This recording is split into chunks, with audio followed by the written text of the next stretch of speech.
This is Audible. Too Tempting, The Lewis Cousins, Volume 1. Written by Bethany Lopez. Narrated by Melissa Moran. Chapter 1. Gabe. I took a deep breath as I walked out of my cabin and onto the wooden deck overlooking the lake and 40 wooded acres of my camp. I'd built Camp Gabriel Lewis over 3 years ago, after I'd retired from the NFL and decided to make my dream of working with teens a reality. My camp was not just a football camp and not just your traditional sleepaway camp. It was a combination of both. It was the culmination of a vision I had when I was a young kid, and the only things I gave a damn about in life were football and my annual camping trip with my cousins. Son of a bitch, it's good to be back here. I grinned over my ceramic coffee mug at my cousin Reardon, who just pulled in. Crazy tall, blonde, and charismatic, he was the person I'd been closest to growing up. My best friend. Now he was a lawyer in the small town he grew up in. Happy to get away from the hustle and bustle of Cherry Springs? I asked with a chuckle. No, man. Things there are quiet as usual, Reardon responded as he pulled his duffel bag from the trunk of his Mercedes. I'm just looking forward to kicking your ass at Family Sports Day this year. You wish, Cupcake, I responded wryly, feeling ridiculously happy to see him again. Hey, I've been working out, he countered with a grin. When he reached the top, we came together in a quick hug, each giving the other a sharp clap on the back before pulling apart. Come on, I'll walk you down to your cabin so you can get settled in. Jasmine and Dylan are en route. They'll probably get in tonight. Serena had to work today, but said she should be in first thing in the morning. Sounds good. I followed him back down the steps and onto the trail, which led to the row of cabins. The counselors stay in the cabins when camp is in session, but my family always lived in them when we came down for our annual trip the week before opening. This is you, as usual, I said, jogging up the steps to the open door, since his hands were full. So, what have you been doing since Easter? I asked as he tossed the bag effortlessly onto the bed. Had a couple cases, nothing really exciting, he replied, opening the drawers to the dresser so he could unpack. Things still good with Brenda? Or was it Bonnie? I asked, honestly unable to remember the name of the girl he brought for Easter dinner. It's Becca, and no, we broke up. When I looked at him pointedly, asking him what happened without saying the words, he shrugged. She liked the idea of being with a lawyer, but not living in a small town. She kept trying to convince me to move to the city, kept leaving brochures around and shit. I finally told her that leaving was not an option for me, and she bailed. That sucks, Rear. I'm sorry things didn't work out, I said sincerely. Neither of us had ever been married. In our 20s, we'd enjoyed playing the field, but we'd recently agreed that we were ready to stop all the bullshit and settle down. Unfortunately, the kind of women we seemed to attract weren't the kinds that we wanted to marry. Now we were older and set in our ways, we were finding that women our age were set in theirs too, so it was difficult to find someone who wanted the same things we did. It's for the best, he replied, rolling his bag up and shoving it in the closet. It's better to find out now than when I proposed, right? Was it that serious? I don't know. It could have been. I looked my cousin over, determined he didn't look heartbroken or anything, and figured he was better off. He'd find the right woman soon enough, but for now, it was time to enjoy a week with our favorite people. I was just about to take a look around, see if anything needs to be fixed, I said, tilting my head toward the door. You want to head out? Yeah, sounds good. Let me just hit the head real quick and we can take off on foot. I went back out onto the porch and let him take a piss in peace. These cabins had their own bathrooms and were usually shared by 2 counselors of the same sex. Once you got to the part of camp where the campers stayed, there were communal bathrooms and showers. Each of those cabins had 5 bunk beds and a twin bed for the junior counselors. All right, let's do this, Reardon said as he rushed outside, the screen door slapping as it closed. We took off at a brisk pace as we walked. I was probably 3 inches shorter than Reardon, but even though I was retired, I still kept myself in pretty good shape. My cousin was no slouch by any means, but he did spend a lot of time behind a desk. Even though he knew I was faster than him, and almost always came out on top in any competition, Reardon was still the most competitive person I knew. That was why, after less than half a mile of him trying to walk faster than me, he took off at a sprint, his laughter floating behind him. Really? I shouted. You're starting this shit already? Then I was off, running at full speed and gaining on him within moments. Right before we reached the break in the trees to the center of main camp, I gave it an extra push and passed him with a whoop.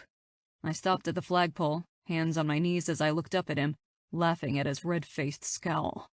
"When are you gonna give it up?" I asked good-naturedly. A big part of our relationship included giving each other a hard time. "Never," he vowed, like he always did, then held his side. "I think I got a cramp." "Serves you right, Cupcake." Reardon shook his head as he looked around. "The place looks great. I had a team come in about a month ago, did general landscaping and maintenance, made sure everything was on point for opening day. I've used them before, so I knew they'd do the job I hired them to do. But a lot can go wrong in a month. I want to make sure that at some point this week we put eyes on every facility, make sure nothing broke, fell, or got eaten by a wild animal since they left." "Sounds easy enough," he replied, then asked, "I know it's kind of early, but I'm starving. What are your plans for dinner tonight?" "I was thinking we could either do brats or steaks. I picked up a tri-tip too, but figured we could save that for the last night." "That sounds good, and for tonight, steak sounds perfect. We can head back and get the grill fired up. I can always hop on the four-wheeler and take a quick turn around the camp before dinner." "Perfect." We were headed back toward our cabins when the sound of leaves crunching had me bracing and looking to my left. The last thing I expected to see was a leggy brunette in cutoffs and a tank top come walking out of the woods. Being an hour away from the closest town meant we didn't often get unexpected visitors, but I was more curious than worried when she spotted us and relief flooded her face. "Hey," she said, her low, throaty voice open and friendly. "I'm so happy to see you guys. I parked back in the welcome lot, which is empty by the way, and have been growing more and more worried. This is Camp Gabriel Lewis, right? I'm supposed to be filling in for my sister as chaperone for the week while my nephew's here at camp." I took in her big brown eyes and long dark hair, which was currently going wild and trying to escape its ponytail, then shot Reardon a look before turning back to her and replying, "I hate to say it, darlin', but camp doesn't start until next week." Chapter 2. Zoe. Shitty shit. I didn't realize I chanted that out loud until I heard the two gorgeous male specimens in front of me start chuckling. I mean, seriously, what outer dimension did I just walk into? Were these guys genetically modified or something? One was tall, dark, and looked deliciously like Superman, and the other was an insanely tall Viking with blonde hair and ice blue eyes. Maybe this was a male Stepford camp or something. "Excuse my language," I muttered, because my mother would be horrified to know I'd sworn in public. I guess that's what I get for hibernating in my cave and not double-checking the details with Chloe before I left. I paced back and forth as I rambled on. I'm just usually so great at annotating my calendar correctly. One of them cleared their throat, causing me to stop pacing and extract the thumb I'd been chewing on as I tried to figure out how to resolve my current predicament. "I'm sorry you came all this way, but like I said, camp doesn't start until next week." "Do you guys work here or something?" I asked, unable to contain my curiosity. "Yeah," the blonde one answered. "There's a group of us here making sure the camp is ready for opening and hanging out for the week. If you'd like, you're welcome to join us." Superman turned to his buddy, a look of surprise showing on his face before he masked it and turned back to me. Of course you probably have to clear things with your job, since you got the weeks mixed up," he said, not quite offering to let me stay like his friend had. "Oh, I'm a writer and editor, so I make my own schedule. I was planning to write at night after the kids went to bed. I guess I can go to the nearest town and rent a room for the week." I started pacing again as I thought of all the work I could get done in a week away. I might even get the first draft done.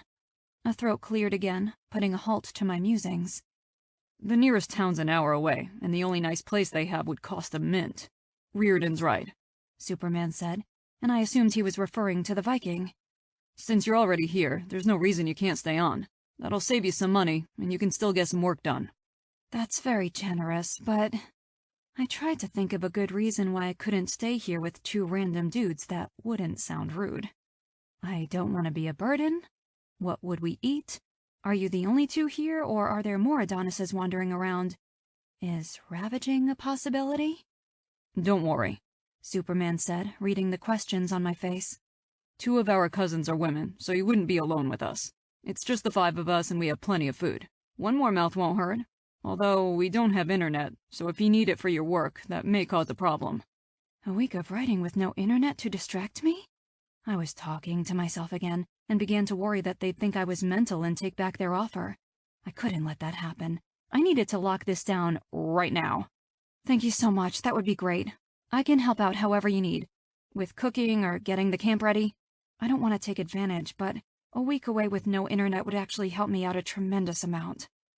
Reardon grinned, stepped forward, and held out his hand. Glad to help. Now, can we know the name of the beauty who'll be joining us for the next week? Oh, sorry, I said with a frown as I shook his massive hand. I can't believe I didn't introduce myself. I'm Zoe. If they realized I left off my last name, they were too gentlemanly to pry. It was a last-minute decision that would help give me the break from reality that I needed. Nice to meet you, Zoe, Superman said, stepping forward when Reardon stepped back and offering me his hand. I looked up and noticed for the first time how deep brown his eyes were, like melted chocolate. Suddenly hungry, I reached out and took his hand, then gasped when a white-hot flash ran through me on contact. Like I said, this is Reardon, my cousin, and I'm Gabe. It's nice to meet you. Nice to meet you too, I replied, my voice whisper soft. I'd obviously been in the cave too long if one touch from Gabe's hand left me feeling like the Kraken was about to be released after being dormant for too long. If you'll take us back to your car, we can take you around to staff parking and get you set up in a cabin. At Gabe's words, I was suddenly struck with a terrifying thought. What if they weren't actually associated with the camp? What if they were going to lure me away and chop me to bits? Or worse? Make me watch the Matrix movies. Don't get me wrong, I love Keanu Reeves, but the Matrix just didn't do it for me. My writer's brain was at work, thinking up a million different reasons why I was crazy to even be considering getting into a car with these two, when we all turned at the sound of running feet and saw a gorgeous redhead rush down the path and launch herself in Reardon's arms. "What's up, ass?" she squealed, giving him a bear hug, then pulling back to slap him playfully on the cheek. "I've missed your ugly mug." Do you know what it's like driving 8 hours with that much exuberance in the car? God, I thought we'd never get here. I turned to see a handsome man who looked a whole lot like the woman, except his hair was more of a deep auburn, whereas hers was fire red, walking casually down the same path she'd just burst through. You should have known better than to try to contain Jazzy for that long, Reardon said as she jumped from his arms to crash into Gabe's. The new arrival noticed me standing off to the side and walked over quietly. And who do we have here? He asked with a kind smile. I'm Dylan, cousin to those two and twin to the girl with the disposition of a Jack Russell Terrier. I laughed at his wit and shook his offered hand. Zoe, vagabond and interloper. Dylan had a deep laugh that made me smile, and when I turned my head, I was surprised to see Gabe watching us with a frown. Hi, Zoe, I'm Jasmine, the perky redhead said, bouncing over and shocking me when, rather than shaking my hand, she threw her arms around me and gave me a quick but firm hug. Are you staying with us?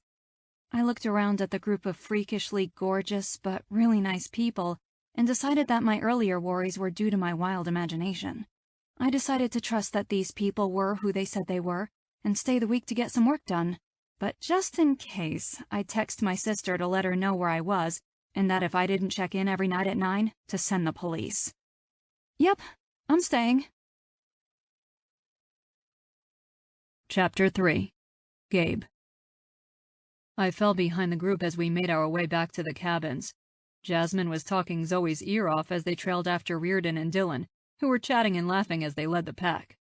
I'd been surprised when Reardon invited Zoe to stay the week with us, rather than allowing her to head into town. We always had a strict policy about bringing dates with us to camp. We didn't do it. This was the only time we got to be away from our hectic lives and enjoy catching up. And we'd all agreed that until we met the people we wanted to marry, we'd enjoy our time together solo. Not that having Zoe around would be a hardship. She wasn't classically beautiful, her face was a little too long, her mouth a little too wide, and the way she kept muttering under her breath and talking to herself made her come off as a little zany. But somehow, it all worked for her. And when we'd touched, bam! I'd felt the sizzle of chemistry run through me. I usually had a hands-off rule about anyone involved with the camp. Being an ex-pro ball player and the owner of the camp, I'd had plenty of counselors and mothers make a play over the years. I wasn't naive enough to think their advances had anything to do with me, or the man that I was. All they were worried about was the status and dollar signs. In the past, I'd had no problem taking women up on their offers and showing them a good time, but I didn't want anything like that touching my camp. This place meant a great deal to me, and I wasn't going to do anything that would take away from what I was trying to do with the kids. Technically, however, camp wasn't in session until next week, and Zoe didn't seem to have any idea who I was, which was a nice bonus for someone who lived the bulk of their adult life in the spotlight. I wasn't sure if anything would happen between us or not, but I needed to have a talk with my cousins and let them know that she was off limits. We had that spark, and I'd felt a flash of jealousy when I'd seen her laughing with Dylan, so I needed to lay it out in a way that they'd understand. Besides, I saw her first. "Do you want to put Zoe in with Serena and I?" Jasmine asked when we got to the cabin she and our cousin always shared, preferring to be together. I noticed a flash of concern pass over Zoe's face and figured she'd been hoping to have a spot to herself so that she could get her work done. Assuming she wouldn't want to chance hurting Jasmine's feelings, I decided to save her by answering, "No, she can have number 5. She mentioned needing to get some stuff done and would probably have a better chance of that without dealing with yours and Serena's all-night gossip sessions." I turned to her and felt my chest tighten at her answering smile. "If that's all right with you." "That would be perfect, thanks," she responded in that sexy, throaty voice, then turned to Jasmine and added, "But I love to hang out when I'm not working." "Sounds good," Jasmine responded, not offended in the least. "I can drive you back to your car so that you can bring it over here and get yourself unpacked." "Perfect." I watched the women walk off toward Dylan's SUV, then drive away. How does it feel, living a charmed life? I turned my head toward Dylan and cocked an eyebrow. "What do you mean?" "Only you, Mr. NFL MVP Super Bowl champion turned upstanding citizen with a camp for teens, would have a woman like that stumble across your path." I felt the grin take over my face. "Just lucky, I guess." "My ass," Dylan grumbled good-naturedly. "I'm going to spend the rest of the week scanning the woods, hoping for a buxom blonde to come trampling out." "She's here for her nephew," I explained. "Got her weeks mixed up." "That's what Rear said," he replied, following me around back to the grill. "You gonna make a play or what?" I pulled the cover off and crouched down to turn the gas on, then straightened and looked into his green eyes. "I'm taking it into consideration, and I'd appreciate if both you and Reardon kept things on a strictly friendly level." "Yeah, I kind of figured that when you nearly shot daggers out of your eyes when I did nothing more than introduce myself to the woman," he said with a chuckle. "I wouldn't go that far," I replied, although I was pretty sure he was accurate on that account. "You want to start on the potatoes while I season the meat?" "I can do that." "I was also hoping I could talk you into making your beans. I think I remembered everything for them." "Anything else? An amuse-bouche, perhaps?" Dylan asked sarcastically. "Nah, I think we'll go a little more rustic tonight, but thanks," I replied with a chuckle, then asked, "Where'd Reardon disappear to?" "He said he had to check in with the office real quick." "Well, tell him work is off limits and to get his ass out here and help if he wants to eat." "Aye aye, Captain." Chapter 4. Zoe. "So you guys are all cousins, huh?" I asked Jasmine when we were alone in the car. Being naturally curious, I wasn't shy about asking questions or getting to know people. It helped me a lot in my work. "Yep," she answered with a smile. "Dylan and my mom, Reardon's mom, Gabe's dad, and Serena's dad are all siblings. We were all born in a small town called Cherry Springs, and for the most part, grew up together." "That must have been nice," I replied, thinking that it really did. I had my sister Chloe, but we hadn't really gotten along much as kids.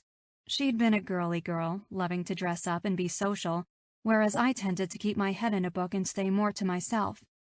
We hadn't had any family nearby, so the idea of being close to my cousins was a foreign one.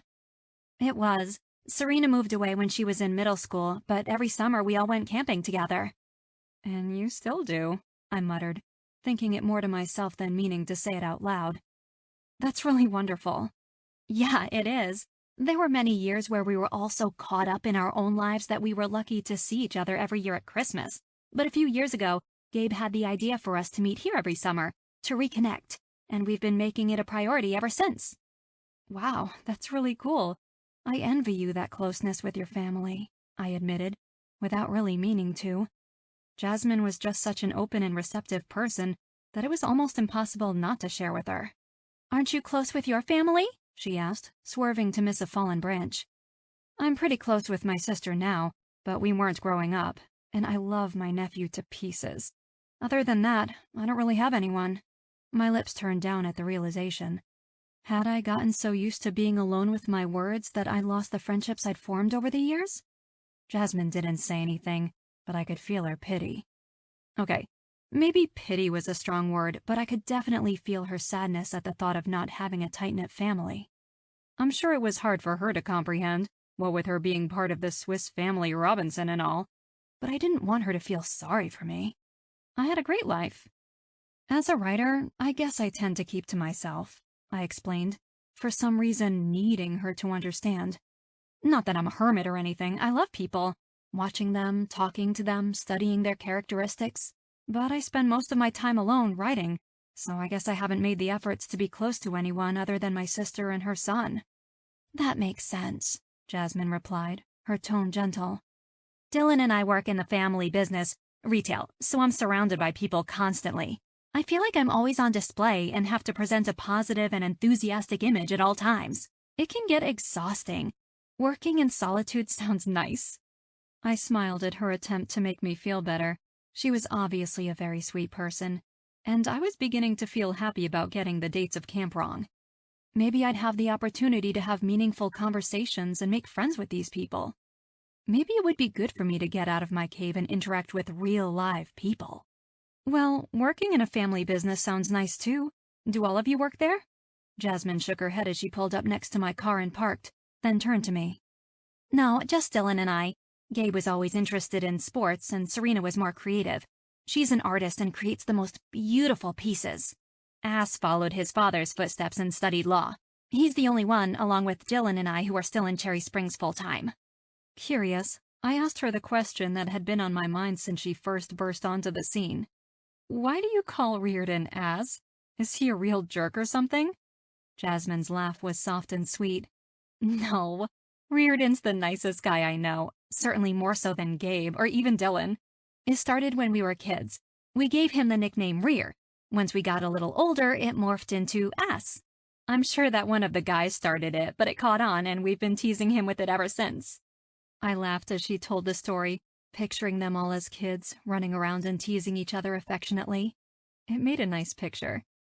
"Well," I said hesitantly, for some reason not wanting to get into the solitude of my own car, "I guess I'll follow you back." As I did just that, I thought about the dynamic of the group I was about to be a part of for the next few days. They would be interesting to be around, to study, as they'd all probably make fascinating characters. Not that I'd be so bold as to model one of my characters out of the people who were so kind as to let me stay, but I was sure to find some unique characteristics to explore. There was also that flash of sexual awareness that I felt around Gabe. It would be interesting to see if it was still there throughout the week, or if it was just a flash in the pan, so to speak. He had no idea who I was. None of them did, which was a nice change. Not that as an author I was usually recognized on sight, but I'd be surprised if they hadn't at least heard my name before. It would be nice to have a little anonymity. Being famous made it hard to judge whether people were interested in me for me, or if they were more interested in my name and paycheck. I liked the thought of just being a woman for a little while, seeing where things could go naturally. Of course, I had no idea if he was single or even remotely interested, but I was curious enough to find out. Chapter 5. Gabe. Dinner had been a festive affair, with my cousins and me laughing and joking as we caught up with each other after a few months apart. Zoe hadn't seemed uncomfortable. She'd been quiet, but had watched our interaction with rapt attention, a small smile on her lips as she took it all in. Reardon, Dylan, and I had hung out, drinking beer and talking shit, while Jasmine went off to take a shower and turn in, and Zoe begged off to get some writing done. I hadn't gotten a chance to talk to her, not more than casual group conversation, and I hoped to remedy that today. She intrigued me, the way her big eyes watched each of us, seeming to crave the dynamic that we naturally shared after growing up together. I sensed a sadness there, and longed to find out what was going on in that obviously churning brain of hers. I woke refreshed, as I always did when I was at camp. I don't know what it was. The fresh air, the lack of technology, or just the knowledge that I would be surrounded by people I loved, doing the thing that meant the most. Probably a combination of everything. Add to that the knowledge that there was an intriguing woman on the premises, made waking up all the more joyful. I brushed my teeth, threw on my running shorts, and laced up my sneakers, eager to get out and enjoy the morning before my cousins began to wake and search out breakfast. I'd been running every morning since I was a freshman in high school. I knew I had to be fast and tough to make the football team, so I'd started my routine at an early age. That dedication and drive had gotten me far in the sport I loved, and even though I no longer played the game, that routine was still a part of me. There was nothing like starting the day with the fresh morning light on my face and the sound of my feet hitting the ground. I was about a half-mile in when I heard it. Not the sounds of the birds chirping or the twigs crackling as they fell to the ground, but the high strains of someone who could not carry a tune. I didn't like to run with headphones on, preferring the sounds of nature as I let my head clear. But when I broke through the trees, I saw that Zoe liked to listen to music as she ran. She was a few feet ahead of me, but running at a much slower pace, so I throttled back a bit, not ready to pass her. She was wearing hot pink running shorts with a matching tank, her long sable hair pulled back into another ponytail, which swished back and forth as she ran. Her voice cracked as she sang along with her music, loudly, obviously expecting to be alone out on the trail. When Zoe raised her arm and started bumping her fist along to the music, I couldn't hold back my laughter any longer. "Ah!" she yelled when my laugh penetrated her earbuds, causing her to turn in surprise. She yanked the buds out of her ears and placed a hand against her chest as she came to an abrupt stop. "You scared me!" "Sorry," I said, holding my hands up and trying to sound contrite. "I didn't know anyone else was out here." Her eyes were wide as she took me in. "I try to run every morning. I'm usually alone since my cousins wouldn't get up and run unless they were being chased." Zoe laughed softly, pushing a few strands of hair off of her slightly sweaty face. "I don't run every day, but when I woke up and saw what a beautiful day it was, it seems like a waste not to get out and enjoy it." "Care if I join you?" I asked, gesturing toward the trail. She didn't need makeup. Her face was interesting and beautiful without it, but the slight flush to her cheeks made her even more so. I felt a stirring in my blood as my eyes wandered, registering just how nice and tight her body looked in her running clothes. "We need to get moving." "Sure," Zoe replied, turning to start a slow jog. I matched my cadence with hers and was pleased when she left the earbuds out, letting me know she was open to talking as we jogged. "Did you sleep well?" I asked, suddenly unsure what to say to this woman without scaring her off. "Yes, wonderfully, actually. I usually have a tough time getting to sleep, but it must have been the fresh air or something because I crashed almost as soon as my head hit the pillow. I find that I always sleep better when I'm here." "Jeez, I sound like an uptight idiot."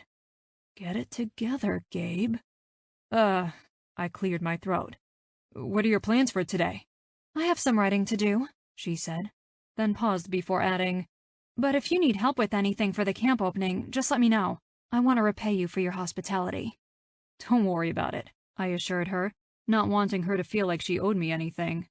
But we were planning to head to the lake a little later, check out the paddle boats, canoes, and the docks, make sure everything's safe and ready for use. Of course, that means we'll have to play around a little bit at the lake, if you're up for it.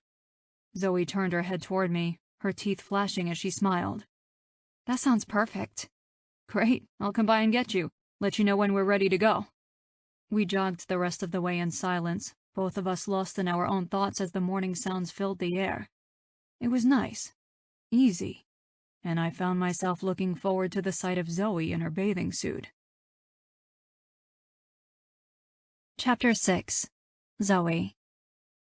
I tried to focus on my characters, truly I did, but my mind kept drifting back to running into Gabe on the trail, shirtless and sweaty. I almost had a heart attack. Good gravy boat, the man didn't have an ounce of fat on his body. Tanned skin pulled tightly over lean, hard muscles. I was lucky my face had already been sweating because the drool just blended right in. It startled me. I'd been enjoying a light jog, the music filling me up as I prepped for another day, and when I heard that deep, delicious laugh, I thought I was willing Gabe into existence. If I was honest, I'd thought of little else since Jasmine and I had gotten back to the camp the evening before. But when I turned and seen him, his handsome face alive with laughter, and that tall, delicious form half naked before me, I'd clutched my chest like an 18th century maiden in need of vapors. So I'd been sitting here, anxiously waiting for him to come and pick me up to go to the lake. Embarrassing as it was, I'd come back to my cabin after the run, showered, and put my bathing suit on. That was 3 hours ago. I'd spent those 3 hours typing away on my laptop, then backspacing to erase everything I'd written. I was writing a book about teens, magic, and destiny, but all that kept flowing out of me were hot, sweaty sex scenes, with a hero that looked a hell of a lot like Superman. I needed therapy. Or a really good bout of sex. The knock at my door had me whipping my head away from my computer, and my heart literally flipped in my chest when I saw Gabe standing on the other side of the screen door. He was still shirtless. All I could think was, the man had better be single, as I pushed my chair back and walked over to open the door. "Hey," I managed softly. "You ready?" he asked with a handsome grin, his eyes roaming over my excuse for a bathing suit cover-up. It was a lacy number that really didn't cover the bikini underneath at all. I'd noticed him checking me out, in between the moments that I was checking him out. I didn't jog, do yoga, and torture myself with workout DVDs for nothing. It was time for me to step up my game and take matters into my own hands. We were now less than a week away from the camp being taken over by teens, so my window of opportunity was dwindling. "Yes?" I replied with what I hoped was a seductive smile. "Do I need anything?" "Nope, you're perfect as you are," Gabe replied, holding the door for me as I joined him outside. "My cousin Serena called and is almost here, so the others are going to hang back and wait for her. We'll go ahead and they'll meet us in a little bit." I searched his eyes, wondering if this meant he wanted some alone time with me, and it felt like a marching band had taken up residence in my stomach. "Sounds great." We walked down the steps, and I paused when I noticed the four-wheeler parked there. "I figured we'd ride over, if that works," Gabe said, holding out his hand. I placed mine in his, cognizant of the heat I felt whenever we happened to touch, and let him help me onto the seat. I scooted back to give him space, and held my breath as he hopped on and settled in front of me. He turned his head and said, "Hold on," then turned back to start up the machine. I gingerly placed my arms around his middle, still not breathing as my arms touched his bare skin. Good Lord, he felt smooth. His hand grasped mine and he pulled, bringing me flush against his back and causing me to hold on tighter. My head got light as the spicy, woodsy smell of him drifted up, and the heat of his back warmed my front. This man was potent. 100 proof. The four-wheeler rumbled beneath us as we took off, my arms tightening even more at the sudden movement. We arrived by the dock at the lake much too quickly, and I had to make myself remove my arms from around his waist before things got awkward. Gabe got off first and helped me down. I could really get used to this gentlemanly stuff he kept doing. "I'm going to go in the shed and check over the paddle boats, kayaks, and canoes real quick, but if you want, you can head into the water." "Okay," I replied. I could already feel the heat of the sun beating down on me, and the lake looked very inviting with the rays glimmering off the surface. Plus, after being fused up against Gabe, I needed to cool down before I did something crazy. Like run my hands over his naked torso. Chapter 7. Gabe. I was having the hardest time not jacking off in the damn shed. Just one little stroke, my inner demon urged. Zoe's lush tits pressed against my back as we rode to the lake had been pure torture. And then I'd made the mistake of pausing before going into the shed to do inventory like I'd said I was going to. Instead, I watched as she sauntered down the dock, pulled the flimsy cover up over her head, and revealed her body on perfect display in a little white bikini. Damn.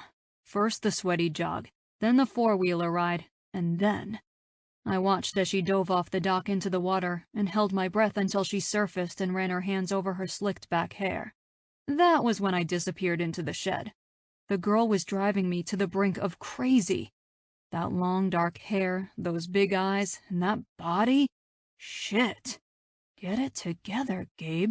You're a man in your damn 30s, for Christ's sake. You've had plenty of beautiful women. The sight of another one shouldn't have you on the brink of masturbating in the shed like a horny boy." I closed my eyes and thought of getting tackled by a 300-pound linebacker, then did a quick check of the equipment before saying, "Fuck it," and strolling out and down the dock. When I got to the edge, I looked out at Zoe treading water and asked, "How is it?" "Perfect," she replied with a happy smile. "Just the right amount of chill to make it refreshing." Like a man possessed, I kicked off my sandals and dove in, gasping slightly when my body registered the temperature of the water, then swam back up to the surface.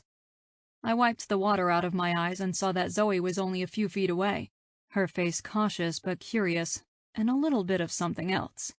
Drawn to that look, I swam slowly toward her.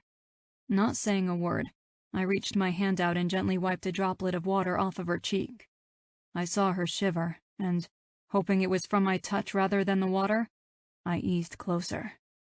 Slowly I drifted closer, to give her time and space to stop me if I was crowding her, or offering something she didn't want. When she stayed in place, those big eyes watching me, I put my other hand around her waist and drew her closer. Zoe gasped slightly, her plump lips parting, causing the heat of her breath to caress my neck. I looked down, and she looked up, and I saw the invitation in her eyes, so I took it. Dipping low, I brushed my lips against hers. Softly at first, then I pulled her lower lip between my teeth and sucked at it gently. Doing so ignited something in her, because one second she was soft and pliant in my arms, and the next she attacked, pulling me tightly against her as she locked her lips fully on mine and swept her tongue through my mouth. Her enthusiasm would have been sexy as hell, but since we'd both been trying to tread water, her exuberance threw us off track and we were both suddenly going under. I placed my hands under her arms and kicked my feet, rocketing us both back up and out of the water. Gasping, I kept her in my arms and swam toward the shore, stopping once we were in water shallow enough to stand in. "Are you okay?" I asked, stunned. She swiped the hair out of her face as she muttered something about being out of her mind, and I couldn't stop the laughter from billowing out of me. Zoe's eyes shot up, and she looked briefly offended, before her wide mouth slanted up, and she began to laugh along with me. I was still chuckling when I took a step closer and put my finger under her chin to tip her head up. "Let's try that again, now that we have our feet on the ground," I murmured. "Wait!" she yelled, causing me to still. "You're single, right?" I grinned, relieved that this was what had stopped her, and answered, "Yeah. You?" "Yeah." "Good," I replied, then swept down and slanted my head, groaning when the taste of her filled me. Her arms came around my neck, and I felt her straining toward me, so I lifted her easily, my blood raging when she wrapped her legs around my waist and shoved her hands in my hair, pulling me closer and deepening the kiss. I'm not sure how long we stood there, the water lapping at my waist as we made out under the summer sun. She felt amazing and tasted even better, and I would have loved to be there in that moment for the rest of the day. My cousins, however, had other plans. "Woo!" I heard Jasmine call as someone let out a shrill whistle. "Fuck," I muttered as I pulled back and turned my gaze toward the shore, where my cousins stood with various expressions. Reardon was removing his fingers from his lips, so I knew he'd been the whistler, while Dylan grinned and he clapped his hands together slowly and loudly. Jasmine was grinning ear to ear, and Serena, who'd yet to meet Zoe, was looking at the two of us curiously. Zoe said, tapping my shoulder and drawing my attention back to her. "Can you put me down?" Her voice was soft, and embarrassment flushed her cheeks, which only made me want to throw her down and give my family a real show. Instead, I did as she requested and placed her back down into the water. "Are we checking the equipment, or do you two want some privacy?" Reardon asked with a smirk. Jasmine reached over and punched him, likely defending her new friend, causing Rear to yell an exaggerated, "Ow!" "Just give us a minute," I yelled back, then waited until they all started walking toward the shed to turn to Zoe and ask, "You okay?" "Yes, really good actually," she said with a coy grin. I leaned closer and nipped her earlobe gently before saying gruffly, "You're too tempting. You'd better stay close to me for the rest of the day and keep me in line. Otherwise, I'm not sure what I'll do." Okay, she whispered again, this time shyly, but I could see her pleasure at my words. Okay, I repeated, casually threw my arm over her shoulder and led her out of the water. Chapter 8. Zoe. I can't remember the last time I had a really good makeout session. Outside, with a gorgeous ripped guy, and almost drowned him in the process. If Gabe hadn't put me so at ease by laughing at the situation, then proceeding to kiss me breathless, I would have died of mortification. I'd been so turned on, so eager, that I'd basically leapt on him in the deep end of the lake. What a boob! Luckily, Gabe didn't seem turned off by my obvious exuberance. He rather seemed to like it. He kissed like it was his job, and I'd been so swept up in all his delicious goodness that I hadn't even heard his cousins approach. The fact that they'd been heckling us didn't even penetrate until Gabe had broken the kiss and I'd followed his gaze in a total daze. When he'd said I was tempting and that he wanted me to stick with him the rest of the day, I was unabashedly pleased. The thought was thrilling, and I was hoping for tons of stolen kisses. Now that I'd had a taste, I knew I'd be craving those lips all day long. I'd been a little embarrassed when we got to shore and I saw that Gabe's other cousin, Serena, had arrived, and the first impression she'd got of me was sucking her eldest cousin's face. It didn't seem to alter her opinion of me, though, because she was just as nice as could be. "Hey, Serena," Gabe had said, pulling her in for a hug. "Good to see you again. This is Zoe." "Hello, Gabriel," she'd responded, her delicate features conveying her pleasure at being with her cousins again. Then she turned to me with a genuine smile and said, "Nice to meet you, Zoe. I hope this isn't too forward, but I love your face. Would you be open to sitting for me while we're here?" At her request, I remembered what Jasmine had said about her being an artist, and although it seemed a bit of a strange thing to ask right out of the gate, I was honored that she'd asked. Sure. I guess so. It's nice to meet you too." Serena gave a small smile and a nod, and I wondered how long sitting for a painting lasted. Now, we were pulling stuff out of the shed. Kayaks, tubes, canoes, etc., and pulling them over to the launch. "Everything looks good so far. Let's take them out and make sure there aren't any issues we can't see," Gabe said. Reardon and Dylan grabbed a couple kayaks, while Serena and Jasmine started pulling a canoe toward the water. "Care to paddle with me?" Gabe asked, gesturing to one of the paddle boats. "Sure," I answered. Honestly, I would have said yes to just about anything he wanted to do with me at this point. Paddle boating, necking, going back into the shed and shutting the door so he could have his wicked way with me. I cleared my throat and my dirty mind and waited as he got the boat into the water, then held it in place so I could get in. Once we were both in, we started paddling out into the lake. The men were already way ahead. It looked like they were racing, while the women were taking more of a leisurely trip.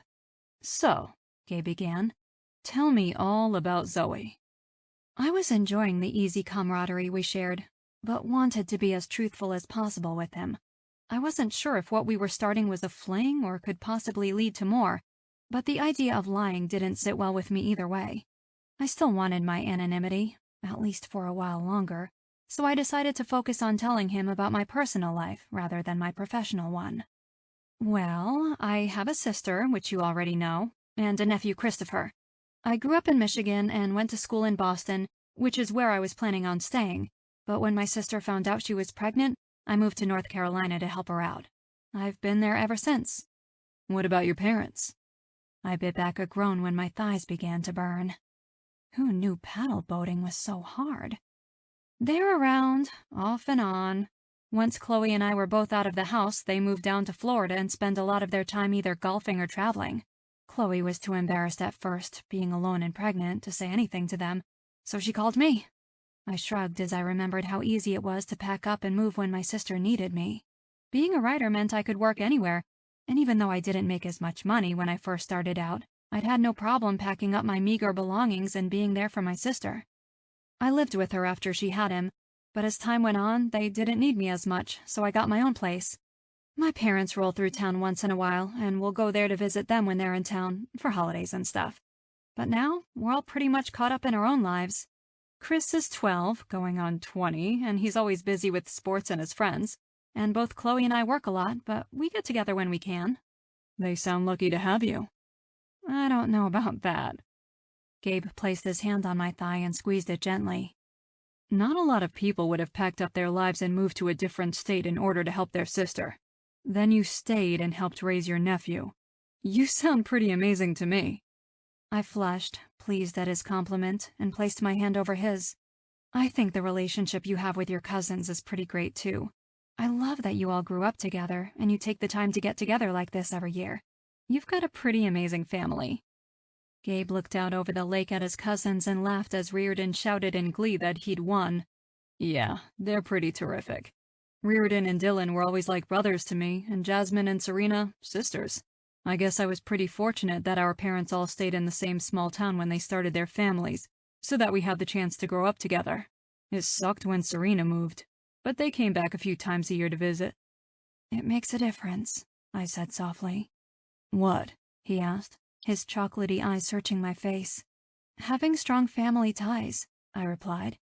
I think it really helps to shape a person. Gabe nodded and opened his mouth to reply, but the sounds of laughter and water splashing pulled his attention back to his cousins, who were heading toward us at rapid speeds. My kayak works perfectly, Reardon yelled out with a cocky grin, then tilted his head and added, but I think Dylan's might be broken. It's so slow. Dylan laughed good-naturedly at the ribbing, then asked, What's for food? I'm starved. Looks like we need to head back and feed the beasts, Gabe said, and I nodded in understanding. Would it be okay if I came by tonight, after dinner? We could take some time to get to know each other, without interruptions. I paused, thinking about all of the things we could do without interruptions. And he must have taken my silence as uncertainty because he added, Just to talk. I smiled then, warmth filling me at the knowledge that he was trying to assure me that he wanted more than a hookup, that he wanted to take the time to get to know me. I love that, I replied, then proceeded to think about all the ways I could make him change his mind about the just talking part. Chapter 9. Gabe.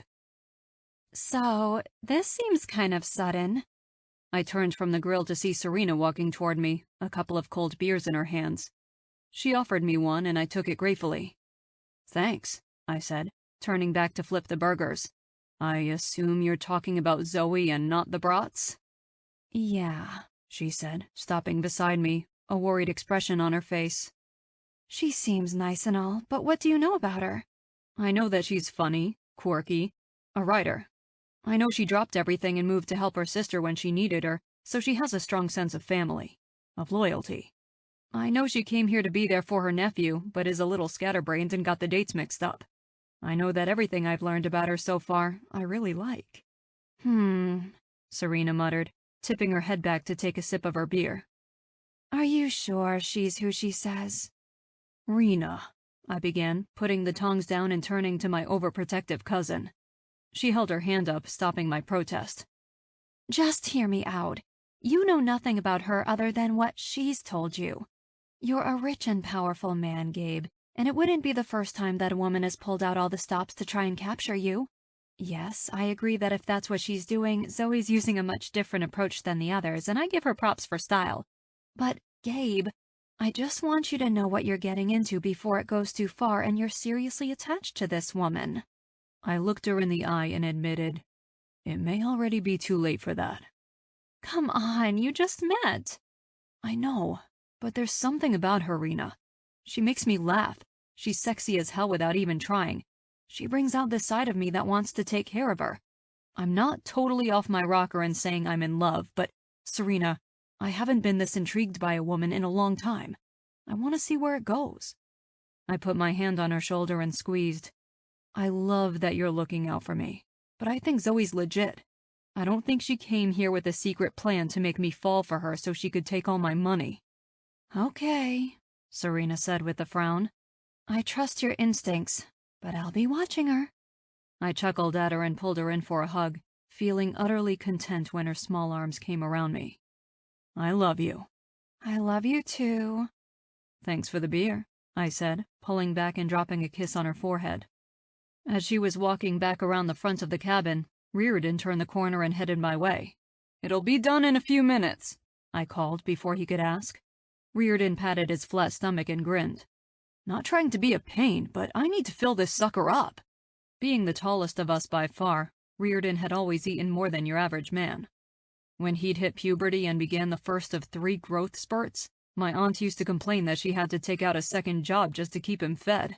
I've got 2 brats and a burger with your name on 'em. Good man, Reardon said with a grin.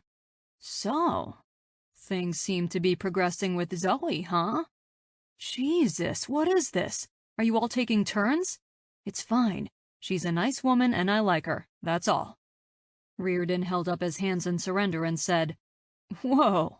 He turned his head back toward the direction Serena had just left in, then back to me. Is that what Rena was back here about? At my nod, he said, I was just making an observation. I like Zoe, and I'm glad that you two seem to be hitting it off. That's all I meant.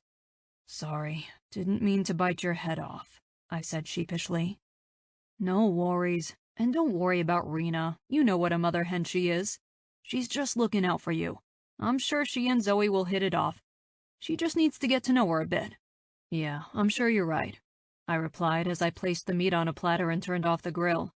We walked around and took the food to the picnic table, where the others were waiting with the buns, sides, and condiments. I was happy to see Serena sitting down with Jasmine and Zoe. They were all talking and everyone looked at ease.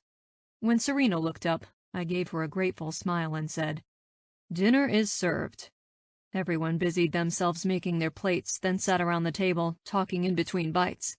I noticed Zoe eating quietly and watching the group intently, and was going to try to pull her into the conversation when her eyes widened and she stood up abruptly. You okay? I asked. Yeah, she said absently, then picked up her plate and started backing away. I just thought of something I have to do. Please excuse me. I watched, confused as she stumbled her way down toward her cabin, the door slamming behind her as she went inside. What was that? Dylan asked, his face reflecting the same concern I was feeling. I'll go check on her, Jasmine said, rising from her spot. Me too, Serena added, following after our cousin. Should I go? I asked, unsure how to handle Zoe's abrupt departure. Nah, let us girls handle it, Jasmine replied from over her shoulder. We'll let you know if you're needed. Chapter 10. Zoe. I was scribbling fiercely, the plate of food I'd brought with me forgotten. Watching Gabe and his cousins, the way they interacted, communicated, and obviously felt about each other, had given me an epiphany. There was something missing in the book I was currently finishing up, and inspiration had struck over dinner. I grinned excitedly as I wrote, my editor was going to lose her mind. A knock on the screen door had my grin fading as I looked up to see who was disturbing my train of thought. Can we come in? Jasmine asked. I really wanted to say no, but realized Jasmine and Serena might take it wrong, not understanding the intense need I had to put pen to paper. Of course, I said instead, allowing my desire to be polite to overrule my desire to be alone. I went back to writing, trying to get down the ideas that I had before I lost them, and Jasmine sat down on the bed while Serena walked around the room.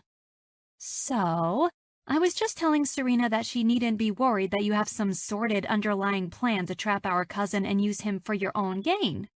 Still half in a daze, the gist of Jasmine's words penetrated my brain and I looked up, confused. What? Why would I use him? Jasmine waved her hand as if waving away my question. But I told her the last person that would need to use our cousin for anything would be Zoe Zahn. My brain cleared immediately and I dropped my pen. How long have you known? I asked, my stomach dipping as I worried that she'd be upset with me. I liked Jasmine and didn't want her to think I had any sort of negative reason for keeping my identity to myself. I thought you looked familiar that first day and it kept bugging me, but I didn't know why, she answered, flipping her flaming hair over her shoulder, then giving a small shrug. I went to Comic-Con last year and saw you on a panel, but that was the only time I'd really seen your face, so it didn't register right away. I woke up last night and it came to me. Why didn't you say anything? I figured you had your reasons, and you weren't hurting anyone by not announcing we had one of the most popular writers in the world sleeping in the next cabin. Well, I wouldn't go that far. I was just enjoying the privacy and the chance to be a regular person, you know? It was nice to have you all like me just for me, I admitted. Jasmine got up and crossed to me, her arms reaching out to take my hand in hers. "We do like you for you, Zoe." "I like you guys too, and I'm sorry I didn't say anything." "I get it," Serena chimed in, speaking up for the first time since entering. "And I'm sorry I assumed the worst." "That's okay. I get it too. Your cousin's a very handsome and likable guy, and I actually love the fact that you guys are all so close that you look out for him that way." I smiled at the younger woman, then gestured to my notes. "That's actually why I rushed back here. Watching you guys and the dynamics you share helped me figure out what's been missing with the story I'm writing." "Is it the third book in the trilogy?" Jasmine asked, clapping her hands excitedly. I laughed and answered, "Yes, have you read them?" "Are you kidding?" she replied, her voice raising an octave. "Who hasn't? I love this series and cannot wait to read book 3. I'm so excited that they're being made into movies. Do you get to decide who plays your characters? When do they start filming? Will you get to be there?" "Jasmine," Serena said, quietly chastising her cousin, but I just giggled at Jasmine's enthusiasm. "Sorry," Jasmine said, blushing slightly. "That's okay," I replied, squeezing her hand. "I really appreciate the fact that you love my books so much." No, I don't get to decide who will play each part, but they are asking for my input. They start filming next month, and I get to stop by the set, but I probably won't be there the entire time. I'm a little nervous about the stories translating well to film, but I'm also really excited and beyond honored that they're being made. "That's so cool," Jasmine breathed, and I had to laugh. She sounded exactly like my teenaged fans, and I kind of loved that about her.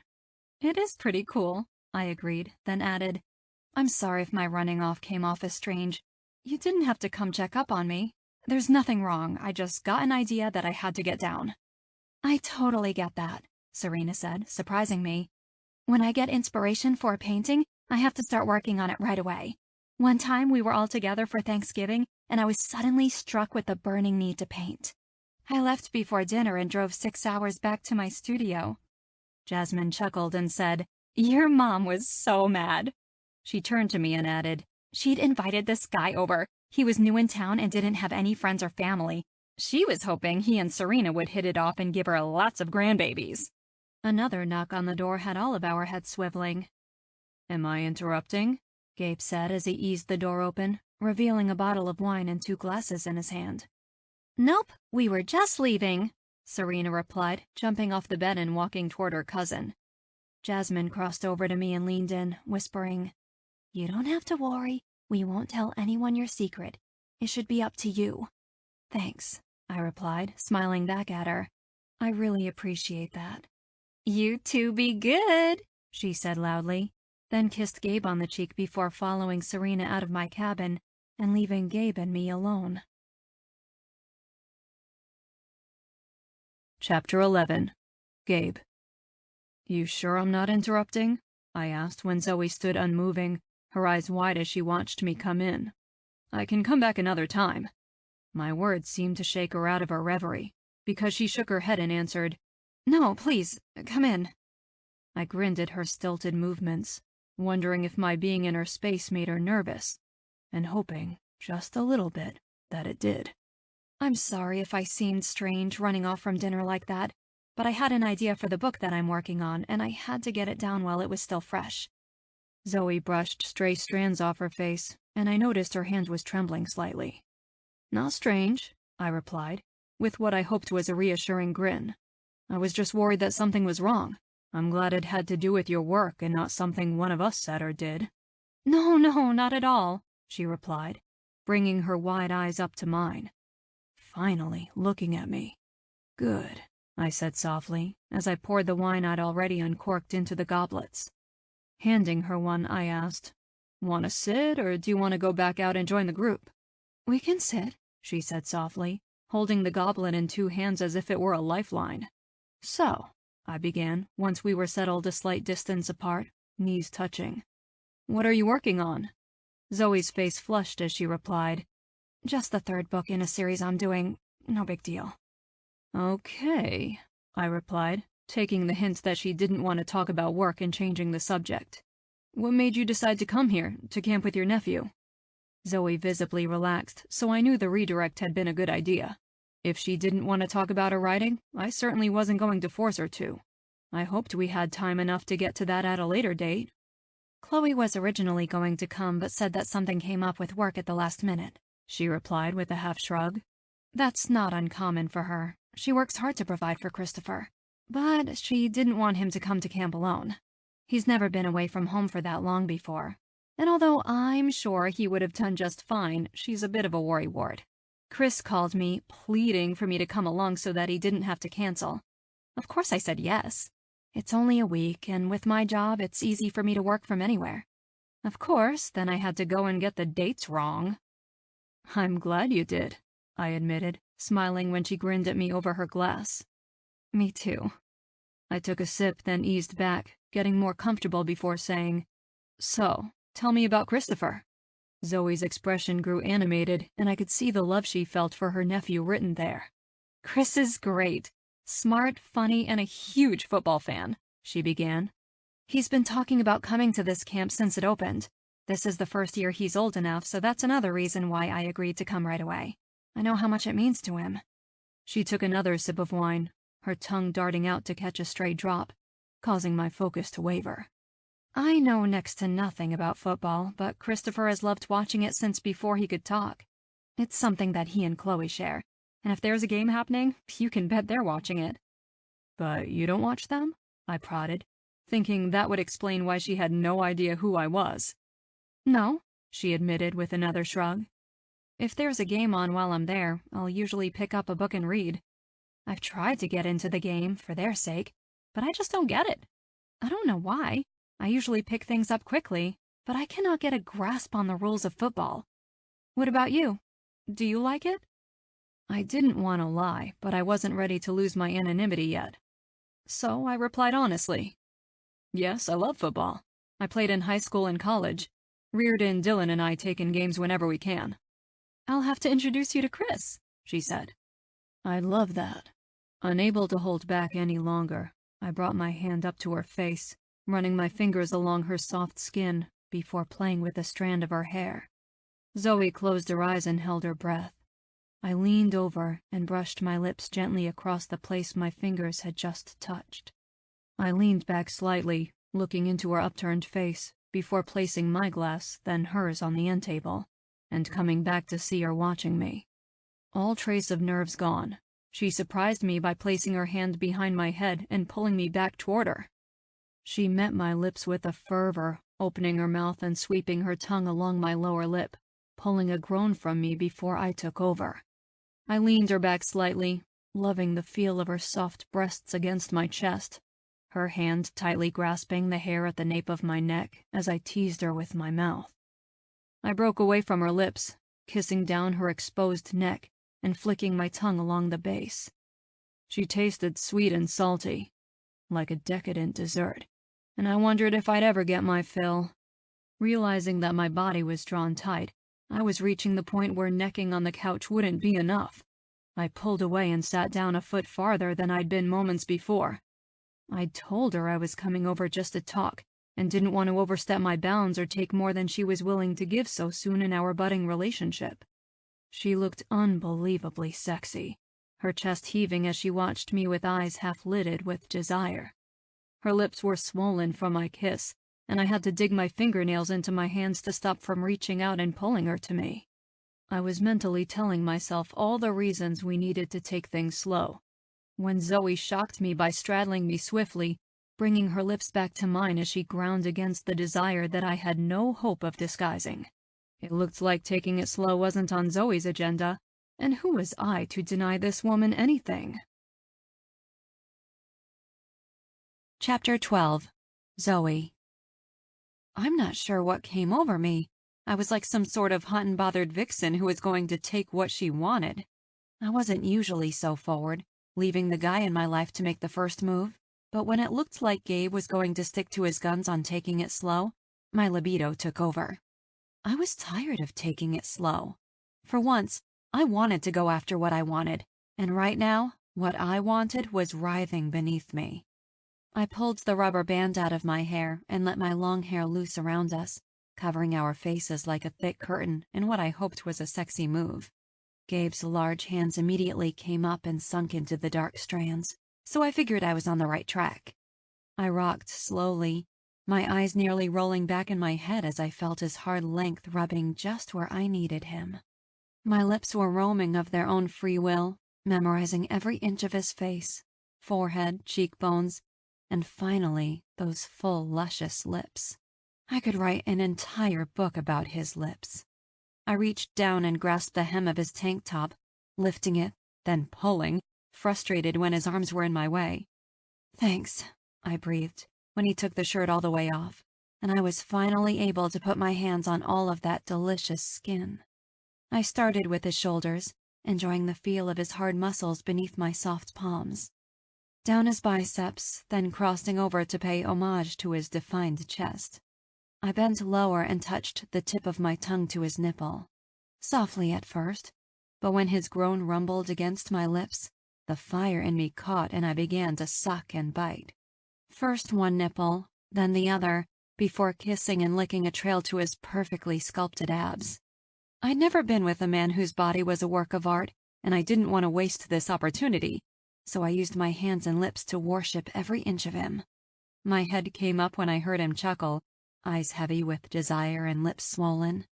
"I'm beginning to think you just want me for my body," he said gruffly, his half grin telling me that he was perfectly okay if that were the case. "Not just," I answered breathlessly. "But I have to say, it doesn't suck." I moved back up, brushing his lips sweetly before admitting, "I think you're kind." Kiss. "Funny." Kiss. "Smart." Kiss. "But it doesn't hurt that you look like Superman." "Superman?" he asked with a full-on laugh, running his thumb along my lower lip, his eyes a delicious dark chocolate. "I assure you, I'm just a man, Zoe." Kiss. "But if I was Superman, you would surely be my kryptonite." With a feat of strength that had me gasping, he stood, lifting me with him and wrapping my legs around him as he moved us swiftly to the bed. My head hit the pillow, and my body quivered at the feel of his hard, long length, covering my body completely. He braced himself on his forearms so as not to crush me, then kissed me deeply. It registered in the far reaches of my mind that I'd won, that this was really going to happen, so I gave myself a quick mental high five before losing myself in the headiness of his kiss.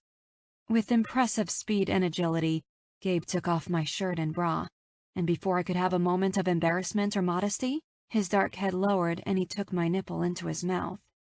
Moaning, I arched my back and shoved my fingers into his hair, briefly thinking how soft and silky it felt before my mind shut off totally and I was unable to do anything but feel. Feel the sweet tug of desire in my belly. Feel Gabe's hot, wet mouth covering my nipple.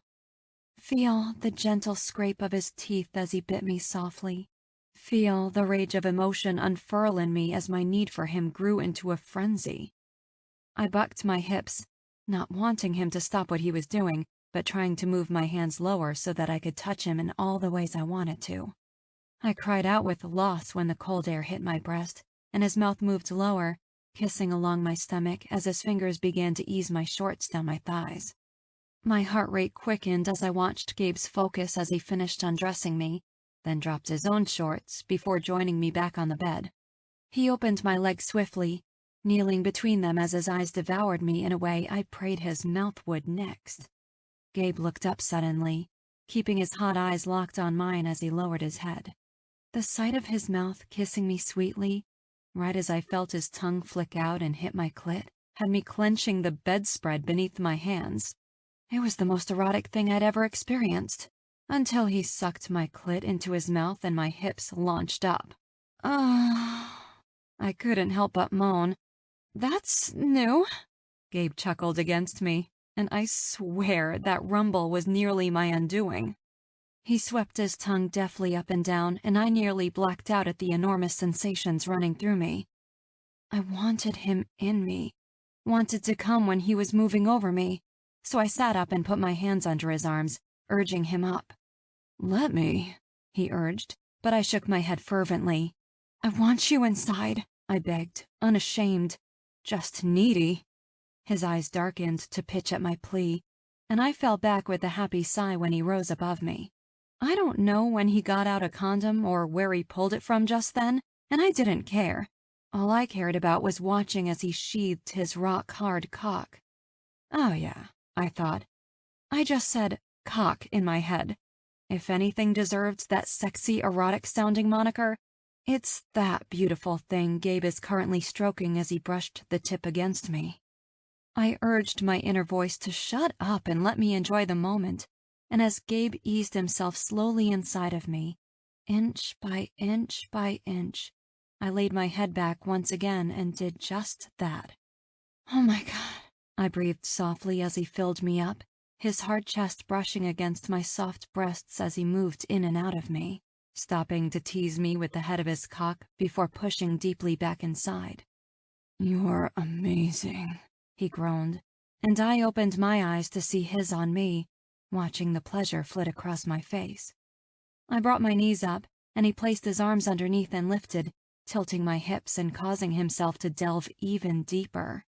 I know I moaned, groaned, and probably even shouted his name, God's, and maybe even my own, as he continuously hit the spot that had my orgasm building until I crashed over the edge and trembled in Gabe's arms. As I pulsed around him, he picked up the pace, rocketing against me as I held onto his shoulders and gave him the resistance he needed. I came out of my stupor just in time to watch his face as he reached his release, and I swore I'd never seen anything so beautiful or any man look as handsome as Gabe did in that moment. Chapter 13. Gabe. I couldn't remember the last time I'd spent the night with a woman. One of my favorite things about being in a relationship was waking up with a soft, warm body next to me. That drowsy, content feeling you'd get as you snuggled next to the woman you were with. Anxious for that feeling, I wore a grin before I'd even opened my eyes, and stretched out my hand to draw Zoe next to me. When all I found was empty sheets, I tossed back the covers and sat up, searching the small cabin and finding the object of my desire typing away furiously at the desk in the corner. I laid back down, turning on my side as I pulled the covers back over me. Her dark hair was piled on her head in a messy bun, and she was muttering to herself as she worked. She'd thrown on a Goonies t-shirt and a pair of running shorts, and I was surprised to see she had black horn-rimmed glasses on her face. She was a crazy mix of adorable and sexy, and I settled back into the pillow, content with watching her work. I let my mind run through the list of things I needed to get done over the next few days, while mentally planning the things I wanted to do with Zoe before the camp was overrun with teenagers. There was a waterfall a few miles away that I'd love to hike with her to, and I needed to talk with Jasmine to see when everyone wanted to do our big campfire, as well as put things in motion for our annual sports day competition. I'm not sure how long I stayed there, but when I looked over at the clock and saw that it was already almost 9, I knew I had to get up and get moving. Reluctantly, I cleared my throat and rose to sitting, then smiled to myself when I realized clearing my throat hadn't gotten Zoe's attention. She was still typing away, oblivious to the fact that I was awake. I stood and gathered my clothes from the floor, my eyes on her as I pulled them on. When I was done slipping on my shoes, I crossed the room and bent to press my lips lightly to Zoe's head. She flinched slightly, then tilted her head back to smile sweetly at me. "Hey," she said softly. "I didn't hear you get up." "Morning," I responded. "I have to get going. I'm supposed to meet the guys so we can check out the cabin, tents, and yurts on the camper's side. But I was hoping I could talk you into taking a break this afternoon. Say 1 o'clock?" Zoe's nose wrinkled cutely as she did some sort of mental calculation, then nodded. "I think I could make that happen." "Great. Wear something you can hike in, with a bathing suit underneath." "Okay." She was already turning her focus back to her screen, so I kissed her quickly on the cheek, then headed out to meet my cousins, knowing full well they were going to give me shit for being late. I was jogging up the path when the razzing began. "Walk of shame, is it?" I lifted my head to see Reardon and Dylan sitting in the rockers on my cabin's front porch, each of them rocking slightly, giant cups of coffee in their hands. "Jealous?" I asked Reardon with a grin as I made my way up the steps. "Bet your ass," he admitted, causing me to chuckle. "Let me grab a quick shower in one of those," I said, indicating his coffee. "Take your time," Dylan said, closing his eyes and leaning his head back against the chair. "I'm happy right here." True to my word, I was back out on deck 7 minutes later with my hair still damp and a steaming mug of Java in my hand. "Ready?" I asked, already walking down the steps. I heard Dylan groan, but knew they were following me when I heard the creak of the wood porch. "So, did you have a nice evening?" Reardon asked as he matched his steps to mine. "Yeah," I replied vaguely. "Was everything okay? With Zoe, I mean," Dylan asked, falling in on my other side. "The girl said she wasn't mad or anything." "No, she wasn't mad. Just got some inspiration for her writing and had to get it down on paper," I replied, smiling at the memory of Zoe's abrupt exit. "She's a little nutty," Reardon said, but just as I was about to reply, he added, "I like that about her." Rather than taking offense, I agreed. "Yeah, me too. She's pretty cool," Dylan put in. "I'm kind of pissed I didn't arrive sooner." I turned to my cousin, one eyebrow raised, and asked, "You think that would have made a difference?" He looked me up and down, face expressionless, before he grinned and shrugged. "No, probably not. You two seem to hit it off straight away. I'm happy for you, man." "Whoa," Reardon said, stopping in his tracks. "Happy for him about what? They just met, for crying out loud. I wouldn't be congratulating him just yet." "I don't know," Dylan responded, crossing his arms over his chest. "I've never seen him act like this around other women. I think Zoe's something special." They both turned their eyes to me. "Oh, are you done talking about me like I'm not here?" I asked sardonically. Neither of them answered. I took a deep breath and shrugged. "I'm not about to go out ring shopping," I replied, looking the men I trusted most in the eyes. "But Dylan's right. There's something different about Zoe. I really like her, and I'd like to get to know her better." "So, you think you will see her after she and her nephew leave camp?" Reardon asked. I knew he was only looking out for my best interest, but his disbelief that Zoe and I could have something real was grating my nerves. "I don't know, Rear. We haven't discussed it yet. But, yeah, I'd like to see what we'd be like outside of camp, in the real world." "I hope it happens then, Gabe," Reardon said. "You know I want what you want." "I know, man," I replied, then asked, "Are we done with the heart-to-heart now?" When they both nodded and we resumed walking, I added, "Then let's get some work done. I have a date this afternoon." Chapter 14. Zoe. "Oh, that's good," I muttered, then giggled softly. Lifting my eyes from the screen, I stared across the room, unseeing as I stretched my arms above my head. My mind was full of magic, mystery, and mythical creatures as I lifted my coffee cup to my lips to take a sip and realized that the cup was empty. When did that happen? I asked myself out loud, then groaned when I tried to stand and my muscles protested. I heard the sound of footsteps and turned my head to see Gabe through the screened porch. I swiveled my head around, searching for the clock, and gasped when I saw it was 1 o'clock on the nose. Shoot! I was about to start apologizing, but when Gabe opened the door and peeked his head around, a large, sexy grin on his face, all words left me. He was impossibly handsome. No, really, those lips. Chitty chitty bang bang. That's what came tumbling out when my words came back, causing Gabe's grin to widen. "What?" "Nothing," I answered quickly. "Are you just now finishing up?" he asked, coming fully into the room. "Yeah," I said, leaning to the side in an effort to stretch my aching back.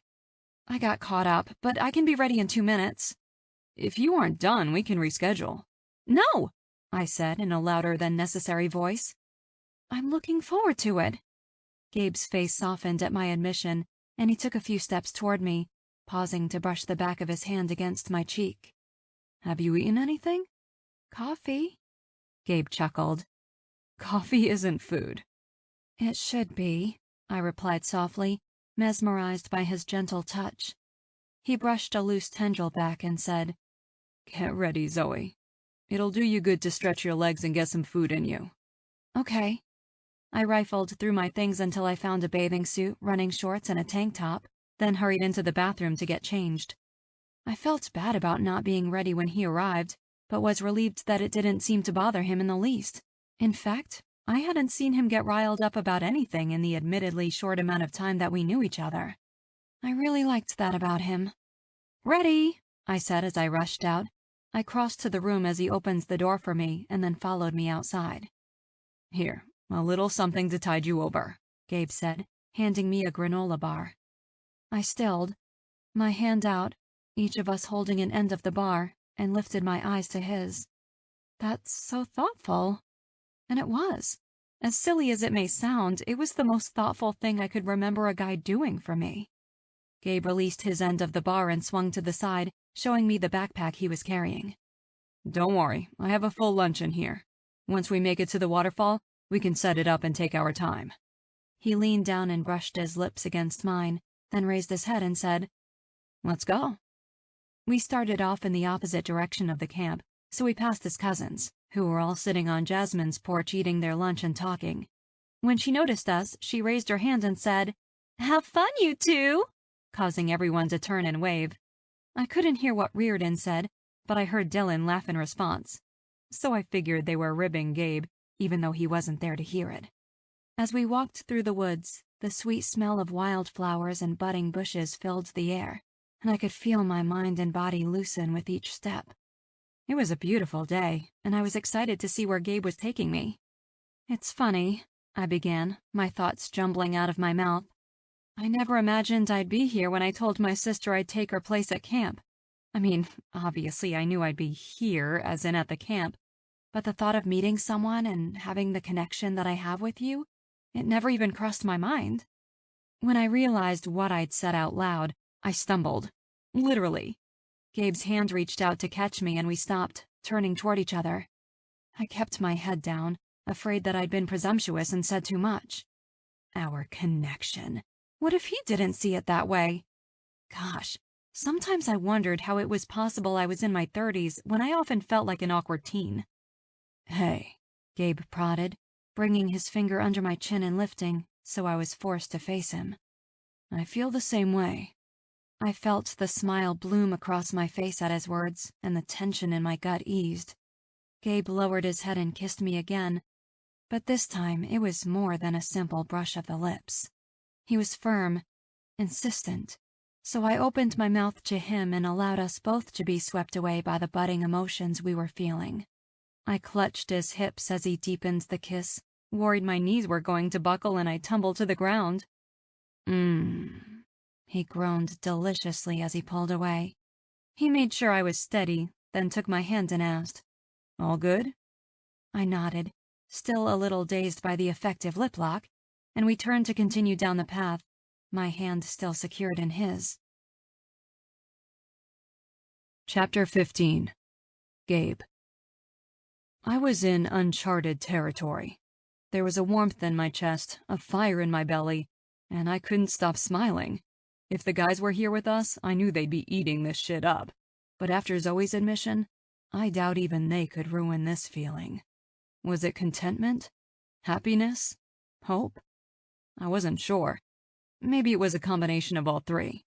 I did know, though, that with the way I was feeling and things were progressing, that I had to tell Zoe the truth about who I was and what I'd done in the past. The omission was beginning to feel like a lie, and I wasn't comfortable with that. I wanted this feeling to last, and in order for that to happen, I figured I needed to be completely honest. I just hoped she'd understand my reasons and not feel betrayed in some way. I'd been with plenty of women who'd react badly, loudly, violently, if I kept anything from them. But for some reason, I thought Zoe was different. I guess I'd find out soon. We were about to break through the trees and get our first glimpse of the waterfall, so I trained my eyes on Zoe, eager to see her reaction. She didn't disappoint. Her eyes widened as she gasped, and pure pleasure spread across her face. The hand I wasn't holding came to her chest to rest over her heart, and she murmured, "It's amazing." "This is one of my favorite places in the world," I admitted, causing her attention to turn to me. "I can see why." I gave her hand a playful tug and said, "Come on," then took off at a jog. She laughed as I pulled her, a sweet tinkling sound that made me smile. It was a new laugh, one I hadn't heard before, and I wondered what other things about her I'd still had yet to discover. I stopped once we got to the edge of the pool of water at the base of the waterfall. Rocks surrounded the rest of the area, so with the fall in our front and the forest at our backs, it was like we were in our own private paradise. Zoe crouched and put her hand in the water as I unzipped my pack and pulled out a blanket. I spread it out, then set out the other items I'd brought along. "Do you want to eat or swim first?" I asked as I laid out the sandwiches, pitas, hummus, and fruit. She turned and looked from me to the food, then back again and answered, "Eat," I said, holding out my hand in invitation. My stomach clenched as she walked toward me to take it. Her hair was still up in a messy bun, and her tan skin glowed in the brilliant sunlight.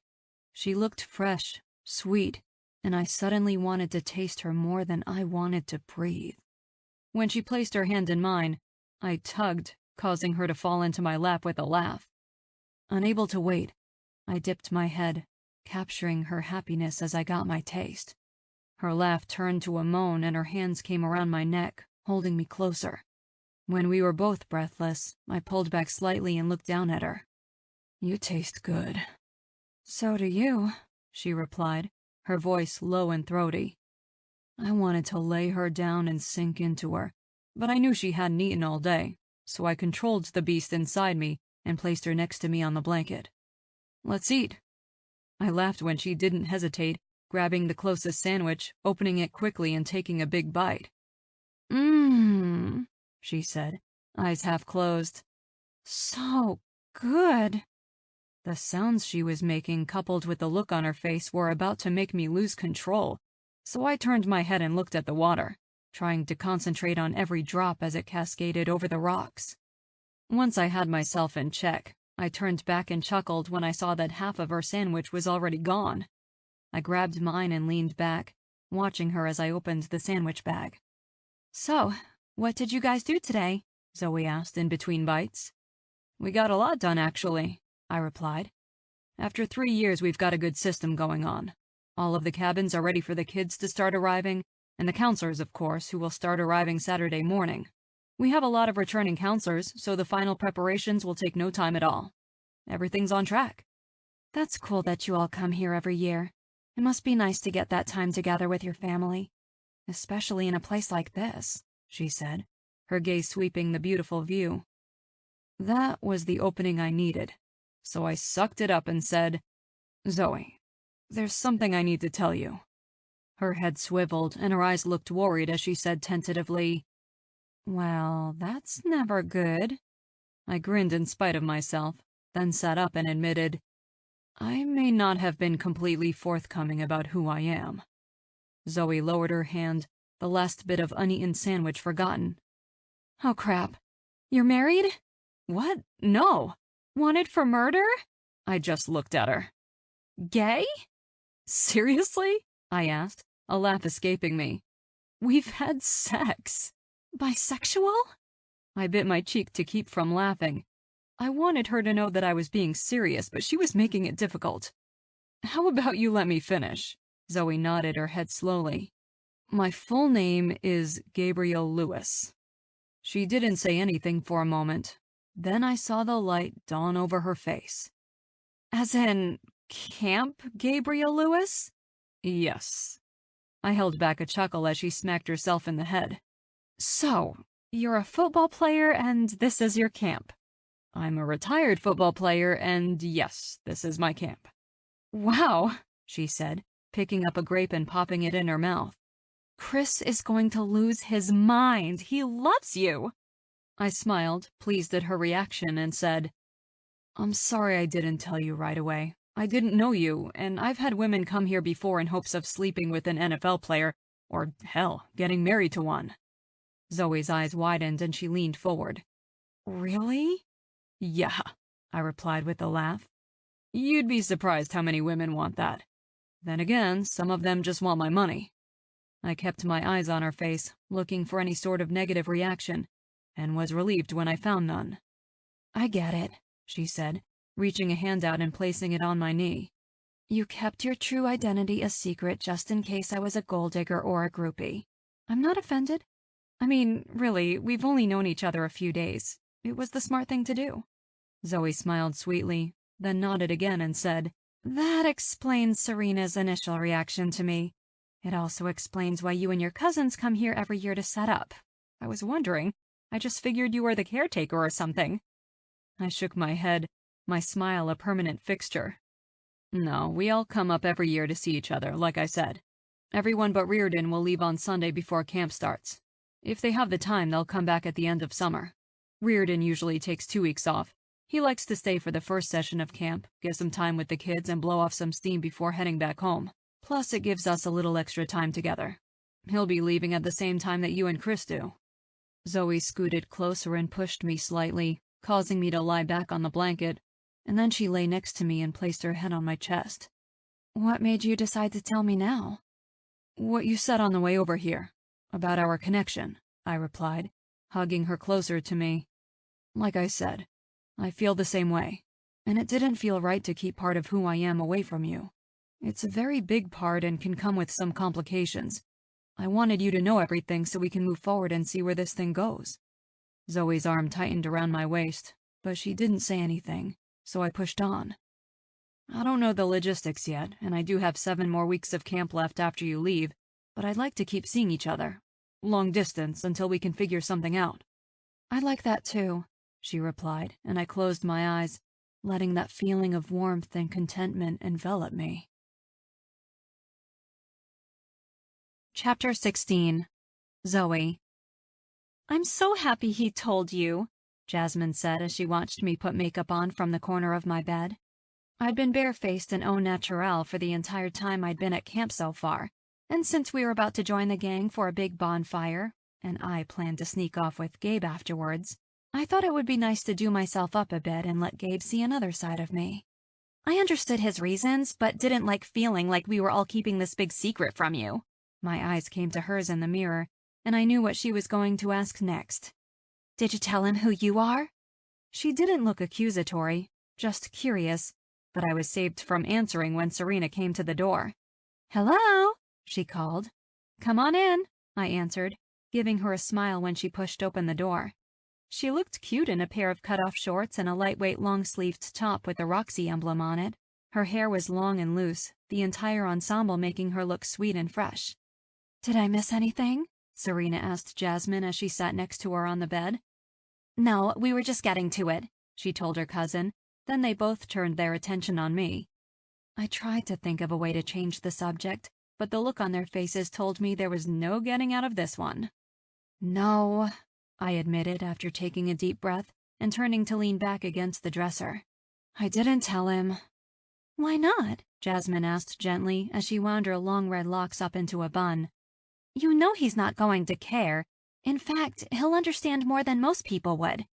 The fame, the money, people using you for who you are, he's dealt with all of it.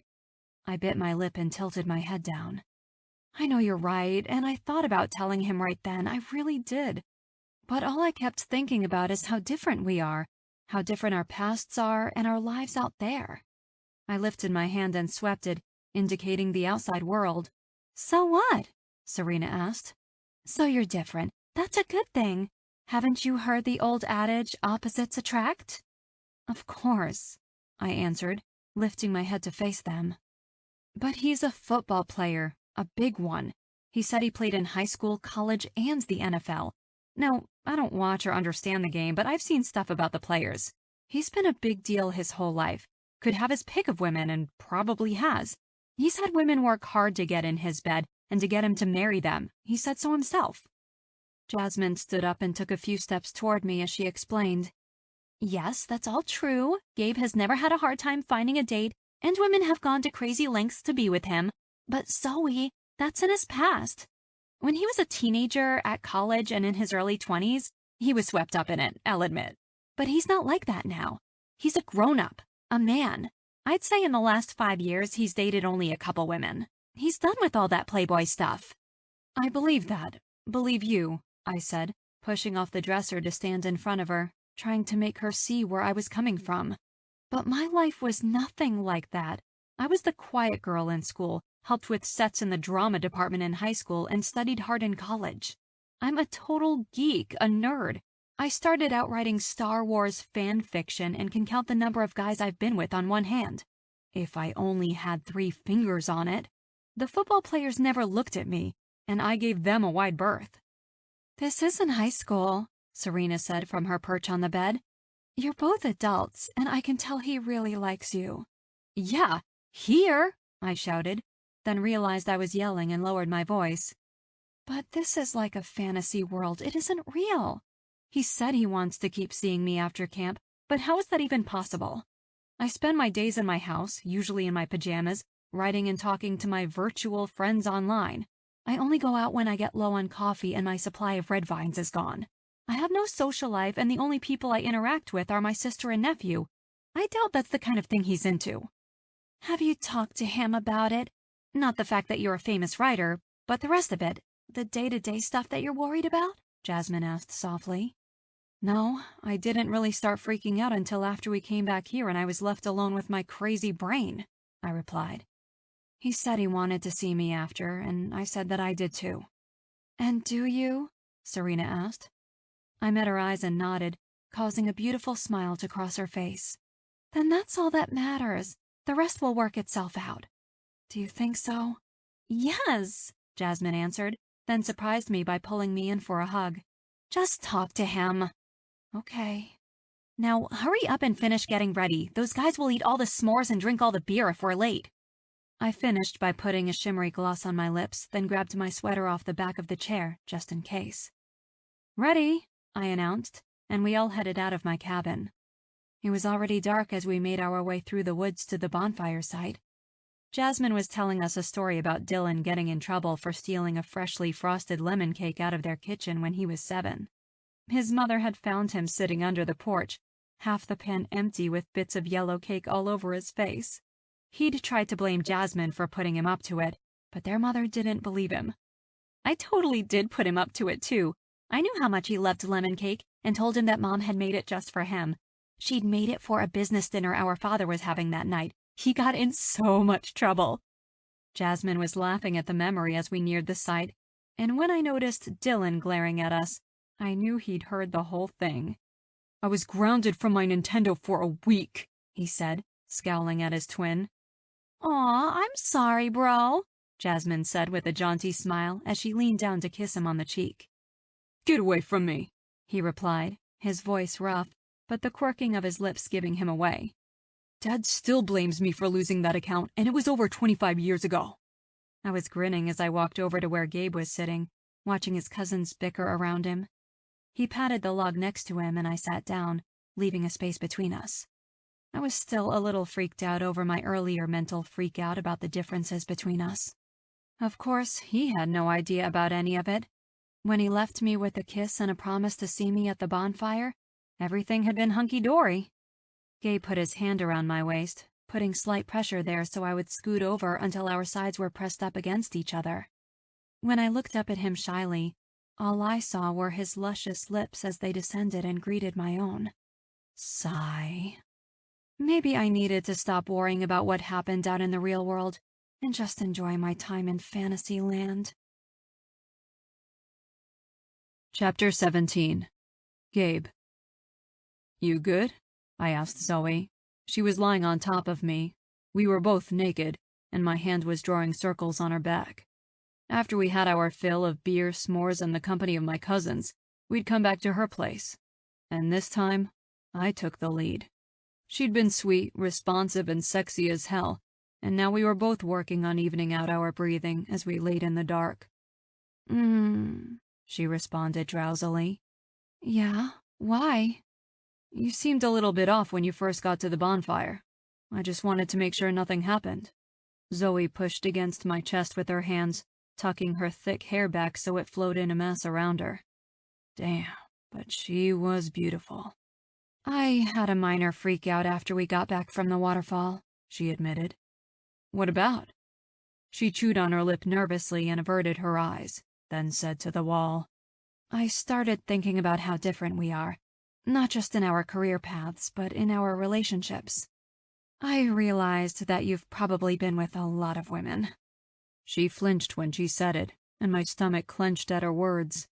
Not that I'm insinuating anything, it's just, I'm much less experienced.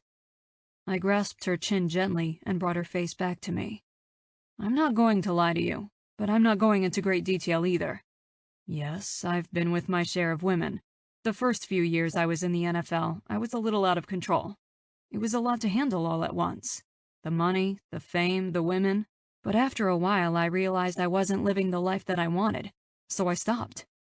Her dark eyes were wide, but I didn't see any judgment there, so I asked, "Is that the only thing you were freaking out about?" I'm worried that you'll find me boring once the shine wears off. The chuckle escaped before I could help it, causing Zoe's face to grow tight. Hey, she said as she slapped a hand on my chest. I'm being serious. I know, I'm sorry, I replied, biting off my laughter. But Zoe, babe, the last thing you could ever be is boring. You say that now, but just wait until every time you see me, I'm in pajamas or yoga pants, with my hair a mess, a coffee stain on my teeth, and a half-eaten red vine in my hand. Or when you want to hang out, and all I want to do is catch up on The Walking Dead. I don't have friends that I go out with. I don't have an active social life. I'm just me. B-O-R-I-N-G Zoe. My chest was shaking, and it was nearly impossible not to laugh out loud as she ranted. Look, it's early stages yet, but let me lay some stuff out for you, I started, lifting to give her a quick kiss on the lips before going on. I sometimes have to go to events, make appearances, and stuff like that. I'll invite you, and you can come if you want. If not, no problem. I'm not going to make you do things you don't want to do. I have friends, but mostly I have family. My family's important to me, and yours is important to you. I may ask you to come meet the rest of my family or join us for holidays, but I won't expect you to be at my beck and call for all social outings. That work for you? She blinked, then nodded slowly. I like The Walking Dead, and I also have to catch up on the last season of Sons of Anarchy. Have you seen it? Yes. Well, it's up to you whether you want to watch it with me or not. I like to watch sports. I already know that you don't, but maybe while I'm watching sports, you can read or write. That sounds good, she said softly, the fear starting to leave her face and her lips twitching. Do you want to have kids someday? At that, her eyes widened so much I feared they'd pop out of her head. Yes? She squeaked. Me too, I said, then brushed my knuckles over her cheek. Does that cover everything? It covers a lot. Good. If anything else pops into your head and freaks you out, talk to me. That's the only way this thing is going to work. Okay. There was one more thing I needed her to know before we moved on. Zoe, I can promise you that you can trust me. I have never, nor would I ever cheat on a woman. I'm just not built that way. I want to see where this goes, and really hope it goes far. But if that changes, I'll let you know. The last thing I want to do is hurt you. Her lips tilted fully then, and she said, "Okay," before leaning down and kissing me sweetly. Her tongue ran along my bottom lip before she pulled it between her teeth and sucked, causing the sweetness to leave me, a burning need in its place.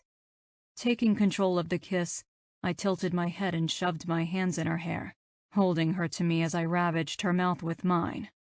When she pulled back, lips swollen, cheeks flushed, and eyes heavy, I asked, "Do I look bored?" Zoe grinned broadly as she shook her head. Then she jumped me. Chapter 18. Zoe. "Are you ready to get your asses kicked?" Reardon shouted. "Please," Jasmine answered with a smirk. "You couldn't kick our asses if you had a rocket strapped to yours, ass." "Yeah, Rear, you're going down," Serena added, getting into the competitive spirit. "You're cute, Rena," was Dylan's reply as he settled into a lunge, ready to run. I was quiet as I watched them trash-talk each other. It was interesting to observe, but I wasn't sure what I was supposed to do. It was my first time being in any sort of sports day competition. It was the Saturday before camp, and from what Gabe said, they did a run-through of the course every year, because each Saturday of camp, the campers would get to compete on the same course. There were spotters stationed throughout the course, and a medical team on hand just in case there were any injuries, which I had to admit scared me a little bit. Yes, I kept myself in pretty good shape, considering I spent most of my day sitting, but this was totally out of my comfort zone. "Enjoy your talk," Gabe said calmly as he stretched out his magnificent body. "You all know who's going to be the first one to cross that finish line." Apparently, Gabe was always the winner of the cousins competition, and while I found his confidence sexy, at the same time, his arrogance was a little annoying. I decided to try and get in on the action. I hate to break it to you, but I'm going to put a foot up all of your asses, I said haughtily. Wait, I'm not sure that came out right, I thought, and looked around to see them all grinning at me. When Gabe chuckled and gave me a wink, I scowled at him and muttered, "Whatever." "All right, guys, follow the course, be safe, and may the best man—" The announcer guy stopped when Serena cleared her throat. "Person win. On your mark, get set, go." I jogged at a comfortable pace, happy to stay at the back of the group, since I really had no idea where we were going. Gabe had showed me the path and tried to explain it all to me the night before, but I had to admit I'd been so mesmerized by the shape of his mouth and tone of his voice that I'd barely paid attention to what he was saying anyway. Regardless, I wasn't concerned about winning. I just hoped I could finish in one piece. When I arrived at the ropes course, Serena was following Jasmine up the ladder that climbed a tree, while the three men were already across the first length of rope. I climbed, trying to block out the fear that was starting to take hold.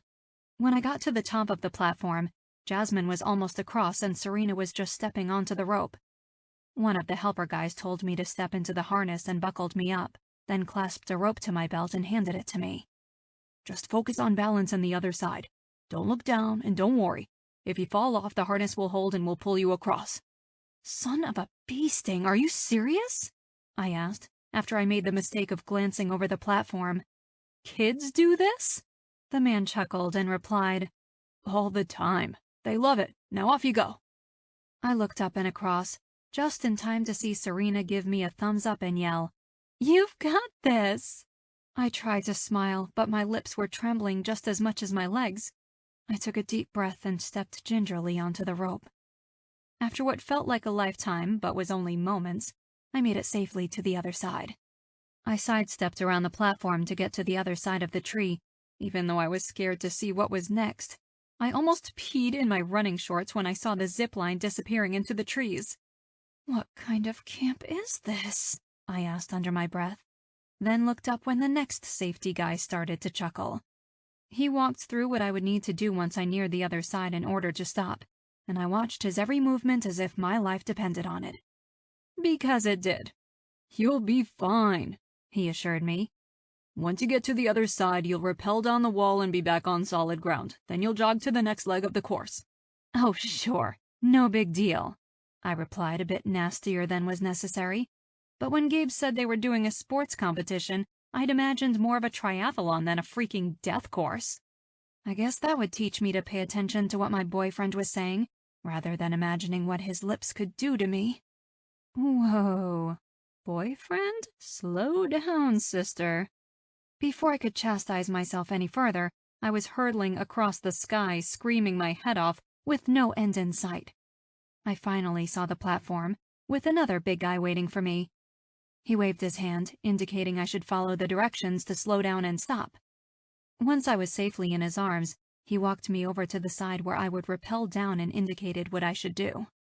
As I looked over the edge, I vowed that I was going to make Gabe pay for putting me through this. I wasn't sure how yet, but it sure as hell was going to happen. I held tightly to my rope as I lowered myself over the side, then brought my feet up and began pushing off the wall of the rock as I lowered myself to the ground. I actually enjoyed the rappelling, maybe because I knew I'd soon be safely on solid ground again. By the time the last guy helped me out of my harness and set me free, I was able to smile at him and say, "Thank you." Then I took off jogging. I caught a flash of pink from Serena's shorts and was happy that I hadn't fallen too far behind. When I was almost caught up to her, my glee fled as I noticed the obstacle course waiting before me. "I thought this was football camp, not boot camp!" I shouted as loud as I could through pants when I reached the wires that Jasmine and Serena were low-crawling under. I don't know how, but Jasmine found it in her to laugh as she came through the other side and stood. I know it's tough, but it's a great workout and the kids love it. It's usually their favorite part of camp. They're nuts, was my reply as I lowered to my belly and began to move. Okay, that wasn't so bad, I thought as I made it to the end of the wires and jogged to where the girls were swinging on a rope over a small pool of water.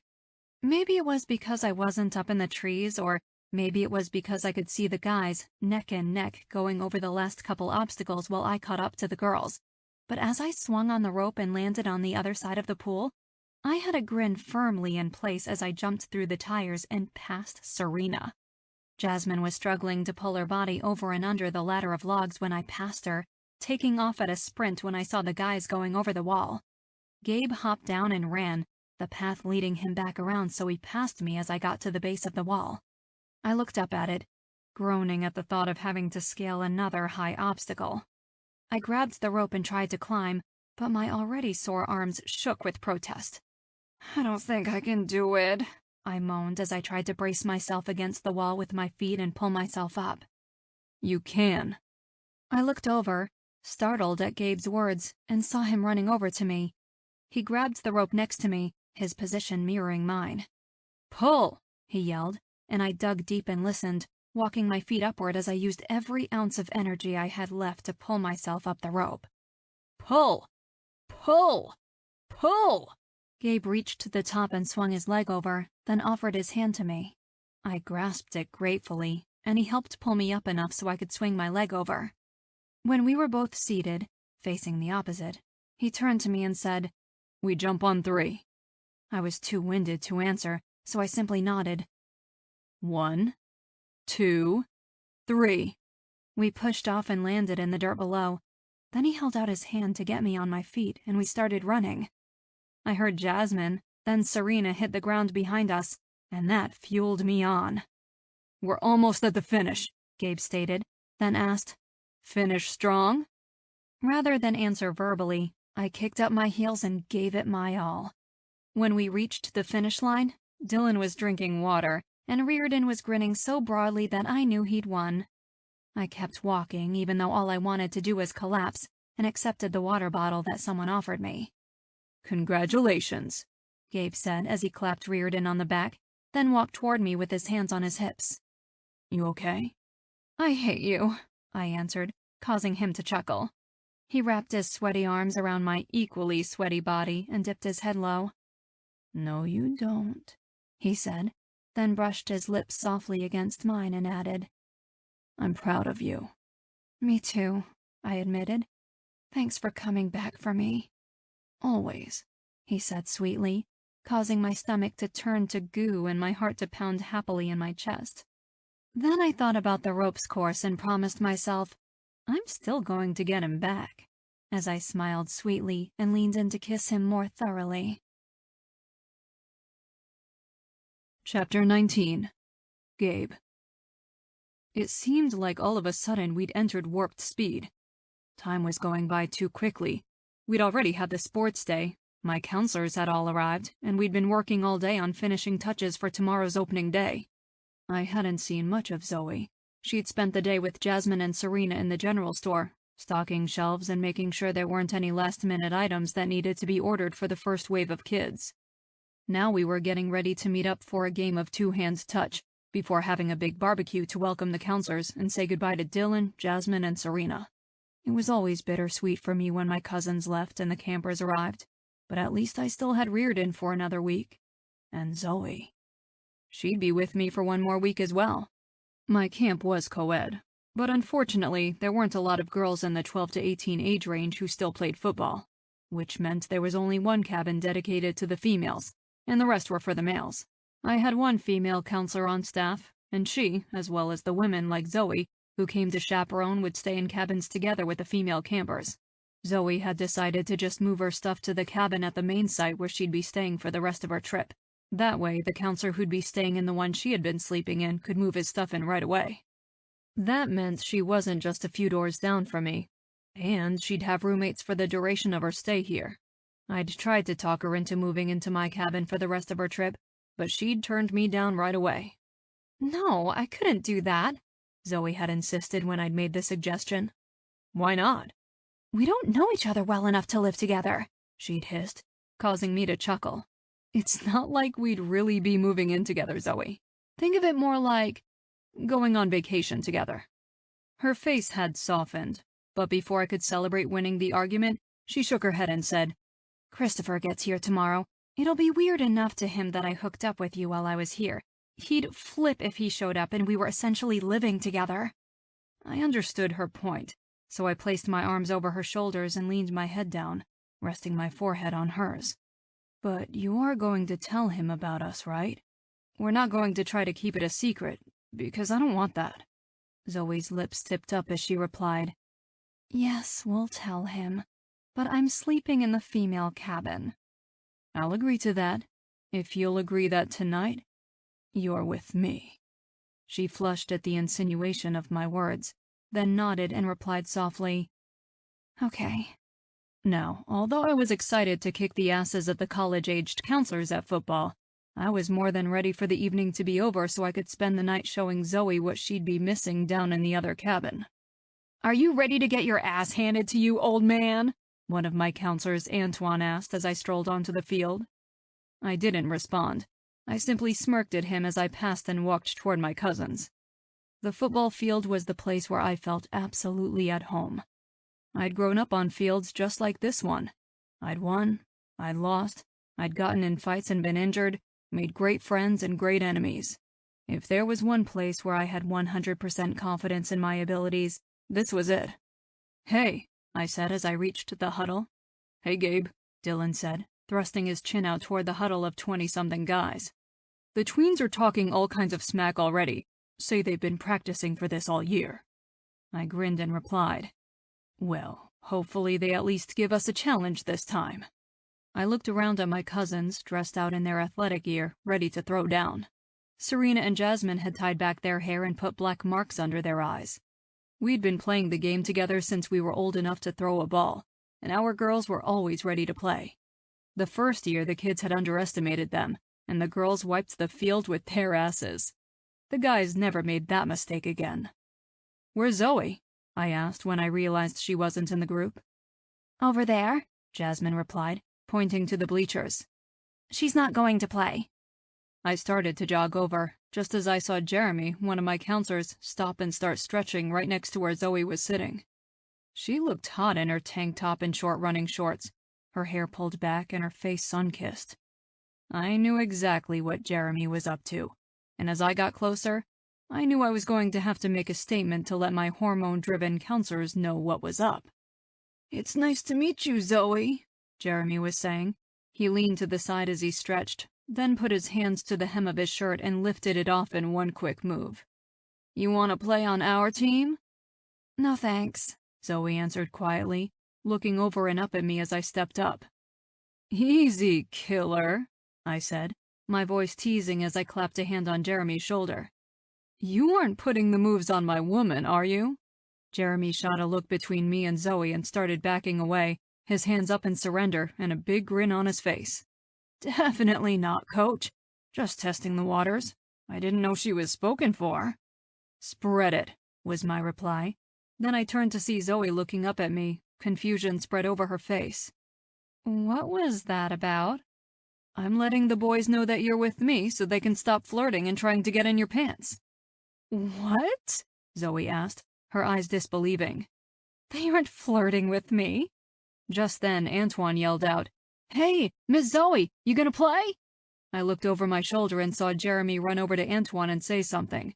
Then Antoine turned his eyes to me and shouted, Sorry, Coach! I turned and looked pointedly at Zoe. She waved her hand and said, Stop, they aren't flirting, they're just trying to be nice.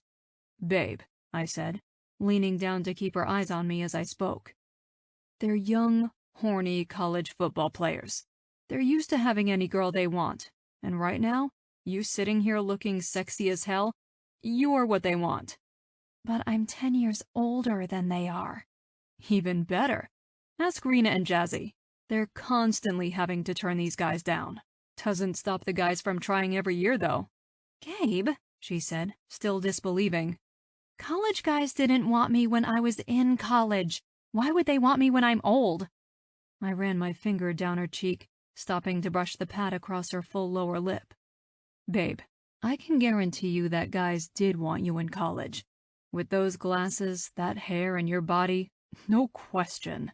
But now, as a woman, a smart, sexy, funny, quirky, and cute as hell woman, I'm going to be the envy of all the guys, young and old. Zoe's face turned soft and her eyes grew misty. No one has ever said anything like that to me before. Get used to it, I said, then lowered my head to kiss her lightly. Now, are you playing with us or do you want to watch? I think I'd feel more comfortable watching. Sounds good, babe. Wish me luck? Good luck, she replied, then put her hand behind my head and pulled me down for one more kiss. Chapter 20. Zoe. I don't know how it happened. Really, I don't. One minute I was sitting on the bleachers, warm from Gabe's words and wondering how long the game was going to last, eager to get back to my computer, and the next, Gabe's shirt came off and he started playing football. That's all that happened, but it flipped a switch in me that I didn't know was wired, and it was wired straight to my libido. No lie. Gabe started barking orders at his team, his face all business, and I watched as his muscles rippled with each movement, each pass, each catch, each step of his feet. I'd never thought of myself as shallow or someone who would ever be caught up by the way a person looks, let alone mesmerized by some muscles. But there was something about Gabe on a football field that was magic. Pure, sexual, makes you want to lick the sweat off his body magic. I could barely stand it. What was probably only an hour of action tops seemed like a lifetime of torture. By the time he was giving high fives to Reardon, Dylan, and the girls, celebrating their win, I was so wound up that I feared one look at me and everyone would know I was about to explode, so I hightailed it out of there. Not thinking, I headed straight for my old cabin. Then when I realized my stuff was no longer there, I had to decide whether to go to my new cabin or to Gabe's, which was where I dropped my gym bag and laptop for the night. Needing privacy, I redirected myself to Gabe's and let myself inside, shutting the door firmly behind me. Suddenly assaulted by the smell of Gabe, my eyes darted around the room until they landed on his unmade bed. Even as I walked over to it, I wondered who this woman was. I'd never reacted to a man the way I did with Gabe, and I'd never been so turned on that I felt a burning need for release. But it happened. I crawled into Gabe's bed, snuggled into his sheets, and closed my eyes, allowing his scent to fuel my senses, as I did what I needed to find relief. I was coming down, a smile on my lips, when the door crashed open and Gabe rushed inside. "Zoe!" he said loudly, both his sudden presence and his voice startling me and making me jump up guiltily. "Is everything okay?" Yeah," I breathed, and I just knew my face was as red as a cherry tomato. Gabe stopped at the foot of the bed, his head swinging around as he tried to figure out what was going on. "I saw you rush off the field and was worried something had happened," he said, running his hands through his damp hair. He must have hurried after me because he was still shirtless, and sweaty, and breathing hard. I sucked my lip between my teeth as I looked him over, and was taken aback when I realized I was getting fired up again. Gabe's eyes narrowed on my lip and he asked, "Are you taking a nap?" "No," I replied vaguely, mortification warring with desire within me. I could see the light dawn in Gabe's eyes, and I wanted to die. I lay down quickly, throwing the covers over my head as I tried to curl into a ball and disappear. What were the chances that Gabe would let this go and leave me alone? The covers were ripped away and I had my answer. Gabe's hands came under my arms and he lifted me from my ball and set me on my knees on the mattress in front of him. His eyes were like chocolate lava cake. I could feel the heat from his chest in front of me, and his pillowy lips were open in surprise. Desire won out. "What were you doing in here?" he asked gruffly. "Gabe," I pleaded, not wanting to say it out loud even though we both knew what I'd been doing. "Say it." I looked at him under my lashes and whispered, "Masturbating?"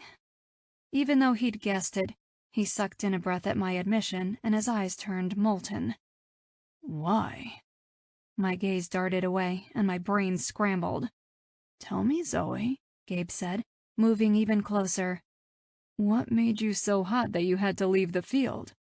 I took a deep breath, deciding to go balls out and just tell him the truth. I didn't think he'd think less of me, even if it was an embarrassing thing to admit. You, I replied, the sexual diva from earlier making another appearance. I shuffled forward on my knees so there was barely a breath between us, and put my hands to his chest. Watching you play, your shirt off, your muscles rippling, the way you took charge and commanded the field, it drove me a little crazy. The words had barely left my mouth when his control snapped. 1 second I was on the bed, the next I was lifted. His mouth hit mine as my feet hit the floor, and we were moving. It was hot, fast, and felt like it was teetering on dangerous. In other words, the best thing I'd ever experienced in my life. One hand was in his hair, the other at the dip of his lower back, and I was fighting to keep up. Turn, he said, and I immediately complied, my hands going to the wall to brace. My head fell forward as I tried to pinpoint what was happening. He was everywhere. Hands pulling my shorts to the ground, lifting my shirt so it bunched up around my chest, exposing my breasts. Then one hand was pinching my nipple as the other grabbed my ponytail, yanking it back, and his lips were at my neck. I love that you touched yourself in my bed. His breath was hot on my ear as he spoke softly, then ran his tongue along the lobe, down my neck, stopping to suck the spot where it met my shoulder. So fucking hot. I whimpered, the sound of his voice, his teasing hand, and the feel of his hard cock against my bare ass becoming too much to handle. Gabe, I pleaded shamelessly. Tell me, he demanded, and I felt him pulling his shorts down behind me. I need... What? Say it, Zoe, or you're not going to get it. I turned my head, and his face was there. I put my lips against his and breathed. Fuck me. He complied. Gabe's hands came to my hips and he pulled, tipping my ass back before he placed one hand on the base of my back and slid inside in one swift movement. Oh, I breathed, my eyes rolling back in my head as he thrust deep, then deeper. When his hand slipped along my stomach, then lowered and began massaging my clit, I reached a hand down to stop him. I can't, I begged, feeling overwhelmed. He grabbed my hand, placing his over mine as he guided them even lower, until I could feel him moving in and out of me. Oh my God, I moaned, stars flashing around my eyes as he moved our hands back up, our fingers working together until the orgasm rushed through me and I came long, loud, and hard. I was barely aware of Gabe's hands on my hips, holding me still as he pounded out his own release.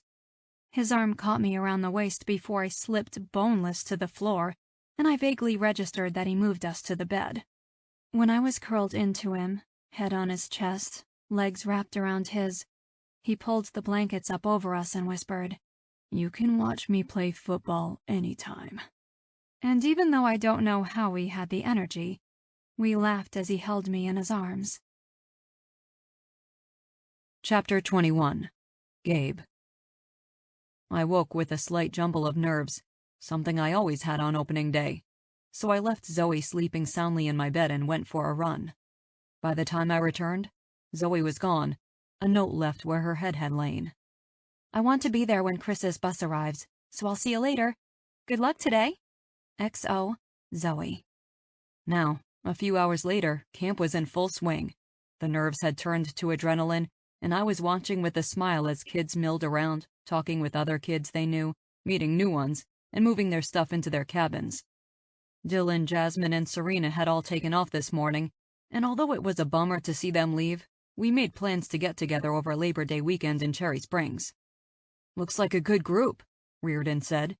He was leaning against the railing of the lodge, which was our main meeting place. This is where we'd hold the opening ceremonies, the early morning meets, and the end of camp banquet. It was also the dining facility and a place for campers to hang out when they had free time. kind of the central hub of camp. Yeah, I agreed as I surveyed the area. A good mix of new blood and return campers. I watched as the counselors began forming groups with their assigned campers, directing them where they'd be staying and where they needed to be for the 10 o'clock opening ceremonies. I didn't mind public speaking, especially when it was a bunch of kids who were here because they loved football and really wanted to be here. I looked forward to getting to know as many kids as I could, and hopefully helping to fan the flames of their passion for the game. My eyes caught on Zoe as she made her way through the mingling bodies, her arm thrown around a teenage boy I could only assume was Christopher. Tall for his age, with dark shaggy hair and a wide grin. Chris bore little resemblance to his aunt, but when they looked at each other, both talking animatedly, there was no denying their bond. Not many 12-year-old boys would allow a relative to walk around a group of their peers in such an affectionate manner. But I could tell it didn't bother Christopher in the least. Wanting to meet her nephew and let Zoe know I wanted to get together this evening, before all the craziness began, I jogged down the steps and over to where the pair had stopped. "Hey," I said as I neared them. Christopher's head came up first, and when his eyes landed on me, they widened. I knew he recognized me, which wasn't surprising since it was my camp. But the look of awe and excitement that flickered across his face proved that Zoe was right. He was a fan. Before either of them responded, I bent and kissed Zoe softly on the lips. Not just to reiterate to her that I wanted to be open about our relationship, but because I hadn't kissed her yet today, and I'd missed her. "Hey," Zoe replied when I righted myself. "This is my nephew Christopher. Chris, this is—" Christopher found his voice and cut her off. "Gabriel Lewis," he breathed, his youthful exuberance showing. He looked between his aunt and me, his finger pointing first at me, then at Zoe. "You just kissed Gabriel Lewis, Aunt Zoe." I bit back a chuckle as Zoe flushed.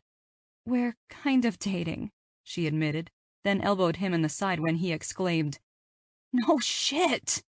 "Language," she chastised, which I thought was cute. "Sorry," Chris replied automatically, obviously not sorry at all. "This is beyond cool. I can't wait to tell everyone." "No, Chris, don't go telling everyone. If they find out, they find out. But just let this play out naturally, okay?" Chris looked like he wanted to argue, but nodded his agreement before turning to me and muttering, "She's always so worried about privacy. I just don't get it. I always tell all my friends that my aunt is the Zoe Zahn, and she just gets embarrassed. Now I can say that not only is my aunt the Zoe Zahn, but she's dating Gabriel Lewis. I'd be the king of school." Then he shook his head and sighed. "What a waste." Zoe had grown pale while Christopher ranted, but he didn't notice. He was too caught up in the unfairness of it all. "Although, I hate to say, Aunt Z, I did tell some of the kids on the bus who you were." He shrugged. "It just came up. Anyway, they want to meet you. Maybe take a picture or get your autograph? I hope that's okay." At his hopeful look, Zoe nodded, but her eyes were on me. Everything was clicking into place. The fact that she was a writer, that she'd never told me her full name, and that she so easily understood my reasons for keeping who I was a secret. She'd been doing the same thing. By the look on her face, I could tell she expected me to be upset, maybe even angry, but I wasn't. How could I be? If anyone would understand her reasons, it would be me. Which was the only thing that I found annoying. Why didn't she fess up when I did? Why hold on to the secret? I heard Reardon give the 5-minute warning and knew I had to go and get ready for the opening ceremonies. So rather than give away what I was feeling, I kept my face blank and said to Zoe, "We'll talk later." She just nodded and I could see she was worried, but I figured it served her right to let her sweat a little bit. Chapter 22. Zoe. I watched Gabe walk away, chewing my lower lip as I fretted. I hadn't known him long enough to know all of his facial expressions or emotions yet. Was he mad at me? Disappointed? I just couldn't tell, and I knew I'd worry about it until we were able to speak again. "Aunt Z!" I don't know how long Chris had been trying to get my attention, but he'd resorted to poking me in the arm, which probably meant for a while. "Yeah?" I asked, distracted. I cannot believe that you are hooking up with Gabriel freaking Lewis. I finally turned to focus on my nephew, who was looking like he was about to implode. I mean, he's only the best football player ever and like the coolest guy. Did you see his commercial for Nike? Total badass. Language, I muttered automatically, knowing how my sister Chloe felt about her son swearing. Used to my response, Chris just rolled his eyes and kept on rambling. I've seen every game he's ever played, watched every commercial, read every article. Did you totally lose your mind when you met him? I shook my head, my mind still full of worry. No, I didn't even know who he was until I'd already known him a few days, and then only because he told me. I could read my nephew's face, which was currently filled with disbelief. How's that possible? You've been at the house like a million times. I have a poster of him in my room. I flushed guiltily at the fact that I'd not paid close enough attention to my nephew when he talked about his hero, and now he knew it. I recognized his name once he told me. I just never really paid attention to what he looked like, I replied, hoping knowing the name was 1 point in my favor. Then added, plus, they're always wearing the helmets and armor. How can you tell what any of them look like? Chris didn't seem convinced. He just looked at me and corrected. They're pads, Aunt Z, not armor. Jeez. Sorry, kiddo. In a flash, Chris's face cleared and he grinned widely. That's okay. Now you're like his girlfriend, so I'm gonna get to know him better than everyone.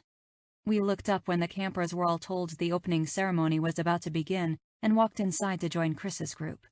I watched, only half listening, as Gabe stood in front of everyone and welcomed them loudly.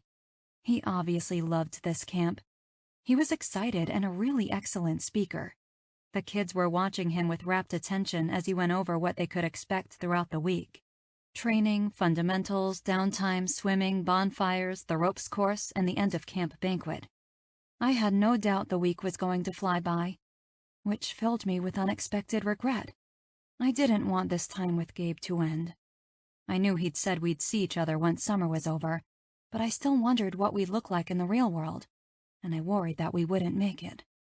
And even though I'd known him only a week, I really wanted us to make it.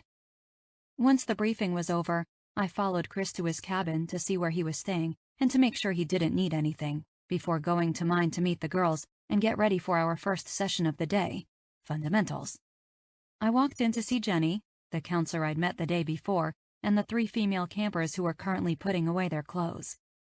Hi, I said to the new arrivals. I'm Zoe, and I'll be staying with you ladies this week. Hi, I'm Georgia, a tall brunette I'd guessed was 15 said as she made her bed on the lower bunk. Lucy, a smaller, bulkier, raven-haired girl replied as she put her clothes away. She looked the oldest. I figured her to be around 17. I turned to the other girl, who was sitting cross-legged on the bunk above Georgia quietly, taking everything in. I clocked her at right around Chris's age. She had curly blonde hair and was cute as a button. And who are you? I asked, when it looked like she wasn't going to offer up her name. Grace, ma'am, she finally said, even giving me a small smile. It's nice to meet all of you, I said in what I hoped was a cheerful, warm tone. I was definitely out of my comfort zone, but wanted the girls I was bunking with to feel at ease with me. Please let me know if you need anything. I'm here with my nephew Christopher and need to go meet him at fundamentals, but don't hesitate to grab me anytime throughout the week if you need me. Not waiting for a response, I wheeled around and headed back out the way I came, calling out, "Later, Jenny," as I left. When I got to the fields, the kids were already warming up, running sprints and touching the line before sprinting back. I wasn't sure if I was supposed to wait by the sidelines or watch from the bleachers, and was looking around to see what the other adults were doing when I heard Chris's voice shout, "Hey, Aunt Z, over here!" I turned toward the sound and saw my nephew waving me over to where he and Gabe were standing. "Hey, I was just telling Coach Lewis that you wouldn't mind holding the stopwatch and calling time." I turned my head slightly to see Gabe grinning at me, probably due to Chris's enthusiasm, but I also hoped it meant he wasn't upset with me. "Hi," I said as I walked closer. "Hi," Gabe returned softly, then rendered me speechless when he bent and kissed me sweetly before thrusting the stopwatch and whistle into my hand. I moved my head quickly, hoping that no one was watching our interaction, but all I saw was Chris's expression. He was looking between Gabe and me and nearly vibrating with excitement. "You'd better join the others, Chris," Gabe said as he righted himself. "Yes, Coach," Chris replied eagerly before dashing across the field. I chuckled as I watched him go, then turned to Gabe with a sigh and started. "Look, Gabe." "Later," he interrupted, then gave me a wink before jogging off. Gabe turned his head and added, "Just blow the whistle every 5 minutes and we'll start a new exercise," as he joined the kids. I nodded my consent, but thought, crap on a stick, he's going to make me sweat. Then I spent the next hour watching Gabe work out with his campers. It was not a bad way to spend an hour. Chapter 23. Gabe. "How'd your first day go, brother?" Reardon asked as he sat down next to me, his plate piled high with grilled chicken, salad, and a pudding cup. "Great," I replied as I picked up my tuna sandwich to take a bite. "The kids are in great shape, with a couple exceptions, but overall I was impressed. You?" "Well, I had the easy stuff, swimming and whatnot, so I couldn't speak to the kids' fitness levels, but they all seemed to have great attitudes." I nodded as I chewed, my eyes surveying the room. It was dinner time, and we tried to keep the menu pretty healthy during the week, saving the hamburgers and hot dogs for the Friday barbecue and bonfire. The kids didn't seem to mind. They were all tearing through their meals like they were starving, which after a day outside, working out and playing in the sun, they probably were. I knew they'd all be sleeping hard tonight, which was good, because by day 3, we usually had to start night patrols to stop the kids from sneaking out. I grinned as I watched Zoe and Chris a few tables away. It looked like she was seated with a table of fans, and they were all shooting rapid-fire questions about her books. I'd expected Zoe to look uncomfortable. She didn't seem the type to want to be the center of attention, but she was smiling and laughing along with the kids. They seemed to be in a deep discussion, so I was surprised when I caught Chris's eye and he yelled out, "Coach Gabe, what's your favorite movie?" "Rudy," I answered automatically, then saw half the kids around me nodding in agreement. "Aunt Z says Star Wars is the best movie ever made," he shouted back, trying to bring me into a conversation that was happening a good 4 tables away from me. Still, I could see he was excited by our relationship, so I didn't see the harm in humoring him. "Another excellent film," I replied. I heard Reardon chuckle next to me and shot him a look, then looked back at Chris when he said, "Aunt Z's never seen Rudy." "We'll have to remedy that," I replied with a grin. Zoe must have told him to stop yelling across the room, because he shot me another grin, then sat down in his seat. Zoe looked over her shoulder and gave me a half shrug. I winked, then turned my attention back to my plate. I still had some work to do after dinner, which I was hoping to do quickly so I could get some time in with Zoe before lights out. Once we were done with dinner, I stopped by the general store to see if they needed anything, then popped into my office to check email and get some paperwork done. When I looked at the clock and saw it was already after 8, I decided to call it a night and headed up to my cabin. I was almost to my steps, the day running like a play reel in my head, when a sound caused me to look up, and I saw Zoe rocking on my porch. "You been waiting long?" I could barely see her shake her head in the dark before she answered, "Not too long." "Sorry, I had some work to do," I explained as I walked up the steps and opened my door, then waited for her to get up and lead us inside.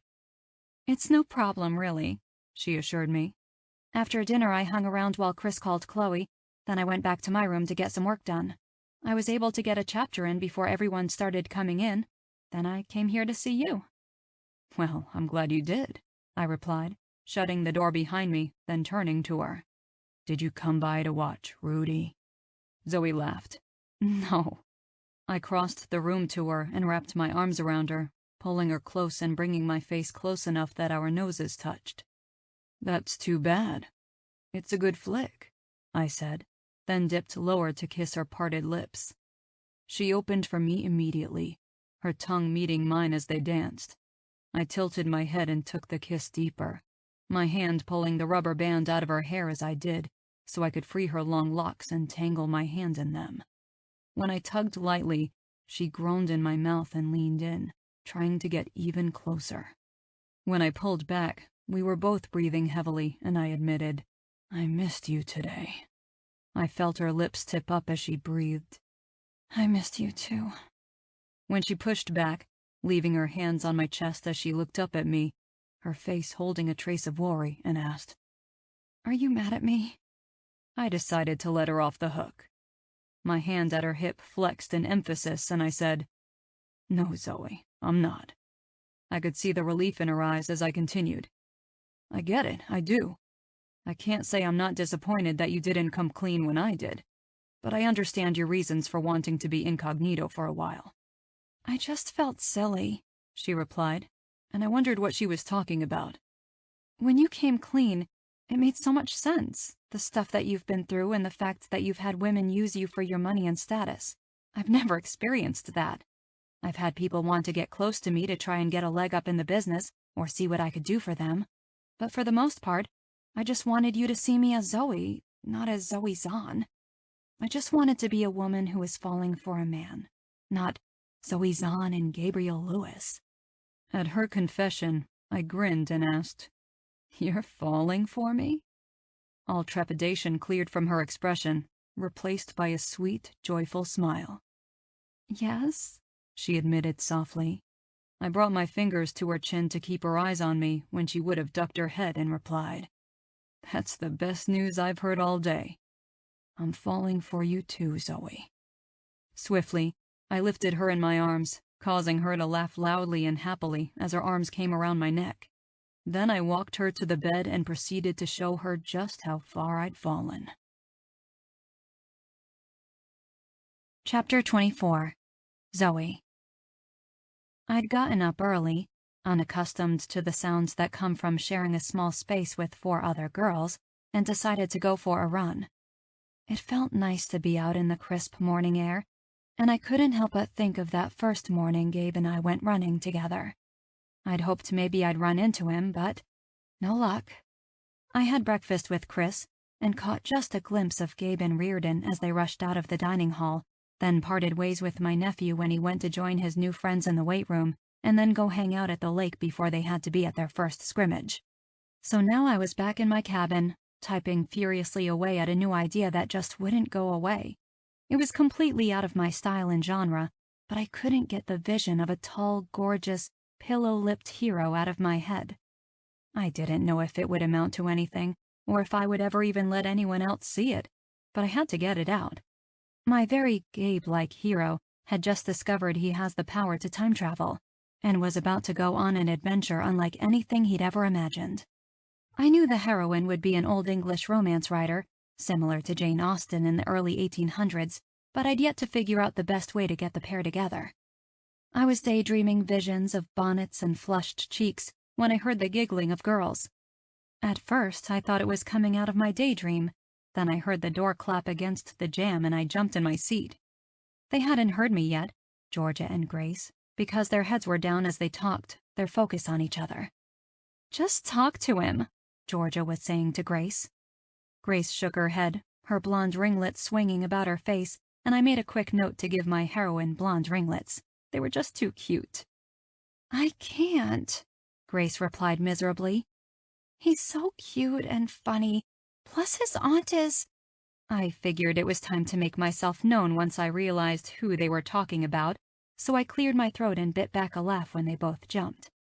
"Oh hey, Zoe?" Grace stammered, her face flushed with embarrassment at being overheard. "Hey girls," I replied, smiling at them both. I decided not to embarrass Grace further by commenting on what I heard, instead asking, "How's your morning been?" Grace smiled gratefully while Georgia responded, "It was pretty great. After breakfast we hit the gym, then went to the lake and went kayaking. The lake is beautiful. I wish I could stay here forever. Where are you from, Georgia?" She flopped on her bed, then planted her head in her hands and replied, "Las Vegas. Living there can be fun, but mostly it's boring. I'm too young to really spend any time on the strip. You can only see the dolphins and stuff so many times. And my parents have to work a lot, so—" She shrugged and laid back.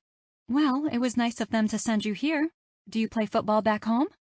"Rec ball, but I'm one of the oldest on the team. Most kids my age play for the school, but girls aren't allowed to try out, so I take what I can get." "That's terrible," I replied, incensed for her. "You should be able to try out just like everyone else, no matter what your gender." "My parents have been fighting that battle for the last 3 years," Georgia said, now looking up at the bunk over her. "I think after this summer it'll be time for me to give up. Some of the kids at school make fun of me, and there's no use causing drama if we have no chance of changing anyone's mind." "Is it the same for you, Grace? Where are you from?" Grace sat on the side of Georgia's bed and nodded. "Yes, I'm 12 now, so this year will be my last year of rec ball. We don't go above age 12 like they do where George is from. I live in Boise." "Would you want to try out for the middle school if they let you?" I asked.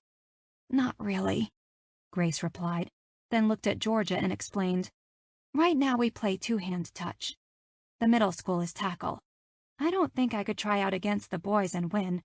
I'm a lot smaller, and I think I'd be more afraid of getting hurt." "That's nothing to be ashamed of, Grace," I said when she looked worried that Georgia would be disappointed in her. "You can still love football and support your friends on the team, even if you weren't on it." "Being tackled doesn't worry me. I just wish I'd be given the chance, you know?" Georgia said from under her arm, which was now covering her eyes. Grace put her hand out to pat Georgia on the arm, then brought her eyes to mine and asked, "Are you coming to the scrimmage?" "I wouldn't miss it." A knock at the door had us both swinging our heads toward the sound. I was about to get up and see who it was when the door opened and Christopher peeked his head around. "Hello," he called out. "Chris," I admonished, "you can't just barge in. Knock first." "I did," he said, walking into the room and lifting his chin at Georgia and Grace. "Wait for someone to call out or answer the door. This is a female cabin. Someone could have been changing." He held up his hands in surrender, causing my no-nonsense tone to be ruined by my indulgent smile. "What's up? Is it time to go to the scrimmage?" I asked, saving my document and powering down my laptop. "Yeah, but I was actually coming to see if Grace wanted to walk over with me," Chris said, his voice a little shaky. I watched as Grace closed the mouth that had dropped open at his words and stood slowly, almost as if in a trance. Yeah," Grace replied, then turned to Georgia and asked, "See you there?" Her friend smiled and nodded, then looked to me and wiggled her eyebrows. I bit back a smile and watched my sweet nephew hold the door open for my painfully shy roommate, then shoot me a grin and say, "See you there, Aunt Z." "Be good," I called out, not really sure what to say, or if Chloe would even be okay with what had just happened. "Yes, ma'am," Chris said with a wink, then took Grace's hand and led her away. Chapter 25. Gabe.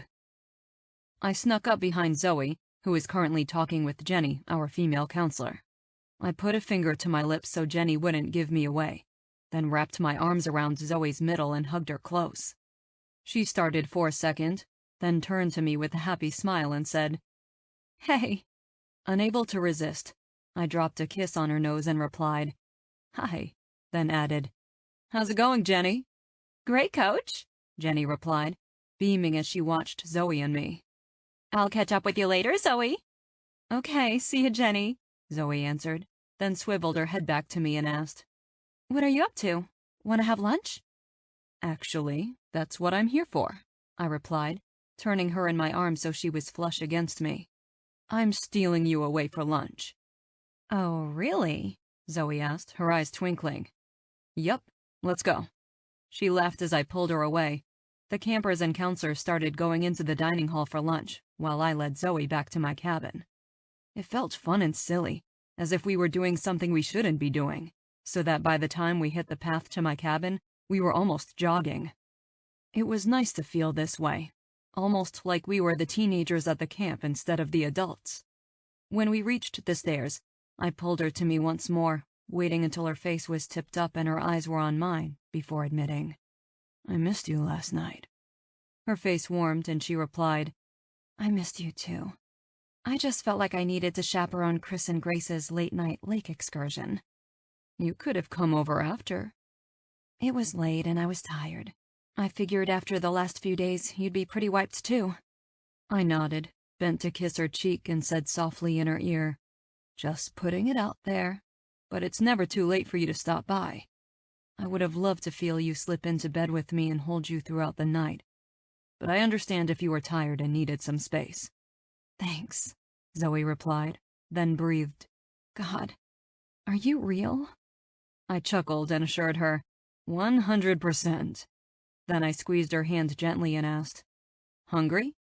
She nodded, so I took her up and into my cabin, laughing when she saw the pizza and wine picnic I had waiting in the center of the bed, and started clapping as she did a little jig. Pizza? Yay! I had a craving and was hoping you'd feel the same. I do. But how did you get it? I have my ways. Well, she said, moving toward the bed.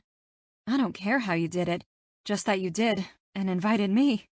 Don't tell Reardon, he'll kill me, I joked as I watched her sit cross-legged on the bed and get comfortable. Zoe looked at me, eyes wide. Should we save him a piece? Hell no, I replied. Dig in. She needed no further invitation, grabbing a slice and taking a bite. The moan that escaped her lips as the spicy sauce and gooey cheese hit her tongue was enough to have me grabbing my wine and taking a healthy sip. I needed to keep my wits about me. We still had half a day of activities, plus planning for tomorrow's game, barbecue and bonfire, then Saturday's ropes course, not to mention Sunday's closing ceremonies and banquet. It was hard to believe that the first week was almost over. But when you held a camp in the summer that brought in new kids each week and was packed with activities, the time tended to fly by. It just sucked that the end of this week would mean the end of this time with Zoe for the next 7 weeks. I didn't know how I'd handle the long distance when I'd gotten so used to being able to see her whenever I wanted. Rather than dwell on the inevitable, I joined her and grabbed my first slice. I don't know if it's just been a while or if this pizza was fired by the gods, but this tastes like heaven. I savored my bite before answering. Actually, one of the cooks here makes them. She used to own a pizza shop, but passed it down to her kids when she retired. She liked to work with us in the summer, just to stay busy and be around her friends and the kids. She'll make more for the banquet. She's a genius, Zoe said on another moan. You're going to have to stop moaning, I said huskily, or you aren't going to get any more pizza, and you're going to be late to Chris's next session. She cleared her throat and asked, what are your parents like? Nice tactic, I replied with a grin as I picked up another piece of pizza. Have you heard of Ozzy and Harriet? Zoe nodded. Well, they're nothing like that. My mother hates to cook and clean. That's always been my dad's forte. Which is funny considering he was kind of a biker and now they run a bar. My mom's a firecracker, always ready to stand up and fight for what she believes in and those she loves. My dad's more laid back. They sound awesome, Zoe said as she picked up her wine and tasted it. They are, I replied, smiling at the thought of them. What kind of bar do they run? I'd say it's half biker bar, half sports bar. A lot of guys Dad used to hang with come in a lot, and with word of mouth, the clientele grew. They have a bunch of my jerseys and stuff on the walls, and if there's a game televised, they're showing it. I guess it's a pretty unique place. A family bar. I'd love to see it, she said offhandedly. I'd love for you to see it. And to meet them. My parents.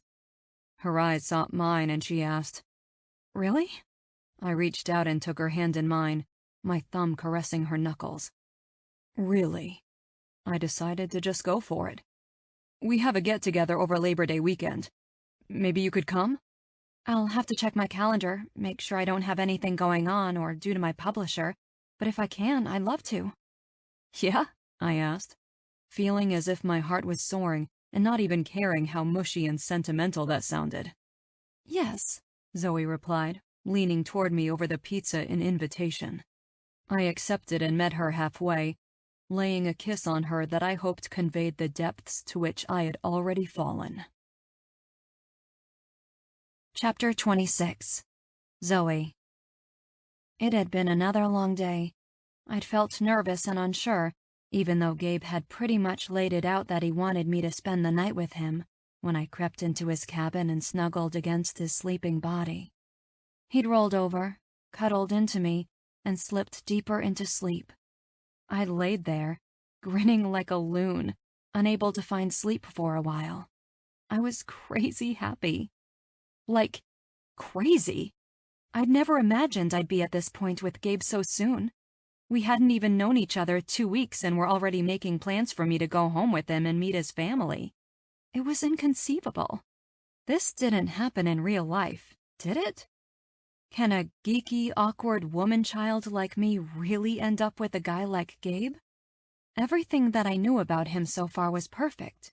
The way he was with his family, with the kids, the life he led that made him the man he was today. It was all perfect. For me. It was like we'd both had to live our lives and make it to this point so that we would be ready for each other. I was certain, no matter what he said, that had we met in college or our 20s, we wouldn't have given each other a second glance. Either of us. But now, in this time, I felt like the luckiest woman in the world. Thank God I mixed up the camp dates, was my last thought before finally drifting off to sleep. By the time I woke up, Gabe was already off on his run, so I'd showered and left to go meet Chris. The day was another long and fun-filled one, ending with a football game, barbecue, and bonfire. The kids were all stoked, and I had to admit, I was too. I brought my camera and a notebook to the game. The camera so I could get pictures of Chris for Chloe, and quite possibly sneak some of Gabe for myself. The notebook was so I could observe the players during the game and in between plays, so I could note their interactions with each other and the coaches, and just basically get ideas for new quirks and mannerisms for future characters. Luckily, since teenagers and my nephew surrounded us, Gabe was not playing in the game. He was coaching. Even though I had no idea what was going on, I enjoyed watching them play. The easy banter, the competitiveness, the constant slapping. It moved fast, and the evening sky was filled with shouts and laughter. I was struck by what a great thing Gabe had done here. He'd obviously put a lot of thought and hard work into making this dream of his a reality. Some may argue that it was easy for him, since he'd made a lot of money playing football and had the funds to do it.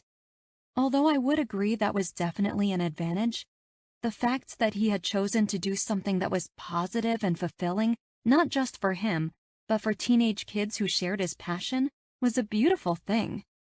I watched the boys waiting patiently on the bench for their turn on the field, the coaches yelling out corrections and encouragement, and when I saw Georgia running as fast as lightning toward one end of the field, her hands thrown in the air when she reached her goal untouched, I stood up and cheered. I had no idea what happened, but it sure was exciting. I made a mental note to give her, and the other girls in my cabin, a gift of some sort for being such badass examples for teenaged girls everywhere. By the time I got to the barbecue, the kids were happily eating their burgers and dogs as they went over the highlights of the game. I saw Gabe and Reardon standing off to the side, their heads together as they talked. I was about to give them privacy while I grabbed a plate when Gabe spotted me and waved me over. "What's up, Zoe?" Reardon asked when I reached them.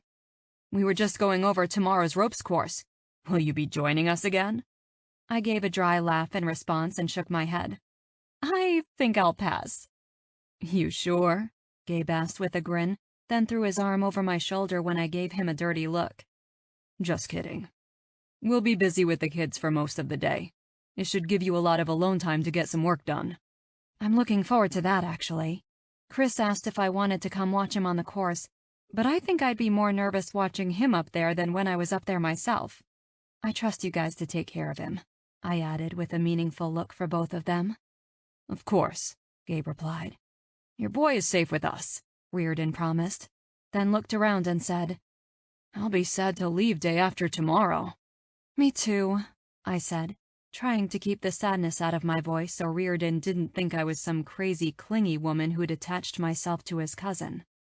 Obviously, Gabe wasn't worried about that because he said, "I'm trying to get her to come for Labor Day." Surprise was evident on Reardon's face when he asked, "Really?" "Yup. I think she'll love Cherry Springs." Reardon looked at Gabe for a minute, then must have made the decision to just go with it, because he said, "You will, Zoe. It's a great town filled with wonderful people. Although I have to warn you, when the whole family is together, we can be quite a handful." "Well, I hope it works out because that sounds amazing." Reardon's face relaxed and I knew I'd said the right thing. Cherry Springs and his family obviously meant the world to Gabe's Viking cousin.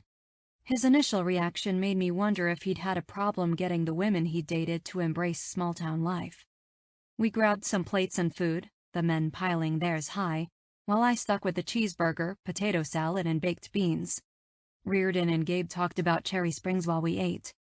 About Reardon's law office downtown, Gabe's parents' bar right on the outskirts, and the family business that Dylan and Jasmine had mentioned they both worked. Lewis Sporting Goods is a small chain, mostly in the Midwest, and that's due mostly to Dylan and Jasmine. They've really turned that place around since they took over. Wow, I had no idea. That's wonderful, I gushed, excited at the thought of seeing all of these places they described. What about Serena? Well, as you know, she's an artist. She also works in an art studio in Chicago to help pay the bills. We all keep telling her that she needs to move back and open her own studio in Cherry Springs, but she hasn't succumbed to the pressure yet. I think she will, Reardon said. She was talking about how much she missed living by family before she left. I hope so, Gabe said. It would be good to have her there when I come home. Speaking of, when are you going to make Cherry Springs your home base again? Reardon asked. Gabe looked at me, his expression soft, and shrugged. I guess we'll see what happens.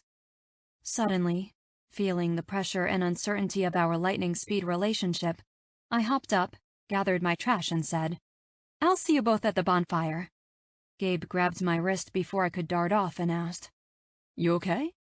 Yep, peachy, I lied, then scampered off to get a little alone time and figure out what the hell I was doing. Chapter 27. Gabe. I knew I'd freaked Zoe out with my honesty, so I decided to lay off on being so vocal about my intentions and give her a break during the bonfire. She already knew where I was coming from and what I wanted, so I figured we could just enjoy the moment and not focus on what was going to happen tomorrow.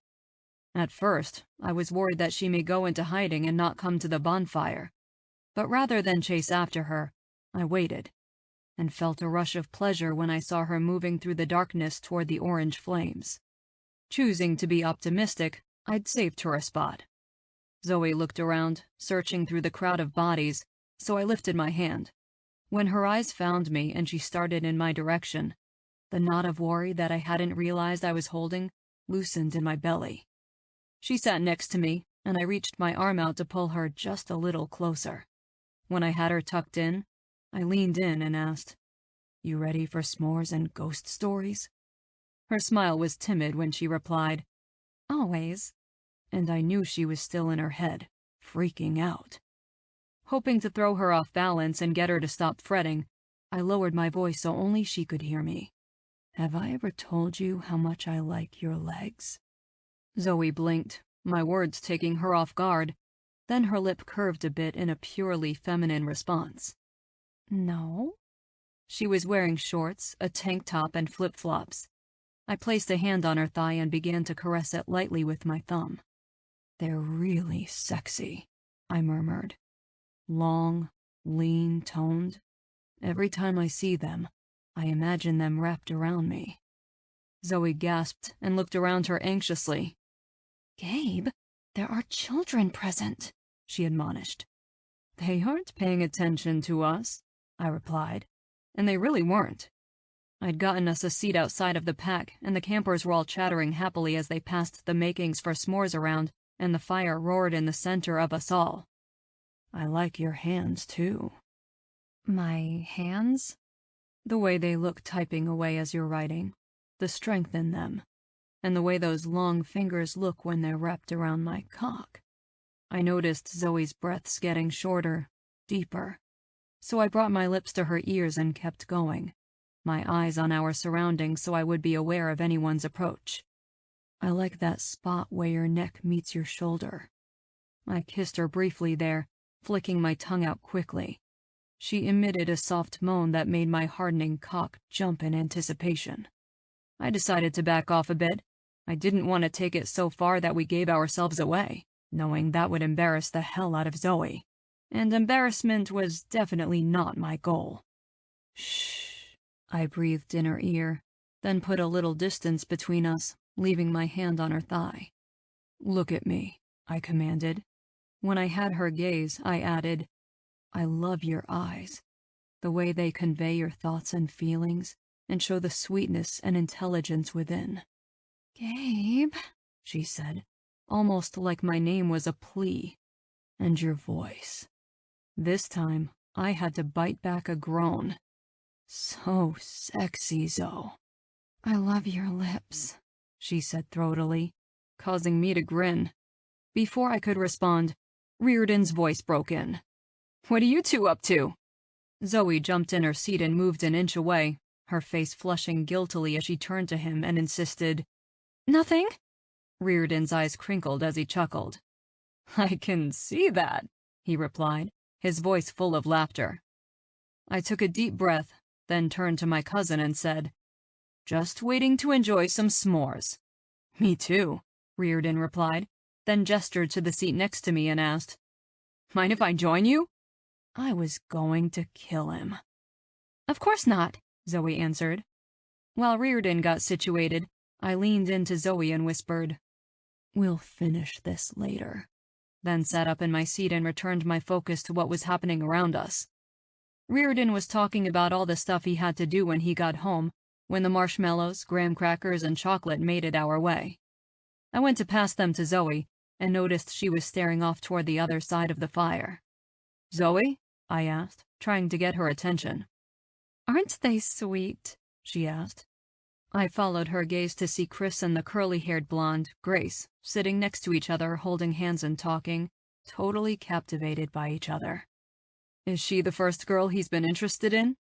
As far as I know, he's never said anything to me about a girl, but I don't know if he would or not. "I think you would." You do? she asked, her head turning toward me. "Yeah," I replied, taking her hand in mine. "It's obvious you guys share something special. You're his cool Aunt Z. I bet he tells you everything." He's such a great kid, she said, her focus turning back to the young couple. And so is she. So sweet and quiet. It's a shame they probably won't see each other again. "Never say never," I said, smiling at the pair. "I bet they keep in touch via text and Facebook, at least for a while." When she didn't answer, I lifted the bag in my hand and asked, "Care to burn a marshmallow?" She turned to me with a smirk and answered, "Burnt? No. Perfectly browned? Definitely." "No way," I argued. "The best way to roast a marshmallow is to burn it until it's nice and crispy, so that when you bite into it, you have the crunchy outside and the gooey center." "You're wrong." "Prove it." "Gladly," she said, then stood abruptly and walked off. I watched her walk around and talk to a few kids, then bring 3 of them over. "They're going to judge," Zoe said as she took the bag from my hand. "We'll both roast 3 marshmallows each, and they will decide whose is the best." "No contest," I replied as I stood, then thrust the chocolate and graham crackers at Reardon and said, "Hold this." "Aye, aye, Captain," was his sarcastic reply, but I ignored him and went to get 2 skewers from the refreshment table. When I got back, I handed one to Zoe, then took a marshmallow out of the bag she held open for me. We roasted our marshmallows and gave them to the judges, who'd obviously forgotten whose camp they were attending, since they unanimously picked Zoe's lightly toasted marshmallows for the win. "You cheated," I accused when Zoe thrust her arms up in victory. "Did not," she replied haughtily, moving those hands to her hips. "You probably offered them signed books or something." "Nobody likes a sore loser." Now her hip was cocked, and our judges were snickering. "I'm not a sore loser. You're a mean winner." Zoe looked at me for a minute, then threw her head back and started laughing. "You're a nut," she said, then moved in to put her arms around my waist and rest her head on my chest. "Thanks, guys," I said to our judges. As they walked away, I placed my lips on Zoe's head and kissed her briefly. "You're a nut," I said, mimicking her words. "I guess that means we belong together," she said softly, tilting her head back to look up at me. "I guess so," I replied softly. Chapter 28. Zoe. Gabe's perception of my fears, and absolute ability to put me at ease, had me thinking that he was definitely not real. No one could be that perfect, or rather, that perfect for me. He must have a weird tic I hadn't noticed yet, or the inability to appreciate 80s music. Maybe he hated puppies and kittens, or thought Eminem was overrated. I didn't know what his flaw was yet, but it was bound to come out sooner or later. I just hoped it was something I could live with. A weird tic would be okay. All of the others would be deal breakers. I'd spent the morning catching up on emails and social media, working on edits from my publisher, and even got a chapter in on my indulgent work in progress. I reached for another red vine and gasped when I realized the carton was empty. When I went to my bag to grab another one, I saw that I was out. Well, I guess it's a good thing I leave tomorrow, I thought, then sighed. It was crazy how sad the thought of leaving made me. The lack of red vines notwithstanding, I really liked it here, and was melancholy at the thought of returning home, which was super strange because I loved my space. If I was honest with myself, the biggest bummer was leaving Gabe, but since I wasn't ready to be honest with myself, I decided to sit back down and get back to work. I don't know how long I'd been typing away when a noise by the door caused me to look up. Jenny was walking in with a brown paper bag in her hand. "Hi, Zoe," she said cheerfully. "I don't want to bother you. I just came here to pick up something, and when Gabe asked if I was coming to the cabin, he asked me to bring you this." She held up the bag to show me, then crossed the room and put it on the table next to me. "He said you probably haven't consumed anything other than coffee and red vines." I resisted the urge to fling the empty candy container off the desk as she continued. "So he wanted to make sure you got some sustenance." Gingerly, I opened the bag and peeked inside, then reached my hand in and pulled out a turkey sandwich, barbecue chips, and a banana. "He seems to really like you," Jenny said, her face taking on a dreamy expression. I'm sure mine matched when I answered, "Yeah, he's so thoughtful." As if on cue, my stomach growled, causing us both to laugh. "Well, I'll let you get back to it, and I'll report back to Gabe that you're fueling up." "Thanks, Jenny." "No problem." When she left, I unwrapped the sandwich and began eating. It suddenly hit me that during my time here, Gabe had planned and executed many thoughtful moments for me, and I'd never once surprised him with anything. I saved what I was working on, closed the windows I had open, and powered down my laptop. Then I stood and began pacing as I finished my lunch. Once I had an idea formed, I rushed out to put my plan into action. First, I stopped by and had a talk with the cook, gushing about how wonderful her pizza was before I begged her for a favor. Next, I went to the general store and bought some candles, eye black, and one of Gabe's jerseys. The candles were more for camping than romance, but I had to make do with the tools I had available to me. I went back, showered, did my makeup, and styled my hair in big loose curls. I looked at the clock and figured I had just enough time to go back to the kitchen, then hightail it to Gabe's cabin in time to get everything set up before he got home from dinner. He'd mentioned that he'd be eating with the kids after the ropes course. It was their last dinner, and he liked to answer questions from the campers and get their feedback about their week. As I was walking to his cabin, inspiration struck when I passed a bush full of blooming flowers. Looking around to make sure no one was watching, and hoping I wasn't breaking some rule about messing with the landscaping, I picked as many buds as I could hold. I let myself in and started setting up.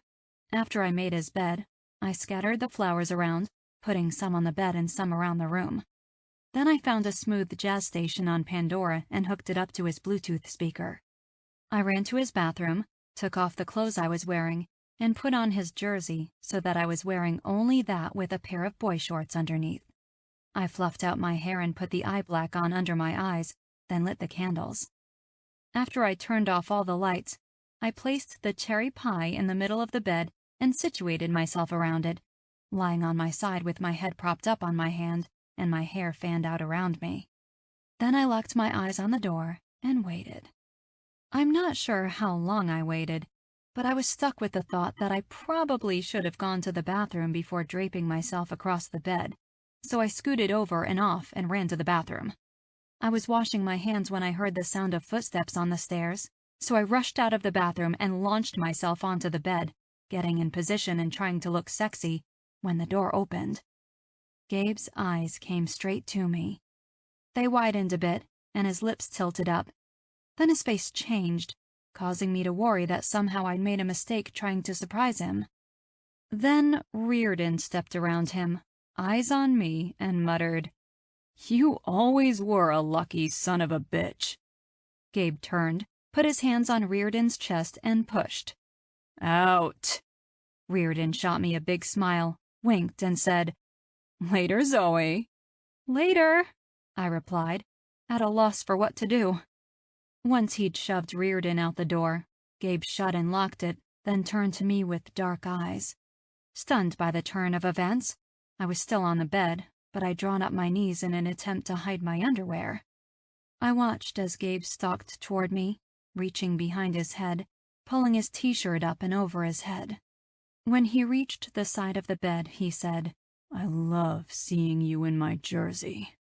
Slowly, I lowered my legs and positioned myself back the way I'd intended. Then I reached out, ran my finger through the whipped cream on top of the pie, and sucked it off, as I watched his reaction. When I knew I had his rapt attention, I deliberately eased my finger out of my mouth, running it along my plump lower lip. "Wanna play two-hand touch?" I asked in my sexiest voice. Chapter 29. Gabe. The end-of-week banquet was always bittersweet. Saying goodbye to the campers we'd gotten to know during the week, only to do a quick turnaround after they left to get ready for the campers due in the next day. This one was even more so, because I knew once the banquet was over, Reardon would be leaving for Cherry Springs, and Zoe and Chris would be headed back to North Carolina. I loved my camp, truly, with all my heart and soul, but I had to admit that I wished I was leaving with Zoe and Chris. I wanted to meet her sister, Chris's mom, Chloe. I wanted to see where Zoe lived and worked, to get a glimpse into her normal life. And I was eager to take her back to Cherry Springs, show her off to my parents, and let her see the charm of the small town I'd grown up in. I knew all these things would happen eventually. I just needed to be patient. But that didn't stop me from wishing I could have it all now. The pizza was a huge hit, as usual, even though Reardon gave me the stank eye as he grabbed a slice. He was still bitter over the fact that I'd only had one made for me and Zoe, and hadn't thought to grab one for him. Oh well, it didn't hurt for him to wait. It looked like that's what we had to do for the good things in life. Wait. Now the campers were milling around, exchanging phone numbers and sharing memories. I made the rounds and talked to the departing campers, then stopped to talk to some of the counselors about the meeting after departure and the fact that we all had a long night ahead of us. I knew they didn't mind. They enjoyed the in-between nights, when they didn't have any kids to take care of and could kick back and relax after we got everything prepped for the new arrivals. Usually I joined them for a bonfire or a late-night card game, but I had the feeling I wouldn't be in the mood once Zoe drove away. I found her standing with Reardon, a few feet away from Chris and Grace, who were having a tearful goodbye. At least on Grace's end. "Everything all right?" I asked softly as I walked up to the adults. Zoe glanced at the young couple with a frown and said, "She's taking this pretty hard." "Nothing that a little time and distance won't cure," Reardon said, earning him an elbow jab from Zoe. I smiled at the pair of them, happy that my best friend/cousin and the woman I didn't want to let out of my sight had become so close. He treated her just like he would Jazzy or Rena, and she treated him the same. I put my arm around Zoe's waist and stepped close enough to feel her warmth against my side. "We were just talking about Labor Day. I was telling Zoe how our dads like to drink beer and fight over who smokes the best ribs." "It's true," I said with a chuckle. "They have a long-standing competition going, and no matter what anyone says, they'll go to their graves fighting over those damn ribs." "It sounds wonderful," Zoe said, causing Reardon and I to look at each other and say fondly, "It is." "Oh my gosh!" Zoe squealed suddenly, causing me to brace myself and look up. "What is it?" I asked, but she didn't hear me. I looked up to see what had caused her excitement and saw a woman walking toward us. She wore a skirt and blouse with heels, business attire, and had her long brown hair pulled back straight and tight in what looked like a painful bun. Her eyes were on Zoe, big brown eyes, and I had a tingling of recognition. I heard Christopher say, "Mom, I thought you couldn't make it." And when I realized he was talking to the approaching woman, it all clicked into place. This was Chloe, Zoe's sister. I turned my attention to her once more and could see a slight resemblance. The eyes, the hair, and maybe a little fraction of the face, but that's where the similarity ended. She was buttoned up, while Zoe was free and unencumbered. I saw her eyes come to me and widen, then lower to my arm around Zoe's waist, before coming back to me again, and I literally watched the blood drain out of her face. Then something else niggled in my brain as she lifted a hand to her mouth and emitted a cry before turning on her heel and running back out of the room. Zoe muttered, "What in the world?" before turning to me and saying, "Be right back," and running after her sister. I stood still as a statue as my head swiveled to Christopher, who was staring after his mother and aunt, confusion apparent on his face. His handsome face, with a strong jaw topped with thick black hair and a body that was taller than usual for a 12-year-old boy. That niggling grew into a hot ball of fire in my chest when Reardon leaned in and asked, "Isn't that the woman from the after-party? Your first Super Bowl?" 13 years ago, I stated, my voice barely audible. "Yeah," Reardon said, his eyes burning a hole in the side of my head. "Chloe, right?" "Right," I replied, as my entire world crashed around me. Chapter 30. Zoe. "Chloe!" I called as I ran out the door and swiveled my head, trying to see which direction she went. When I looked to the right, I saw her standing down at the end of the porch, her hands on the railing, bent over at the waist. "What is going on?" I asked when I reached her. Chloe's head came up, and her face had a haunted look that scared the bejesus out of me. "Chloe?" I urged. "I don't understand. You said you couldn't come, then you do, and you run out like your skirt is on fire. Talk to me." "You and Gabriel Lewis?" she asked, which struck me as weird. Why was that what she was focused on? She couldn't be jealous. "Yes, but why would that make you run out? Do you know him?" I asked, confusion swirling around in my head. "It's complicated." "How?" I asked, my confusion turning to frustration at her vague answers. "Just spit it out, Chloe." "I was going to come here with Chris, but I chickened out," Chloe started randomly. "I couldn't do it. Didn't know how. I was afraid." I crossed my arms over my chest and stared at my sister. "Afraid of what?" "I told you that I'd contacted Chris's father and he didn't want anything to do with Christopher, so I refused to tell anyone who he was or put him on the birth certificate." "I know what you told me," I answered warily. "I lied," she said, and the frustration turned to anger. "You lied? For 13 years?" I asked, throwing my hands up. "So, who's the father?" Chloe stood, turned to me, and put her hands on my arms. This was her big sister, I'm about to break it to you stance. So I braced. "It's no accident that Chris developed a love for football, who his favorite team was or his favorite player, because I encouraged it. When this camp started, I told him about it and kept it in the back of his mind for the past 3 years, so when he was old enough, he could come. I had it all planned out." The anger turned to a cold, stark fear, and I ripped out of her grasp. "You can't be serious." "How could I know?" Chloe asked, her eyes pleading with me to understand, which I absolutely could not do. "I chickened out and he asked you instead. I figured it would give him a chance to be in the same place, even though neither of them knew. I never imagined that you and he would develop feelings for each other. It was only supposed to be a week." "But I got the dates mixed up and came early," I mumbled, letting it all come together in my head.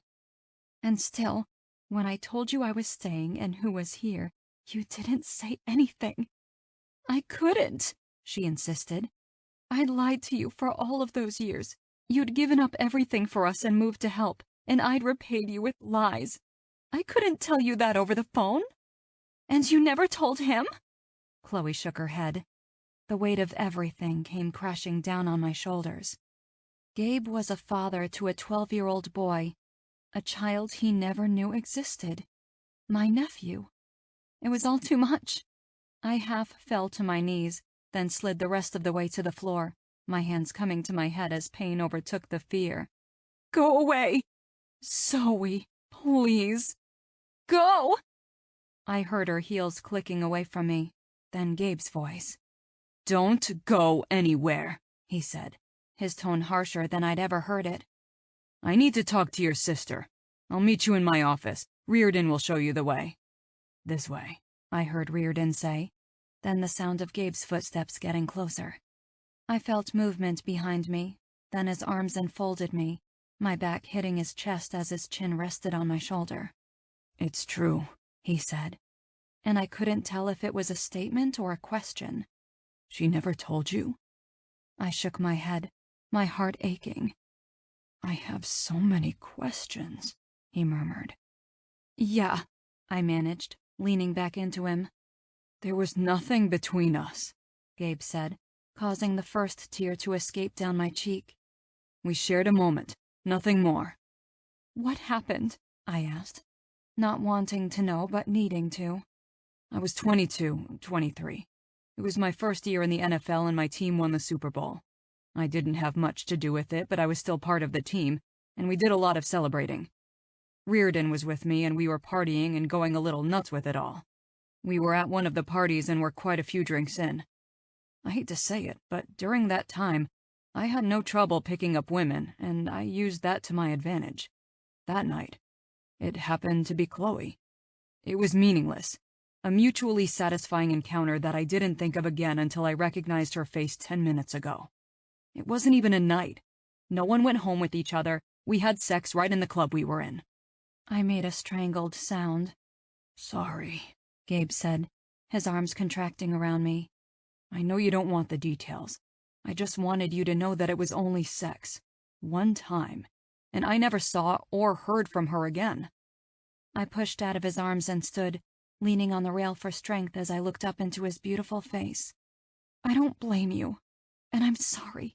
So sorry that she kept Christopher from you, I said as he came to his feet and covered my hand with his own.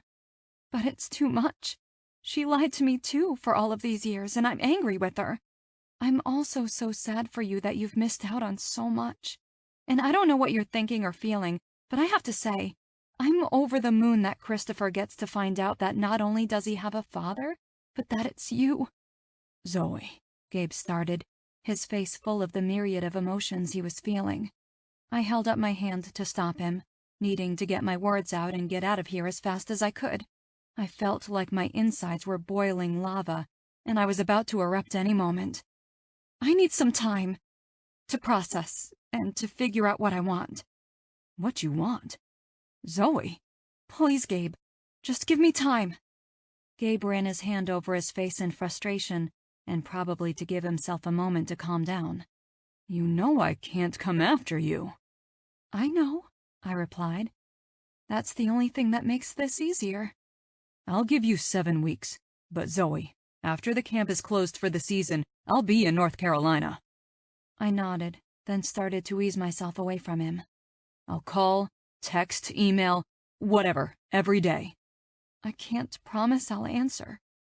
I'll do it anyway, he said, and I took one last long look at him to get my fill before turning and getting out of there as fast as I could without running.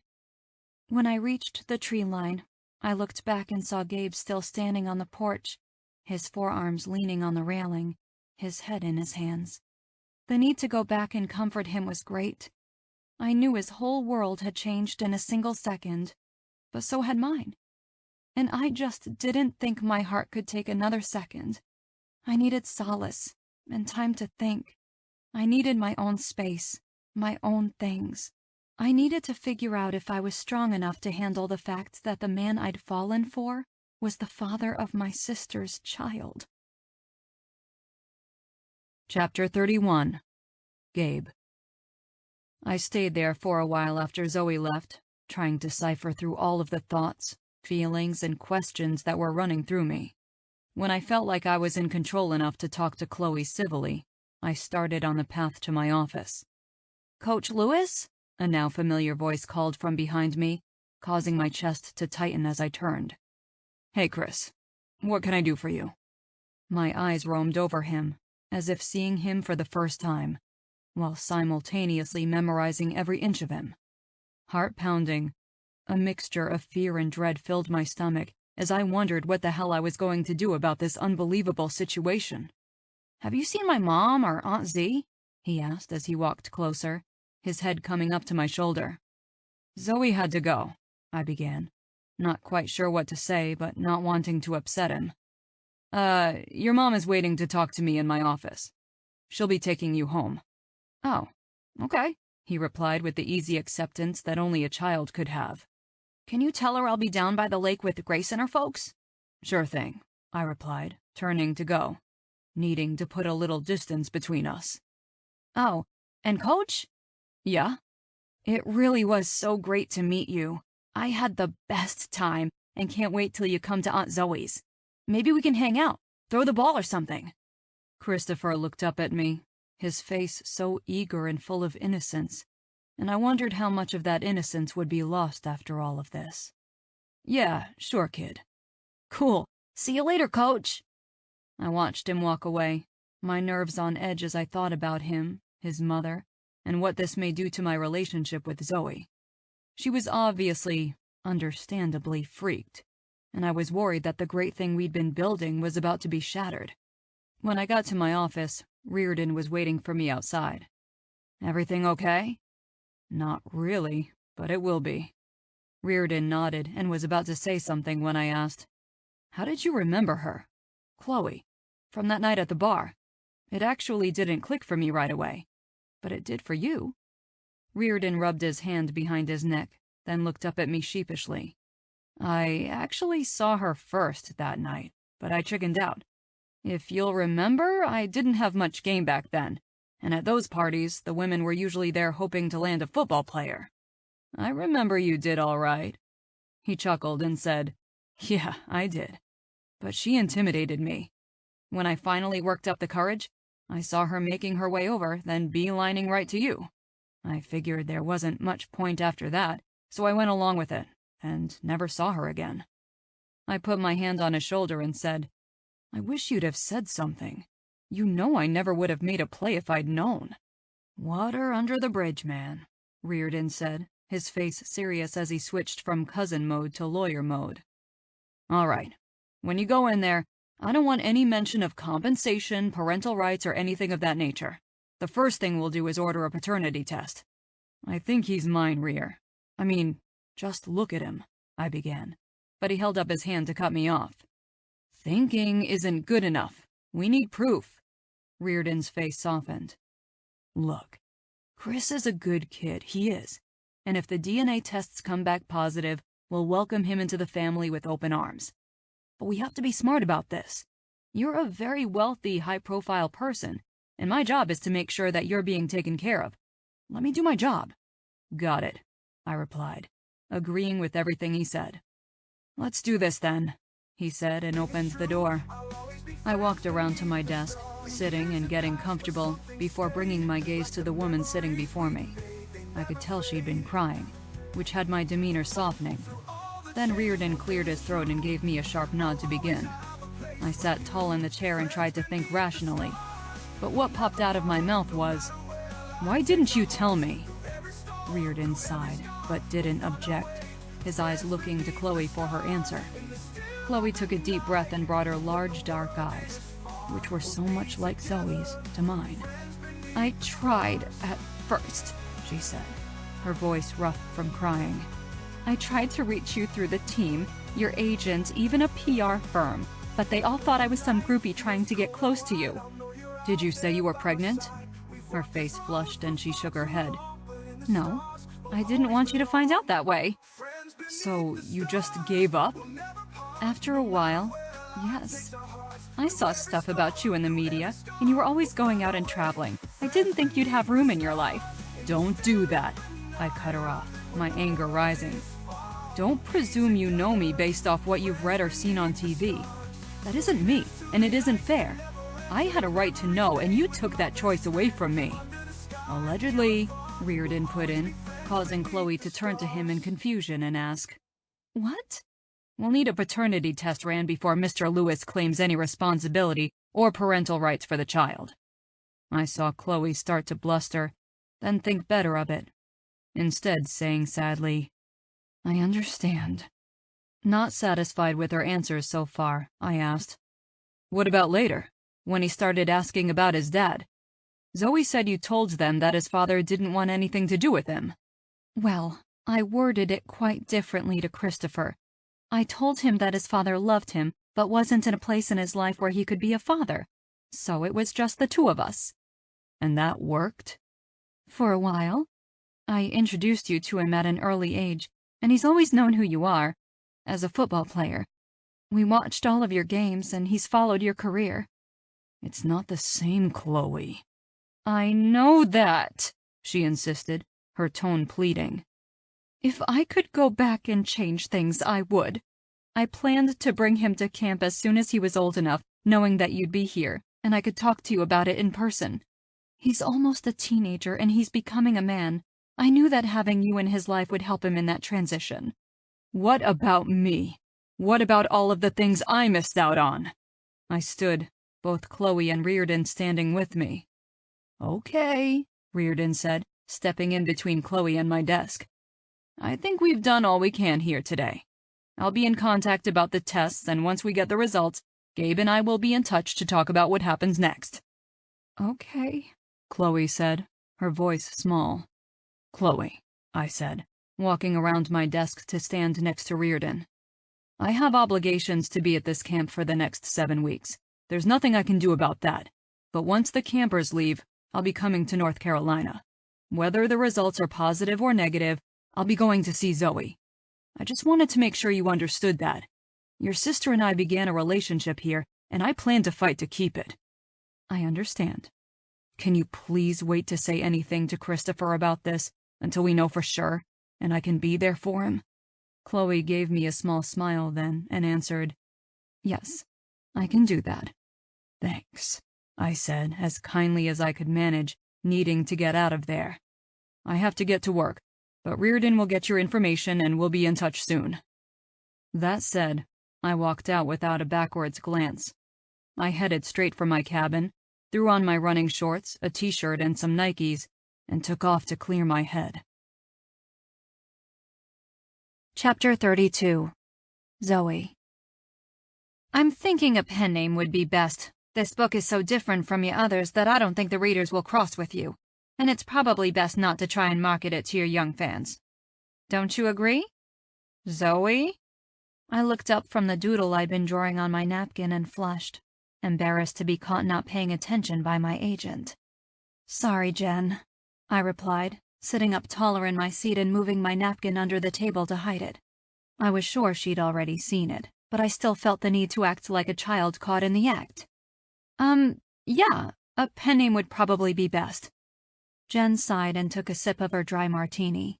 She was used to my quirks and the way I succumbed easily to distractions, but the look on her face told me that she knew this wasn't just me being me.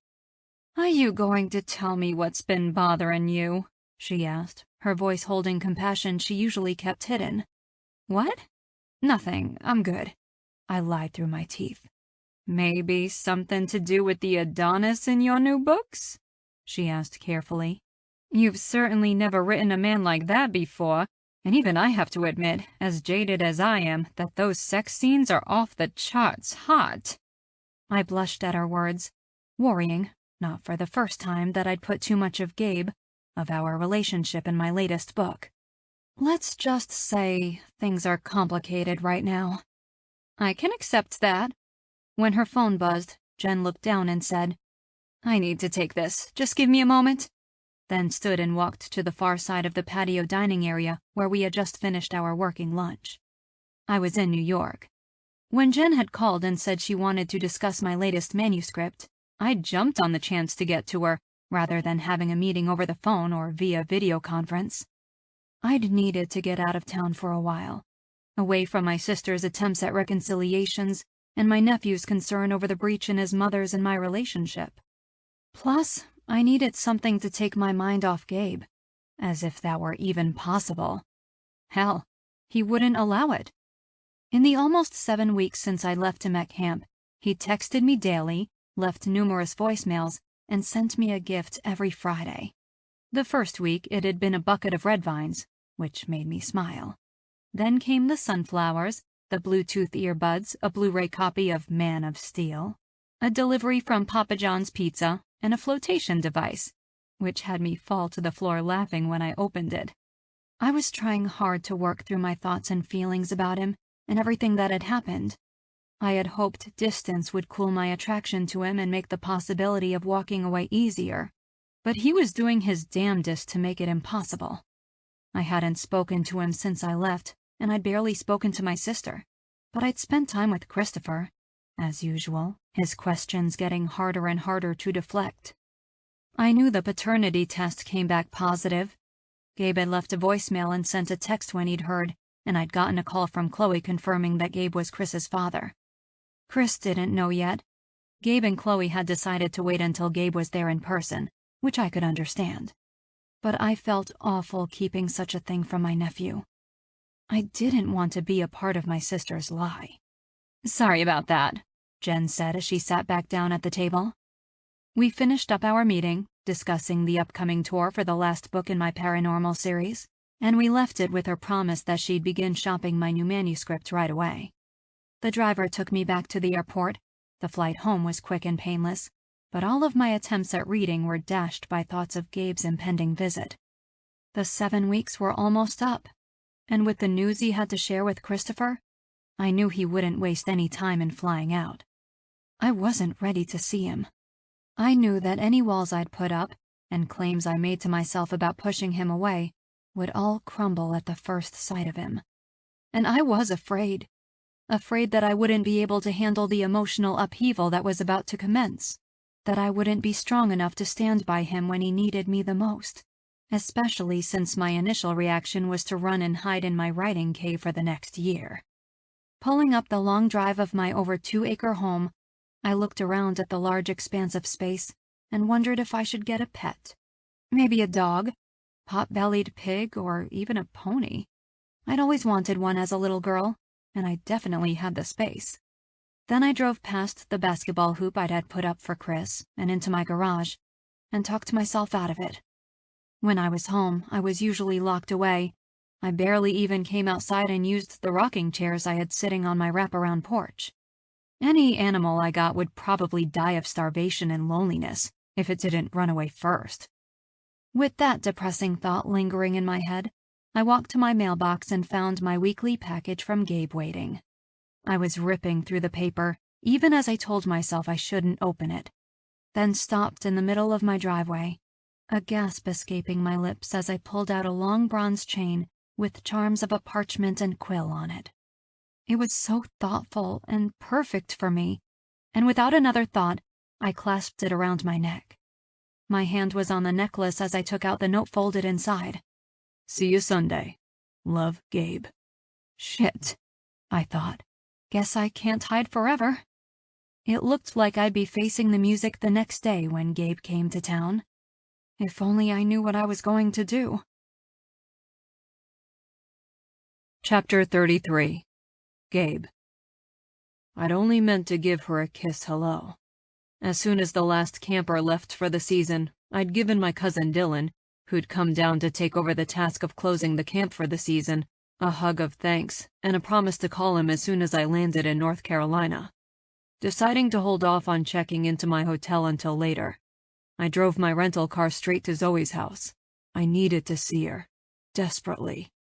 When she'd opened the door of her rambling ranch-style home, her hair piled on top of her head, wearing yoga pants and an oversized tank, I'd gathered her surprised form to me.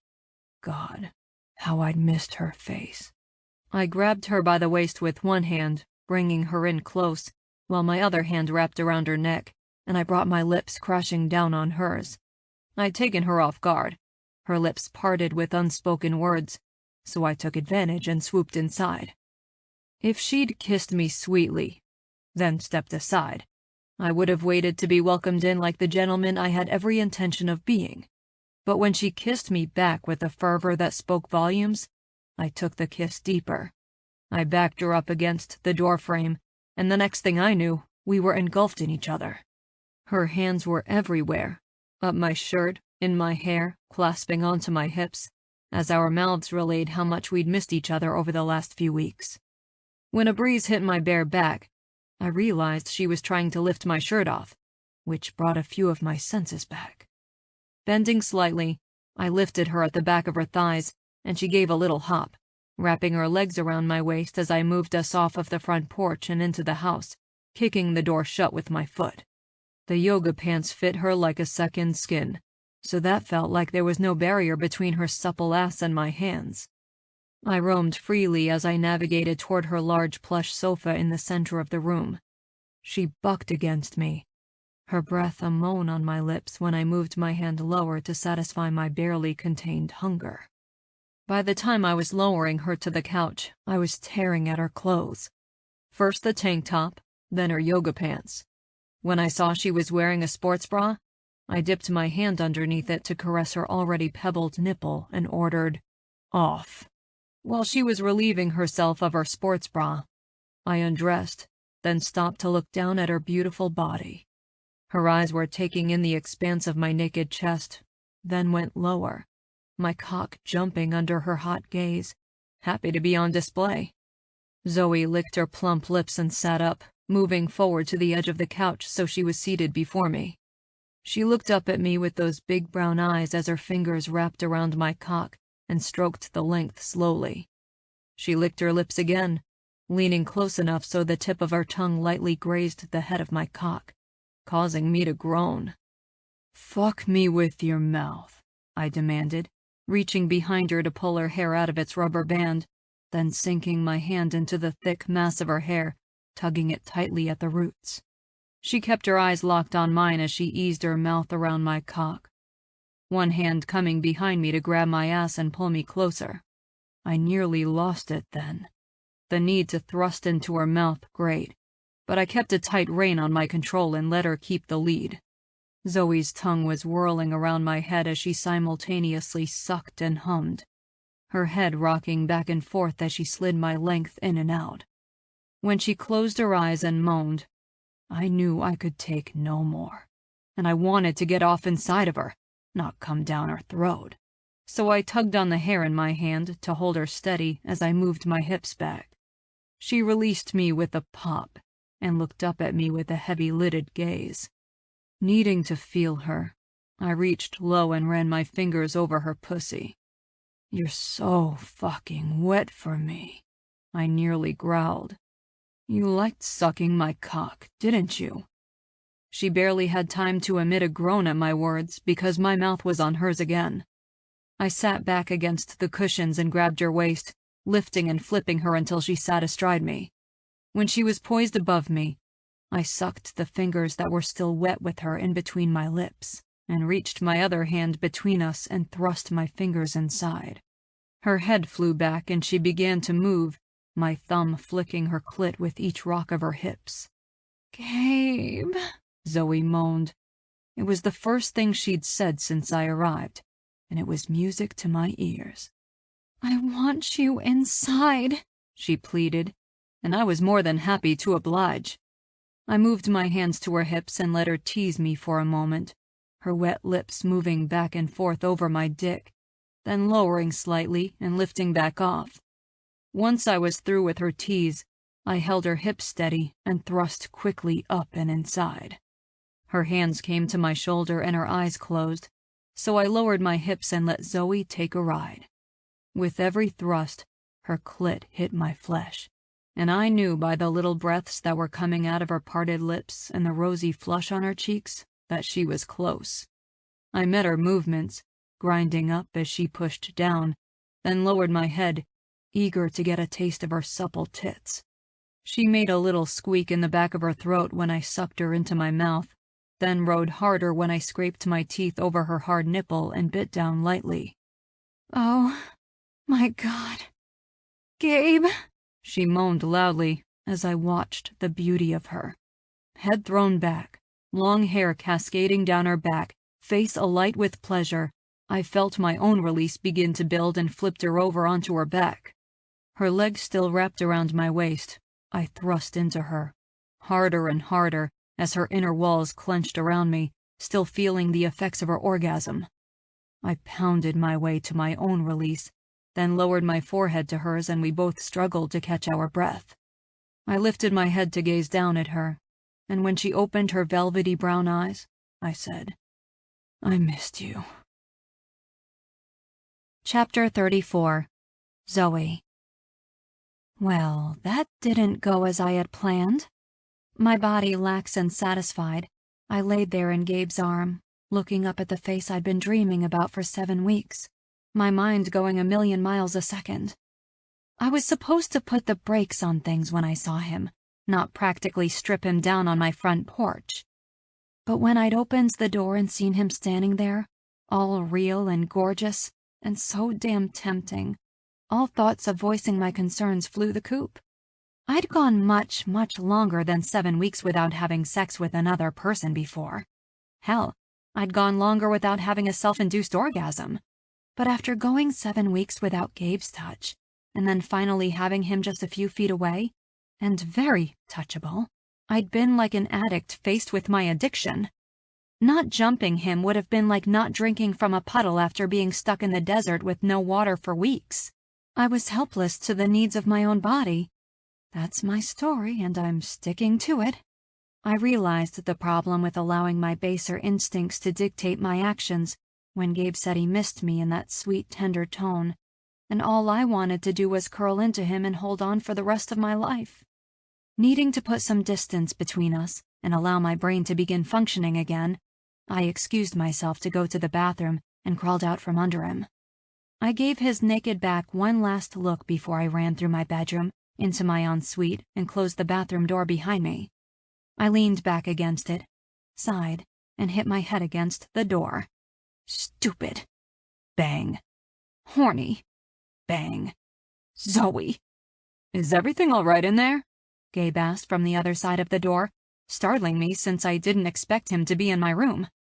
Everything's just peachy, Mr. Sexy Lips, I mumbled in response. "What?" he asked, and I swear it sounded like he was fighting back laughter. I said yes, everything's fine.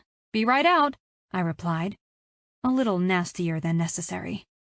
I went to the bathroom, then realized I hadn't brought any clothes or anything in with me to cover my body. I was going to have to walk back out there naked. Perfect. Taking a deep breath, I tried to hold on to any anger, frustration, and annoyance that I could muster, and walked out into the room.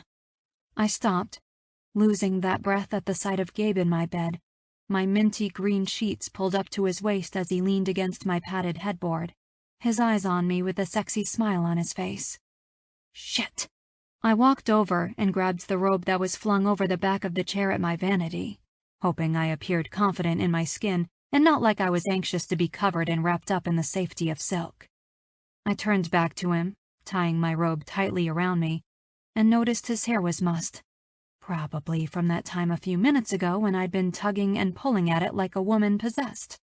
Possessed by the need for an orgasm? "Zoe," Gabe said, pulling me out of my memories, and patted the spot next to him on the bed. "Come here."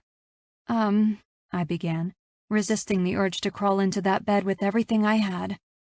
I think we should go back to the living room and talk.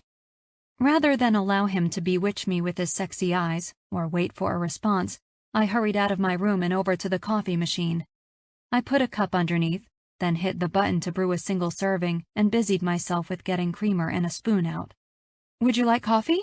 I asked without turning when I heard the rustle of him getting dressed. "No thanks," he said, his flat tone causing my stomach to dip painfully.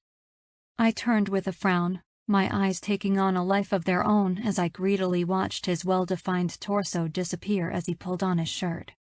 I began again, wondering where my words had run off to.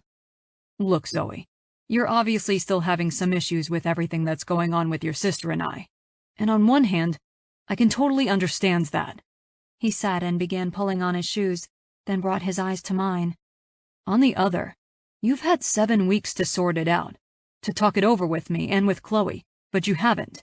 I'd hoped your greeting at the door meant that you were ready to move forward, for us to figure out what our next steps were. But from what just happened in there, I'm guessing you don't want to talk about moving forward. I wanted to say something, but the words were stuck in my throat. Instead, I kept opening and closing my mouth silently, like a carp or something. I came here straight away from the airport because I wanted to see you. I didn't mean for that to happen, he said, gesturing toward the door. But I'm certainly not sorry that it did. I wish you looked like you felt the same. He ran a hand through his hair, then patted it down in an attempt to fix it. Look, I have to go.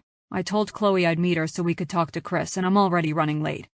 I'd planned to ask you to go with me, but I think it would be better if I came back later, when I have more time, so we can discuss the things you want to discuss, all right? My heart fell at his admission that he wanted me to be there when he and Chloe told Christopher that Gabe was his father, even though I didn't think it was my place to be there. Tomorrow, I croaked, thinking I needed more time to process what just happened, and figure out what I wanted to say to him. Seriously? He asked, anger flashing across his features. Please, I begged, not wanting to hurt him but needing the extra time. Gabe walked past my desk, pausing to pick up the tablet that always had my to-do list, prioritized with things crossed off when I finished them. Edits, contact publisher, cover design approval, schedule events, update blog, he read. Then looked at me, eyes blazing, and asked, Am I on your list of priorities? Maybe you can schedule me in for tomorrow. I felt the jab, and knew he was lashing out because I'd hurt him. After all, he'd been in such a rush to get to me that he'd made me his first stop after landing, proving that I was his first priority, even above going to speak with his son. The door shut firmly behind him and I sagged against the counter, wishing I knew what the right answer was, and that I didn't feel so betrayed by the fact that he and my sister had not only had sex, but produced a beautiful son together. My coffee forgotten, I went to my room and crawled into bed, the scent of Gabe swirling around me as I laid down and cried. Chapter 35. Gabe. I was torn between wanting to go back and shake some sense in Zoe and heave her over my shoulders, take her to bed, and make love to her all day. I'd been so caught up in being happy that I didn't see her pulling away until she came out of the bathroom after I'd heard her hitting the door. I'd hoped I could persuade her into getting in bed with me to cuddle, and then leave her there with the promise of what I'd do to her when I returned. But she'd definitely doused that flame. Now I needed to turn my focus on what I was about to do. I'd had a little while to get used to the fact that I had a son, who, although practically grown, would still hopefully want me in his life. Christopher, however, had no idea that his life was about to change. So I'd give Zoe the time she requested and focus on meeting Chris again. This time, as his dad. It was about 15 miles from Zoe's property to her sister's. I crossed over into city limits and pulled up to a nice townhouse in a well-established neighborhood. I'd been led into the gated community, past a pool, tennis courts, and playground, and was pleased to see that Chris had grown up in a kid-friendly environment, and probably had lots of friends and neighbors within walking distance. Before I had a chance to knock, Chloe answered the door, once again professional from top to toe in a business suit, makeup freshly done and hair pulled back off her face. "Sorry I'm late," I said, hoping to lay the groundwork for a positive meeting. "No problem," she said, stepping aside to let me in. I told Chris to be home in about 15 minutes, just in case he wanted to discuss things before he arrived. "Great," I replied, and followed her into what I assumed was her home office. We'd talked since Reardon had given us the results of the DNA test, so I knew that she'd started off waitressing, moved up to restaurant manager, and now managed a catering business. Her friend was the chef, and she was in charge of marketing, working with clients, and everything that would fall under human resources in a company. Chloe sat down behind her desk and I took the chair closest to the door upon entering. "Have you thought any more about your plans?" she asked, not wasting time with small talk, which I actually appreciated. I leaned forward, elbows to my thighs, and said, "Yes, actually. I have something I want to run past you. I figured today I'd talk to him, then ask if he wants to spend some time alone, maybe go back to my hotel. I'll be here for a few days, and any time he has free, I'd like the chance to spend with him." "As long as he's comfortable with that," she replied, something I didn't understand crossing her face. "Of course. In a couple days I'll be heading to Cherry Springs. My family always gets together for Labor Day weekend, and I'd like to bring Christopher with me, so he can meet everyone." When she straightened in her chair and looked like she was going to oppose, I held up my hand and said quickly, "I'd like you to come too." I could tell I'd shocked her when her mouth closed and she stared at me suspiciously. "I'm not trying to swoop in here and take our son away from you. I know how close you are, and I appreciate everything you've done to give him a happy life. He's a great kid, Chloe, and that's mostly due to you.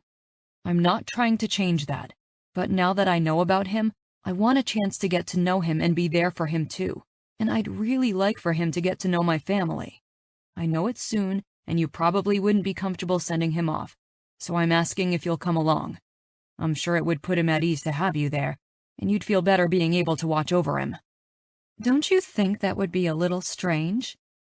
"No, it'll be fine. My family knows what happened. They know about Chris and they're eager to meet him. You guys can stay at my house. Or if you'd rather, I can put you up in the local B&B. "Can I think about it?" "Of course," I said, then added, "I plan to ask your sister to come along as well. I'm not sure if she will or not, but if so, at least that's one more friendly face." I knew they hadn't mended fences yet, but Chloe just nodded. "Then once the trip home is done, I'm going to look into getting a house here, so I can be closer to Chris. We can work on a visitation schedule and everything then, if that works for you." "You'd do that?" she asked, her eyes filling and her face softening. For the first time, she reminded me of the girl I'd met all those years ago. "You'd move here for him?" "Absolutely," I stated. "And I want our relationship to be a good one, Chloe. Open lines of communication. If there are rules, I want to know them. If you have an issue with something I do, please tell me right away. I think it's important for Christopher that we have a positive and healthy relationship." Chloe let out a deep breath and said, "I like that." Then her body went tight at the sound of a door slamming in the distance. "Mom, I'm back!" Christopher shouted.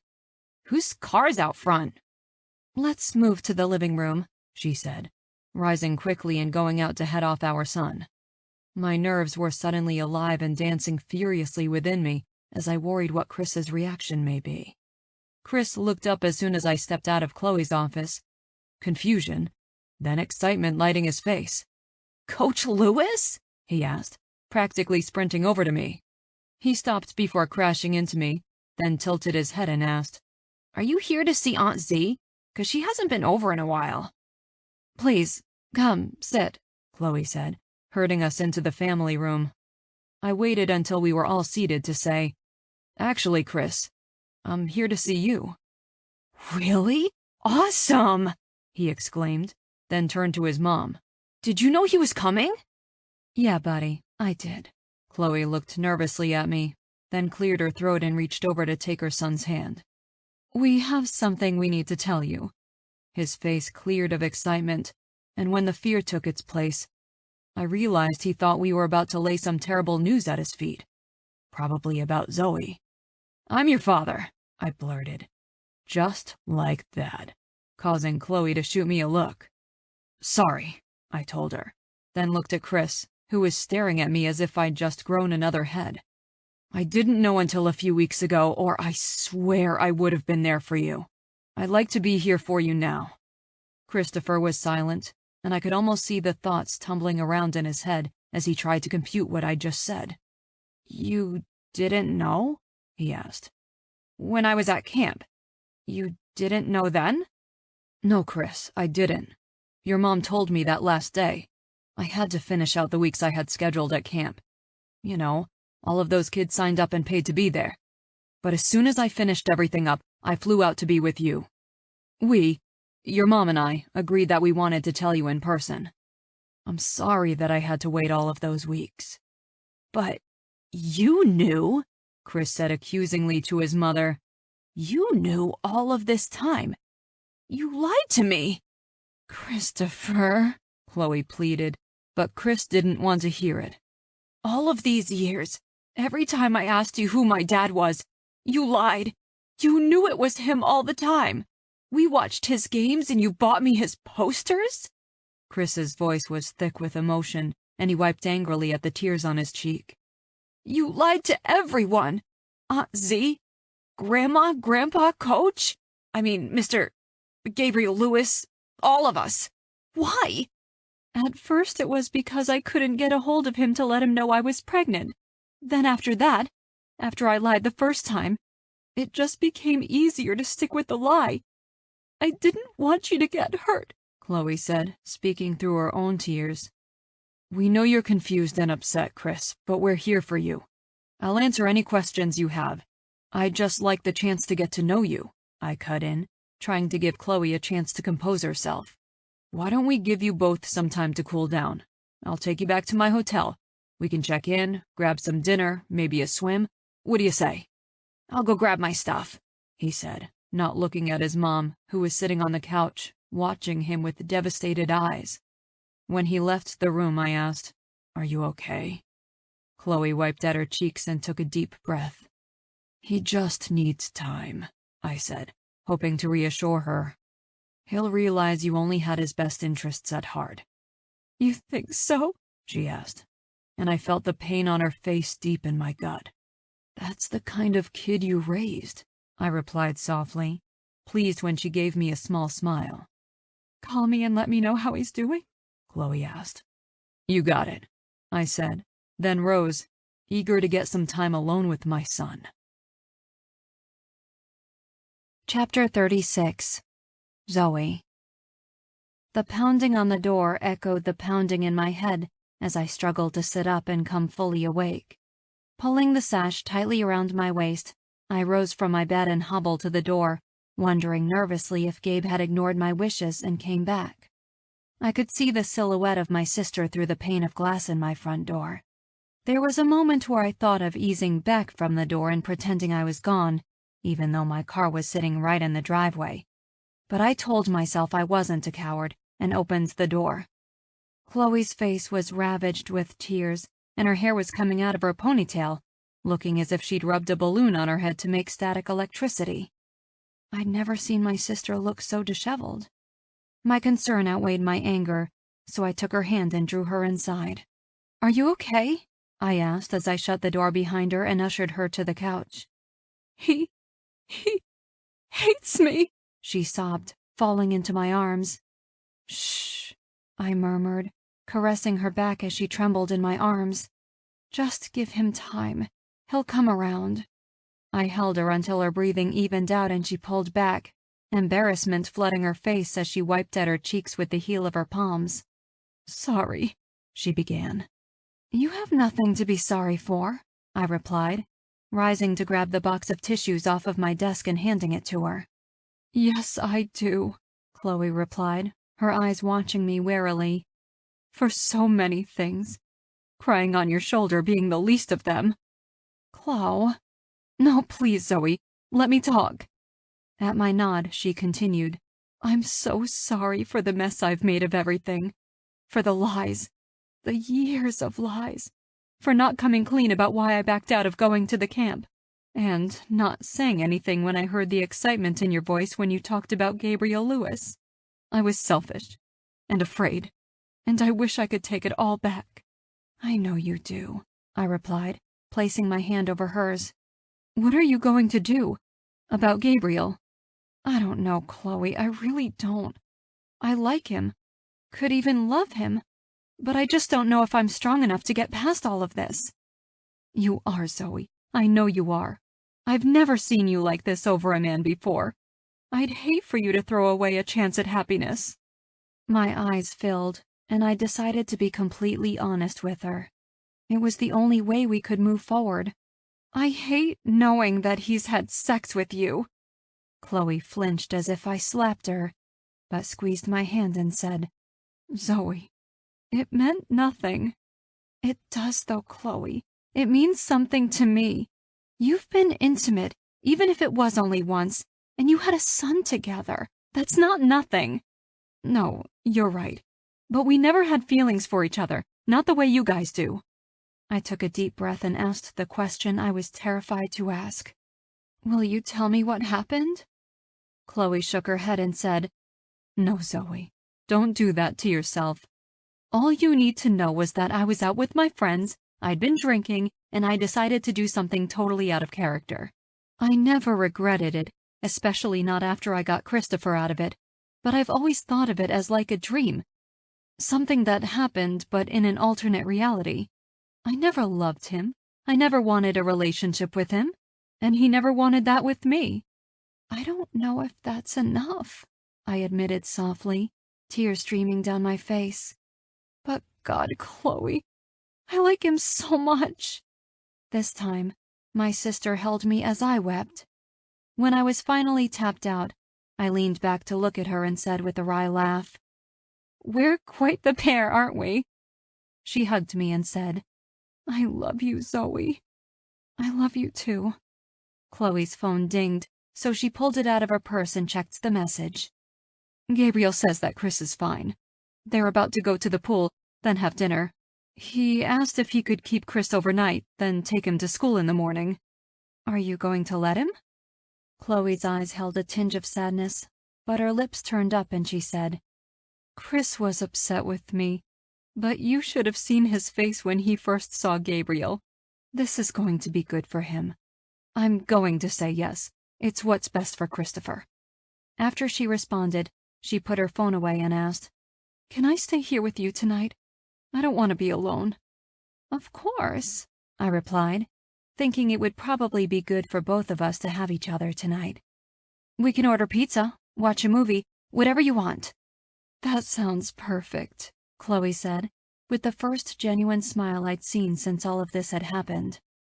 As we scarfed down pepperoni pizza with black olives and watched How to Lose a Guy in 10 Days, one of our go-to movies, I thought about what I was going to say to Gabe when he came over the next day. I needed to be strong and keep my pants on this time. Jumping him before he had a chance to even make it in the house wasn't going to help us work through our issues. Forgiving my sister wasn't easy, but we were family. With Gabe, it wasn't as easy as forgiveness. He hadn't done anything wrong. In fact, it wasn't really about him. It was about me.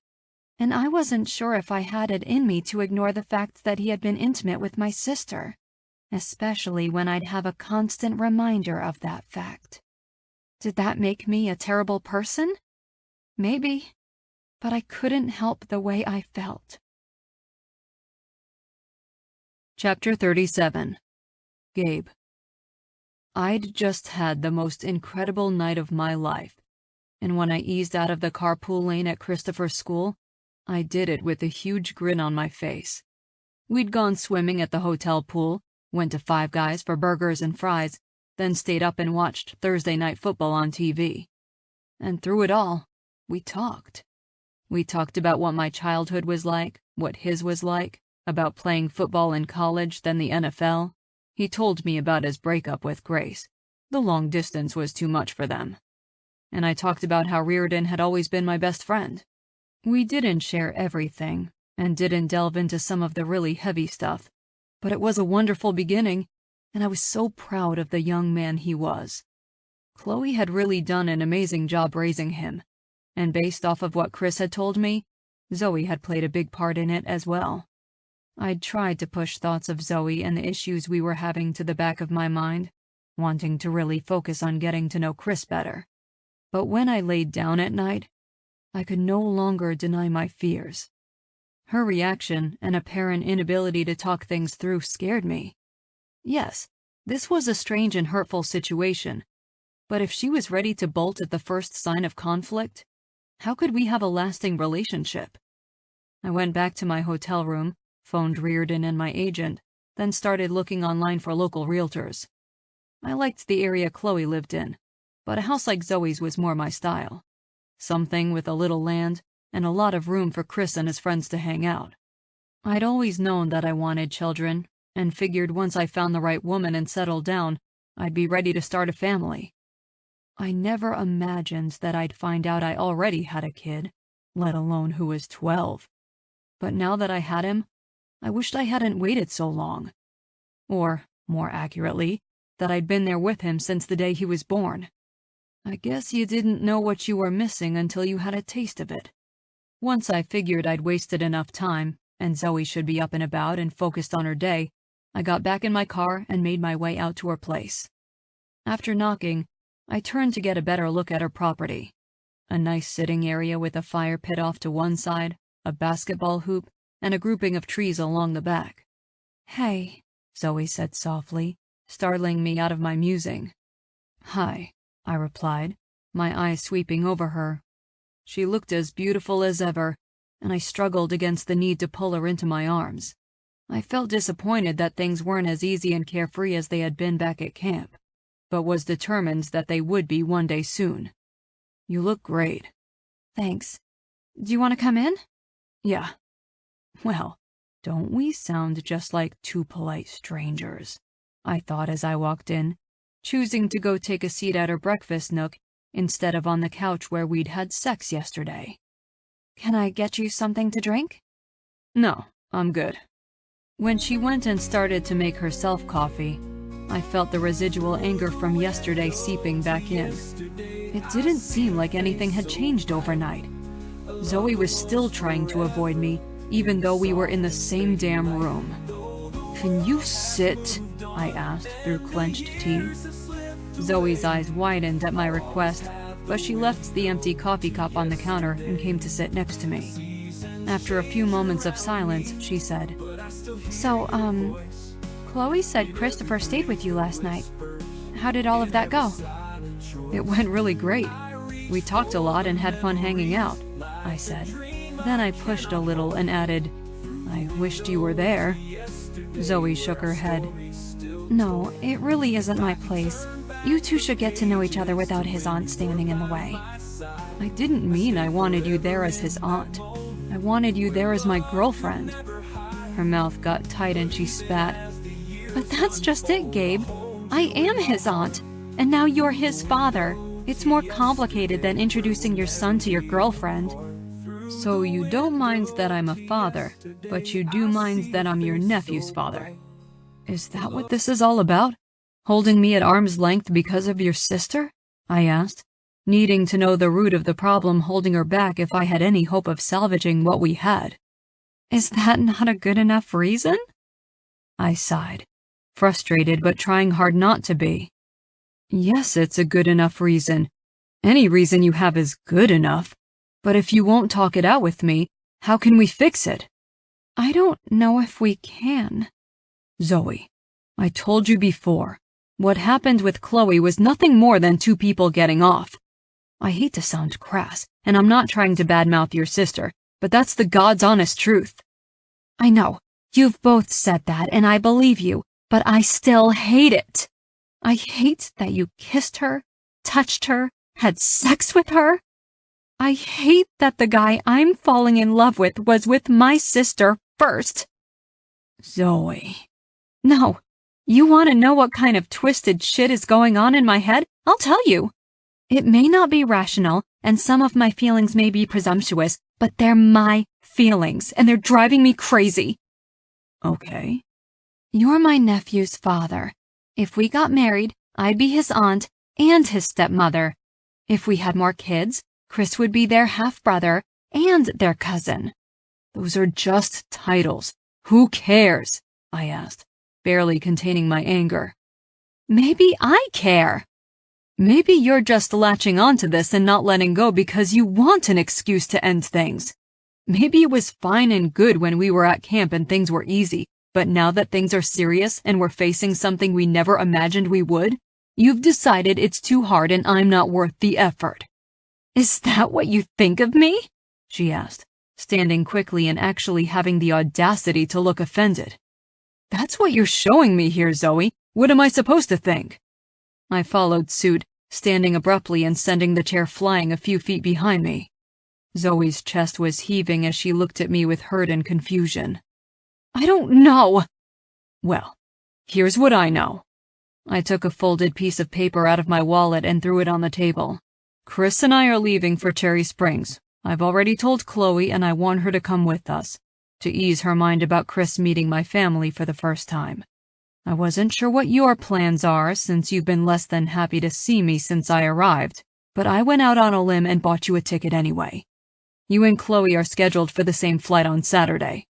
Zoe looked down at the paper like it was a snake, before shifting her eyes back up to mine. I want you. I think I've proven that. I came here for you, just like I said I would, and I want to bring you home, just like we discussed. But Zoe, now it's up to you. I'll make it easy on you.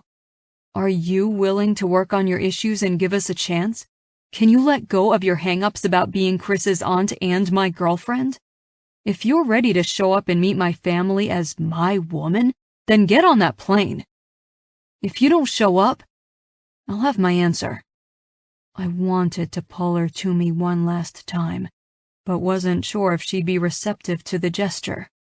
So, with my heart aching, I left and prayed all the way back to the hotel that she'd bought my bluff. Chapter 38. Zoe. I was sitting in front of my computer, the cursor flashing over the blank page in the Word document. I'm not sure how long I'd been sitting there, hours at least, but the words weren't coming out.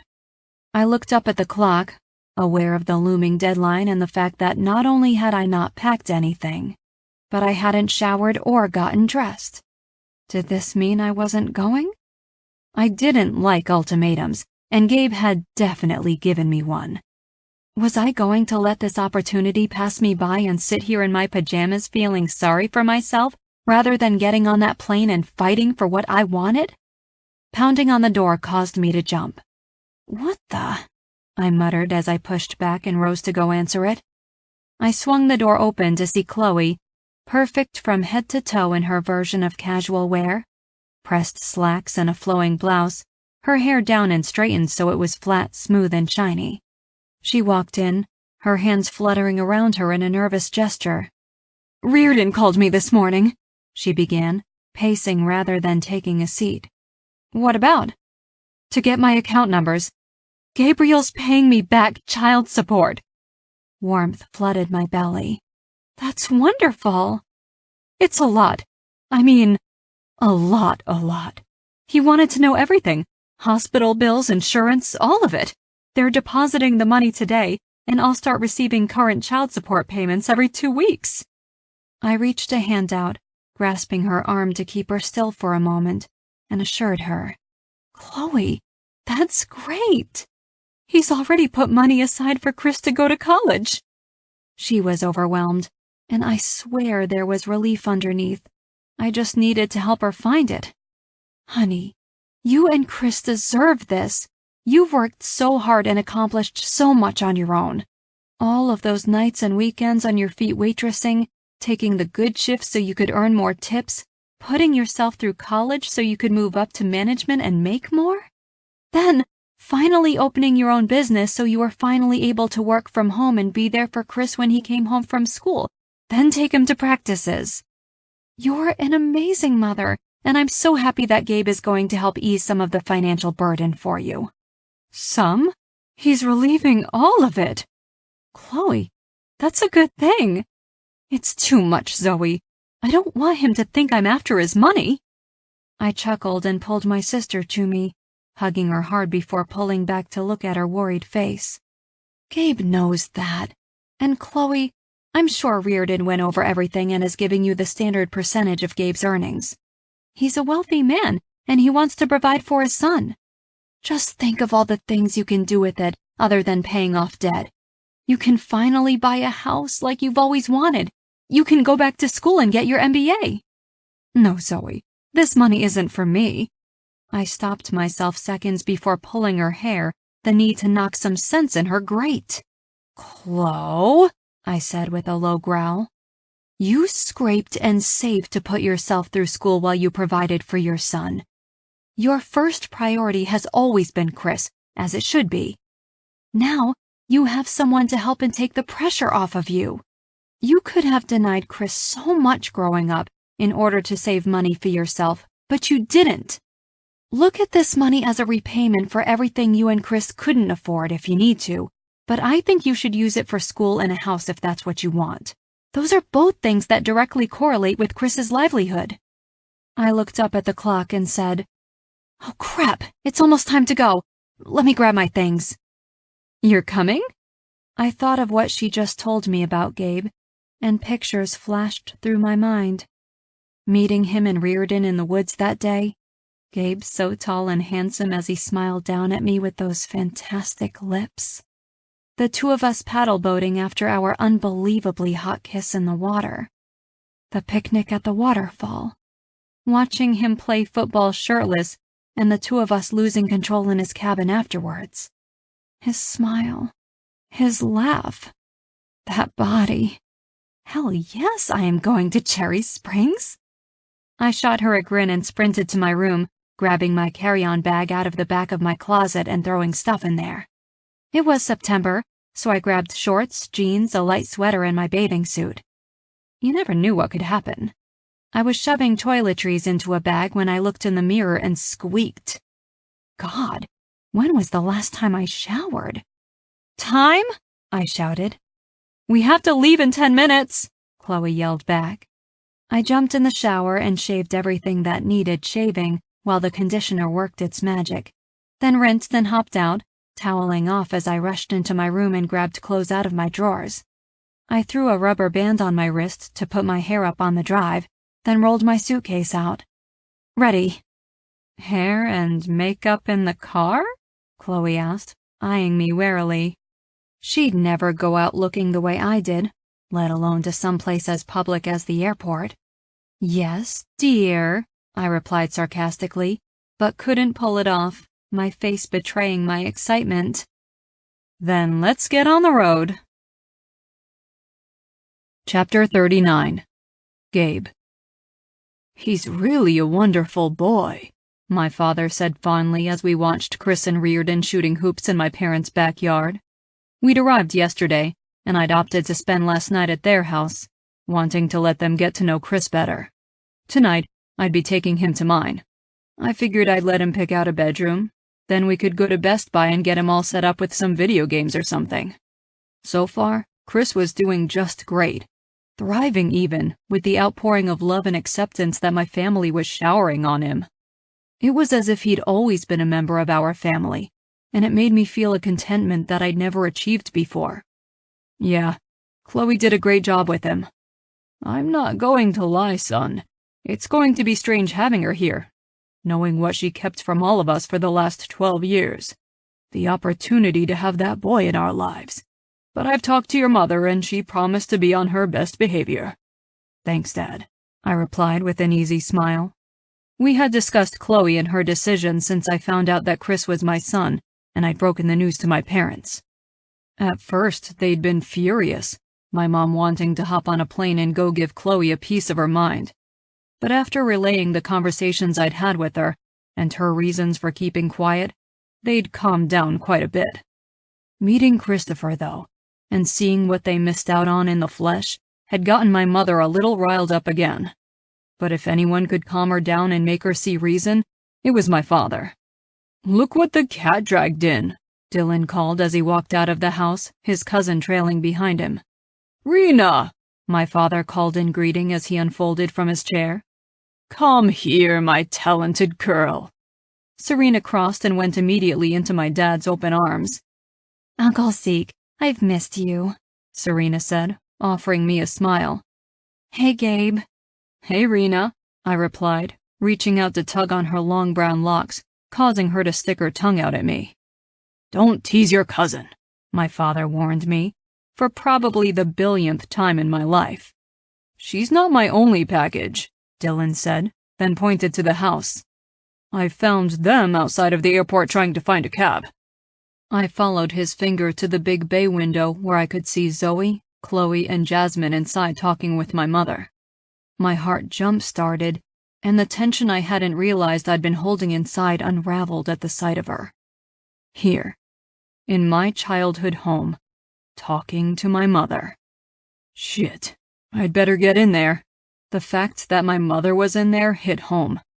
Jasmine wouldn't be any sort of buffer if Annabeth Lewis thought her only son had been wronged. I could hear my father and Dylan chuckling as I hurried into the house, and Serena's call of, "Good luck!" Too happy, excited, and relieved when I saw her to do anything but hold her. I ignored everyone else in the family room and went to Zoe. Her eyes hit mine just as I reached her and gathered her against me. Zoe's arms came around my neck and her head hit my chest. Then we just held on. "You came," I muttered into her hair, my hands caressing her back. Zoe leaned back and I looked down into her upturned face. There was a tightening in my chest that threatened to choke me as her hands came to rest on my cheeks and she righted my world. "I love you." I could breathe again as happy laughter fled me and I lifted her to spin us around. "I love you too." Then, oblivious to the fact that there were other people in the room, I crushed my mouth to hers and tried to convey every emotion that was warring inside of me to her. The sound of someone clearing their throat had me lifting my head, and I turned to Zoe with a huge grin and said, "Mom, this is Zoe. Zoe, this is my mother, Annabeth." "It's lovely to meet you," Zoe said softly, her voice full of embarrassment. I finally looked up from our moment to see my mother standing there, arms crossed, eyes on us. She didn't look as happy as I felt, and I thought, "Oh shit." "Mom," I began, but stopped when she gave me the look that had successfully shut me up since I was old enough to talk. "Zoe," my mother said with a tilt of her head, "as my son's guests, you and your sister are welcome in my home, and I'll reserve judgment until I've gotten to know you both better. But I have to admit, the two of you coming into his life, even with the addition of my delightful grandson, has brought up some concerns that I'll need answered." "Yes, ma'am," Zoe answered softly, her nerves causing her voice to shake. I realized Chloe was standing there, regret and fear at my mother's words clear on her face. I placed a hand on her shoulder and said, "Thanks for doing this, Chloe. It really means a lot. Christopher's doing great. He's outside playing basketball if you want to go see him." Chloe gave me a grateful smile, and Jasmine said, "I'll take her." Then they both left the room. "Mom, I need to steal Zoe away for a minute." "Of course, Gabe. I'll just go get freshened up." Taking Zoe's hand, I led her up the stairs and into the room I'd stayed in the night before, eager for a chance to get to speak with her alone before we got lost in the madness that was my family. We both sat on the edge of the bed, facing each other, and I was happy to see that although my mom had obviously freaked her out a little bit, Zoe was more like the woman from camp than the one I saw in North Carolina.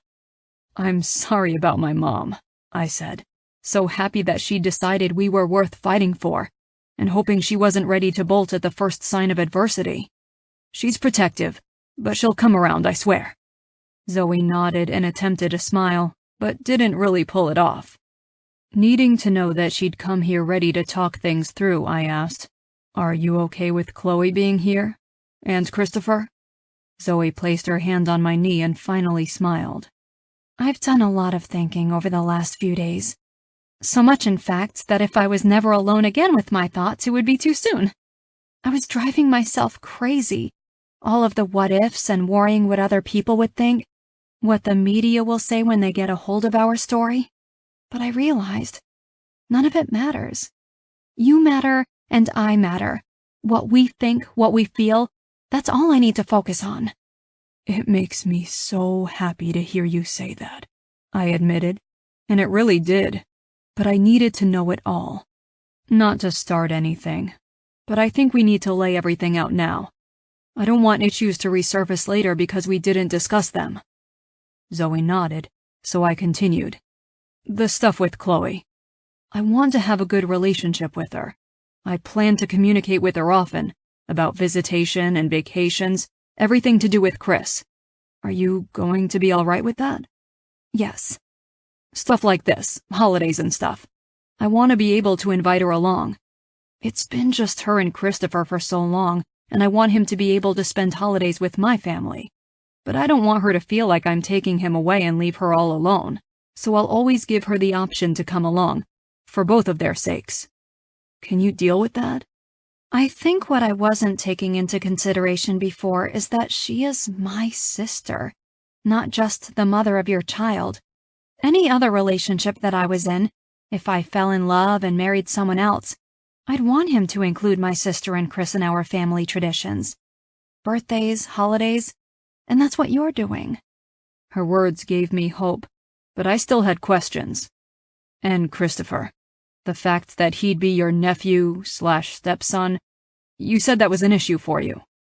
I would never not date a man because he had a son, and if it got serious, I'd need to build a relationship with him. The kid could be a delinquent, a brat, or just flat out hate me. The possible areas of conflict are too many to name. But with Chris, well, we already love each other. And I've had the privilege of knowing him since he was born, and we already have a wonderful relationship. I'll always be his Aunt C, and that's perfect for me. I brought my hands up to cup her face and asked one last time, "You're sure about all of this?" Absolutely, she said, her hands coming to hold my wrists. I promise you, Gabe. I wouldn't be here if I wasn't sure. Chapter 40. Zoe. When Gabe asked if I wanted to get out and explore downtown Cherry Springs, I jumped at the chance. Not just because his mom had freaked me out, although she did, but because I wanted to see the place he'd been telling me about, the place where he'd grown up. That's why we were walking hand in hand down Main Street, my head swiveling as I tried to take it all in. Seriously quaint, the street was lined with colorful awnings and pretty old-school signage. There was even a town square with a gazebo and a small pond with benches looking over the water.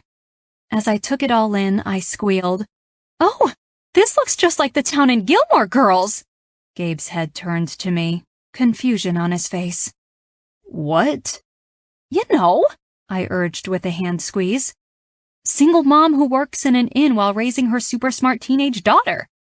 "No," Gabe answered emphatically. "That sounds like something I would never want to watch." I laughed at his dry tone. "Well, the town they live in looks just like this one, and they have festivals for everything. Does Cherry Springs have festivals?" Gabe's lips twitched and he replied, "I wouldn't say we have festivals for everything, but we do have parades and fairs to celebrate holidays. The 4th of July, Halloween, Easter, you get the idea." Excited at the prospect of going to a festival like that, something I'd never done, had me hopping next to him. "Oh, can we go to one?" Gabe chuckled at my exuberance and said, "Yeah, babe, we can go to one." "Awesome! Do they have barn dances?" "What?" "You know, a barn decorated with twinkling lights, bales of hay set up as seats, a bluegrass band playing, maybe a banjo?" No. No barn dances." "Oh, that's kind of disappointing." Gabe tugged lightly on my hand and we started walking again. He pointed out Reardon's office, the general store, and his parents' bar. With the bar, the law office, and the sporting goods store, Cherry Springs has a lot of businesses with Lewis in the title. "Yes." "Do you guys, run the town?" "What, like the mob?" That made me giggle. "No, I just mean, when people hear your name, they know who you guys are. You're kind of a big deal here." Gabe shrugged, and I could tell I'd embarrassed him, so I couldn't help teasing him some more. "Maybe they'll rename the town, like Lewistown or Lewis Springs.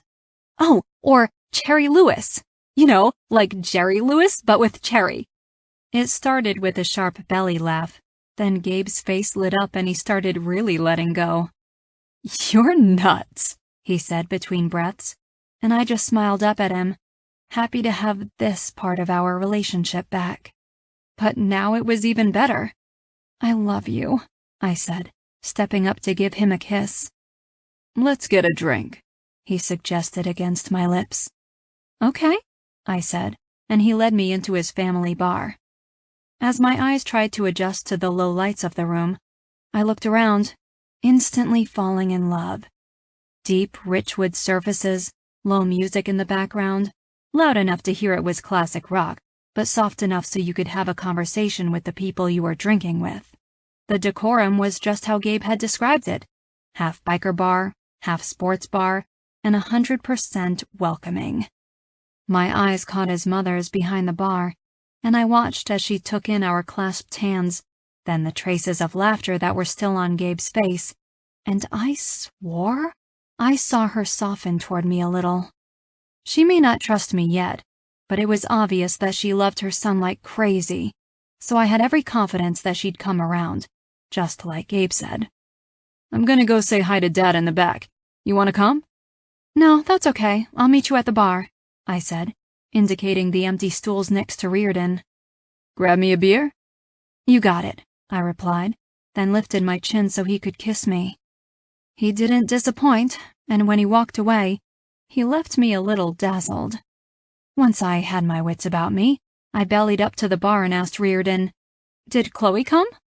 "No," he replied, turning his face toward mine. "I asked, but I could tell she was feeling out of place. She stayed back with Chris." "That's too bad, but I know she's been anxious about getting some time with him. Things are still a little strained between them." "He's a good kid, just needs time." "Yeah, he is. And I feel bad for her, even though I understand where Chris is coming from. We were all pretty mad at her." "What about your folks?" This was asked by Annabeth as she sauntered over to us. "My folks?" "Yeah. Did she keep the fact that Gabe was Chris's father from them too?" I swallowed, knowing that Annabeth deserved answers to her questions, but feeling guilty for talking about my sister behind her back. "She didn't tell any of us." "How do they feel about that?" "Well, Mrs. Lewis, my parents aren't like you and your husband. They're a little more distant. They are more concerned about each other than anything Chloe and I do. When she told them, they didn't have much of a reaction. Unfortunately, it doesn't really make a difference to them since it doesn't affect them." "Seriously?" Annabeth asked, her face full of shock, and I felt the need to defend my parents. "It's not that they don't love us, and Christopher. They're just a little careless, that's all." "Careless? I can't imagine not worrying about my child and wondering why they felt the need to keep such thing a secret." "Well, Mrs. Lewis—" Annabeth, I amended. "Not to be rude, but I think your questions involving Chloe, Chris, and Gabe should be answered by them. I'm not really comfortable speaking for my sister. And since I found out the same time Gabe did, I don't know much more than him. But I do know my sister, and I can promise you, Annabeth, that everything she's done in her life has been for her son. I know she feels bad for keeping her secret, but I'm certain she did what she felt was right at the time."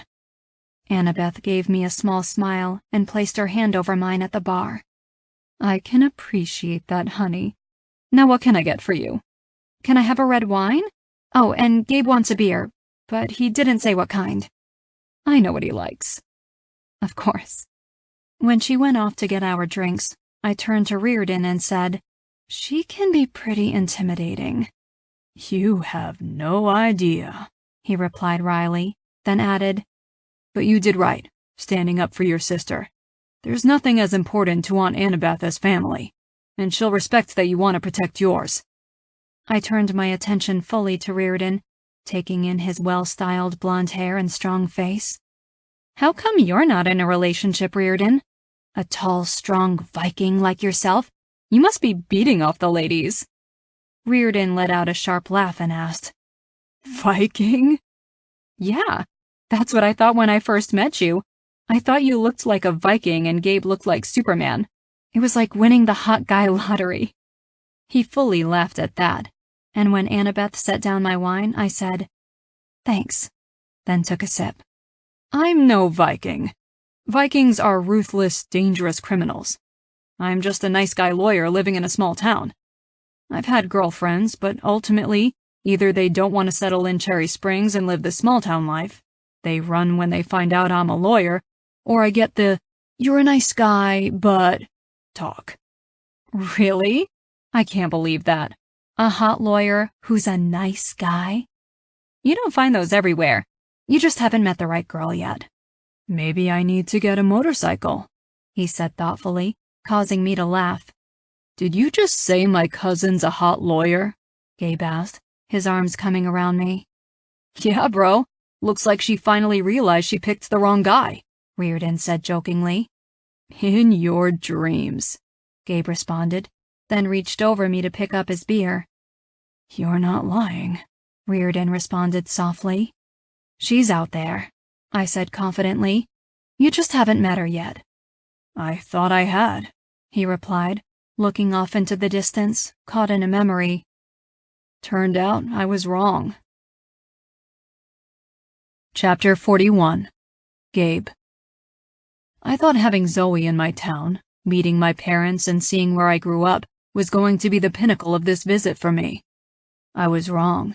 It was having Zoe in my house. After having a drink at the bar, we left Reardon there to nurse his beer, then went back to my parents to pick up Chloe and Chris and bring them back to my house, where we'd be staying for the rest of the trip. Chris had gone up to his room to break in the new Xbox One and FaceTime his friends, and Chloe had disappeared into the guest room to lay down, the excitement of the day so far obviously weighing on her. That left me and Zoe to fend for ourselves, which I had to admit didn't bother me in the slightest. I was showing her around my 4-bedroom ranch-style home on 5 acres. It was a lot of house for one man, but when I'd found it for sale, I'd snatched it up and had it renovated. My family used it for parties and such, and I loved knowing it was there and ready for me to start a family.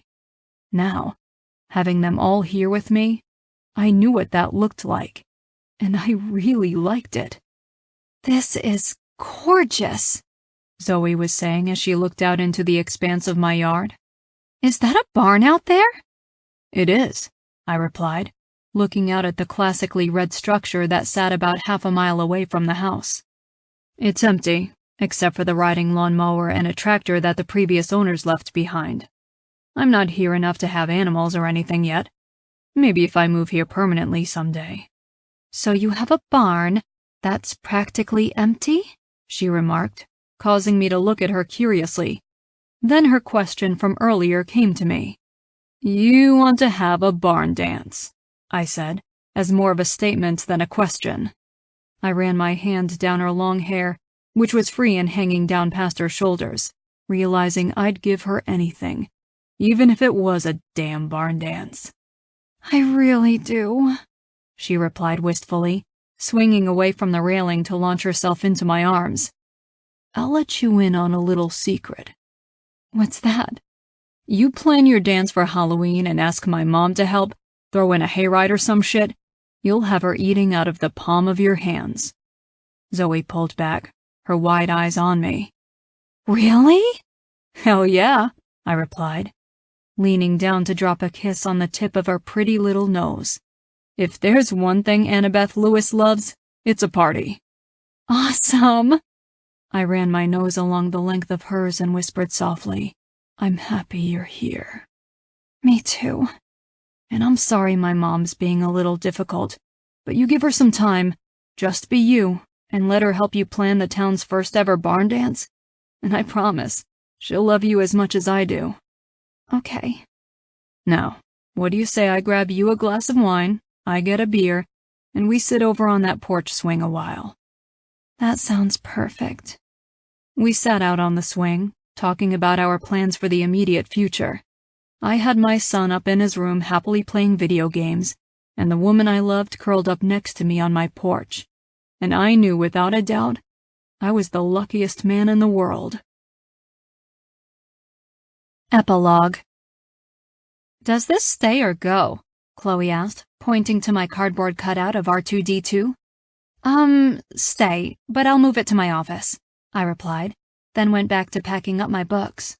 It had been 5 months since I made the decision to get on that plane and go to Gabe, and our lives had been moving at warp speed since.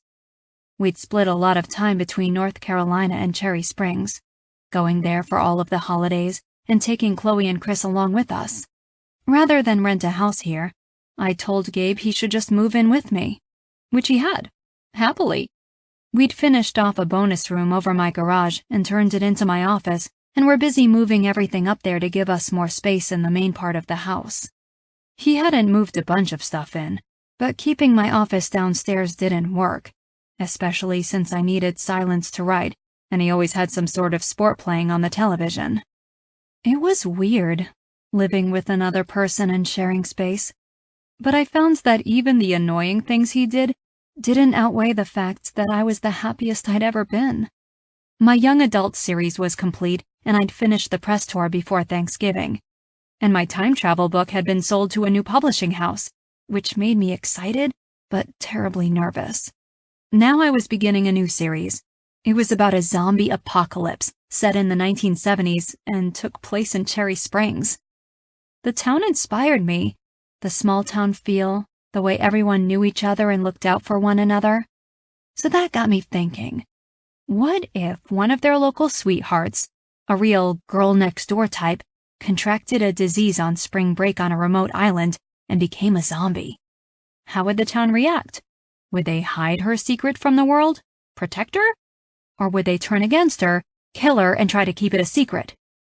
I didn't have all the details worked out yet, but Gabe and I were moving to his place in Spring Creek for a few months to help me get in the right headspace.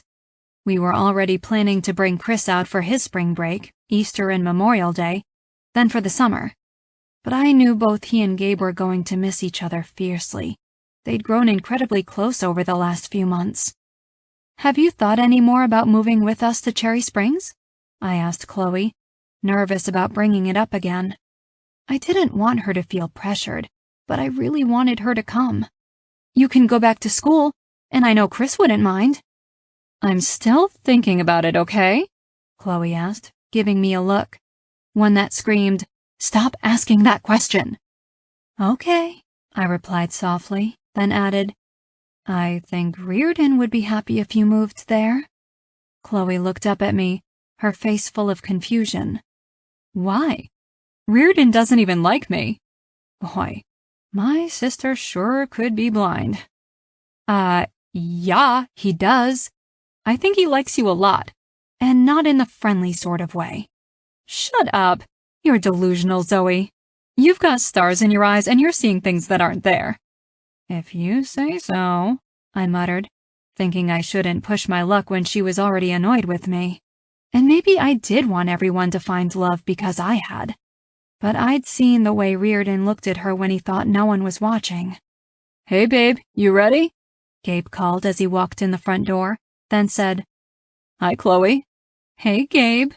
"Honey, I don't know if now's the best time," I started, looking at the boxes scattered throughout my living room. "You need to eat," Gabe argued, "so I'm going to feed you. Come on, we'll be back in less than an hour." "I don't want to leave Chloe." "Go," Chloe urged. "Okay," I said, throwing up my hands, even though it made me twitchy to leave things half done. "Where are you taking me?" I asked for the third time since we left the house. Gabe just smirked and didn't answer, just like he had every other time I'd asked. I folded my hands with a huff and bounced back in my seat, staring out the window as we passed a sign stating Moore Cove Falls was at the next turn. I watched as Gabe swung the car that way, then pulled to a stop and parked. He got out, popped the trunk, and pulled out a picnic basket and a blanket. "We're having a picnic?" I asked, my little tantrum over as I realized how sweet my man was. Again. "Yes, my little impatient love," Gabe said with a smile, then offered me his arm. It wasn't a hard hike, but it was a beautiful one. When we got to the base of the waterfall, Gabe spread the blanket out on a beautiful large rock and placed the picnic basket on top, then took my hand and walked us over to the falls. "It's gorgeous," I said, staring at the clear water cascading down the jagged stone surface. "It's not our waterfall, but I still hoped it would be the perfect spot," he said. And when I shifted to ask him, "Perfect for what?" I saw him lowering to his knees. My right hand came to my mouth, trembling as I looked down at my handsome man. He gripped my left hand, his hands shaking slightly as he looked up at me, his eyes full of love, hope, and promise. "Zoe," he began, and I whimpered behind my palm. I've never met a woman like you before in my life. Funny, gorgeous, smart, and sexy as hell. I love the way you're always watching, taking things in, and storing them away in that brilliant mind of yours. I love your addiction to red vines and the relationship you share with my son. Your open heart, generosity, and belief in me is unwavering, and I want to spend the rest of my life proving to you that mine is the same. Be with me. No matter where our lives take us next or what happens, I know that I can deal with it if you're by my side. Please, Zoe-san, say you'll make my dreams a reality and become my wife. Gabe pulled a small blue box out of his jacket pocket and opened it, revealing a gorgeous heart-shaped diamond ring, with more diamonds lining the band. I stood there for a few seconds, staring at the ring and trying to memorize everything he said word for word, so I could transcribe it later and keep it with me forever. Then I shouted, "Yes, Gabriel Lewis! Nothing would make me happier!" He slid the ring on my finger, then jumped up with a whoop and lifted me, swinging me in a circle as we both laughed happily. As I leaned down and captured his laughter with my lips, I thought about how perfect this moment was, a beautiful story that we could share forever, and decided that this was enough happiness to fill up this moment in our life. I'd wait until we were settled in our home in Cherry Springs to tell him I was pregnant. The end. This has been Too Tempting, The Lewis Cousins, Volume 1. Written by Bethany Lopez. Narrated by Melissa Moran. Copyright 2017 by Bethany Lopez. Production copyright 2017 by Bethany Lopez. Audible hopes you have enjoyed this program.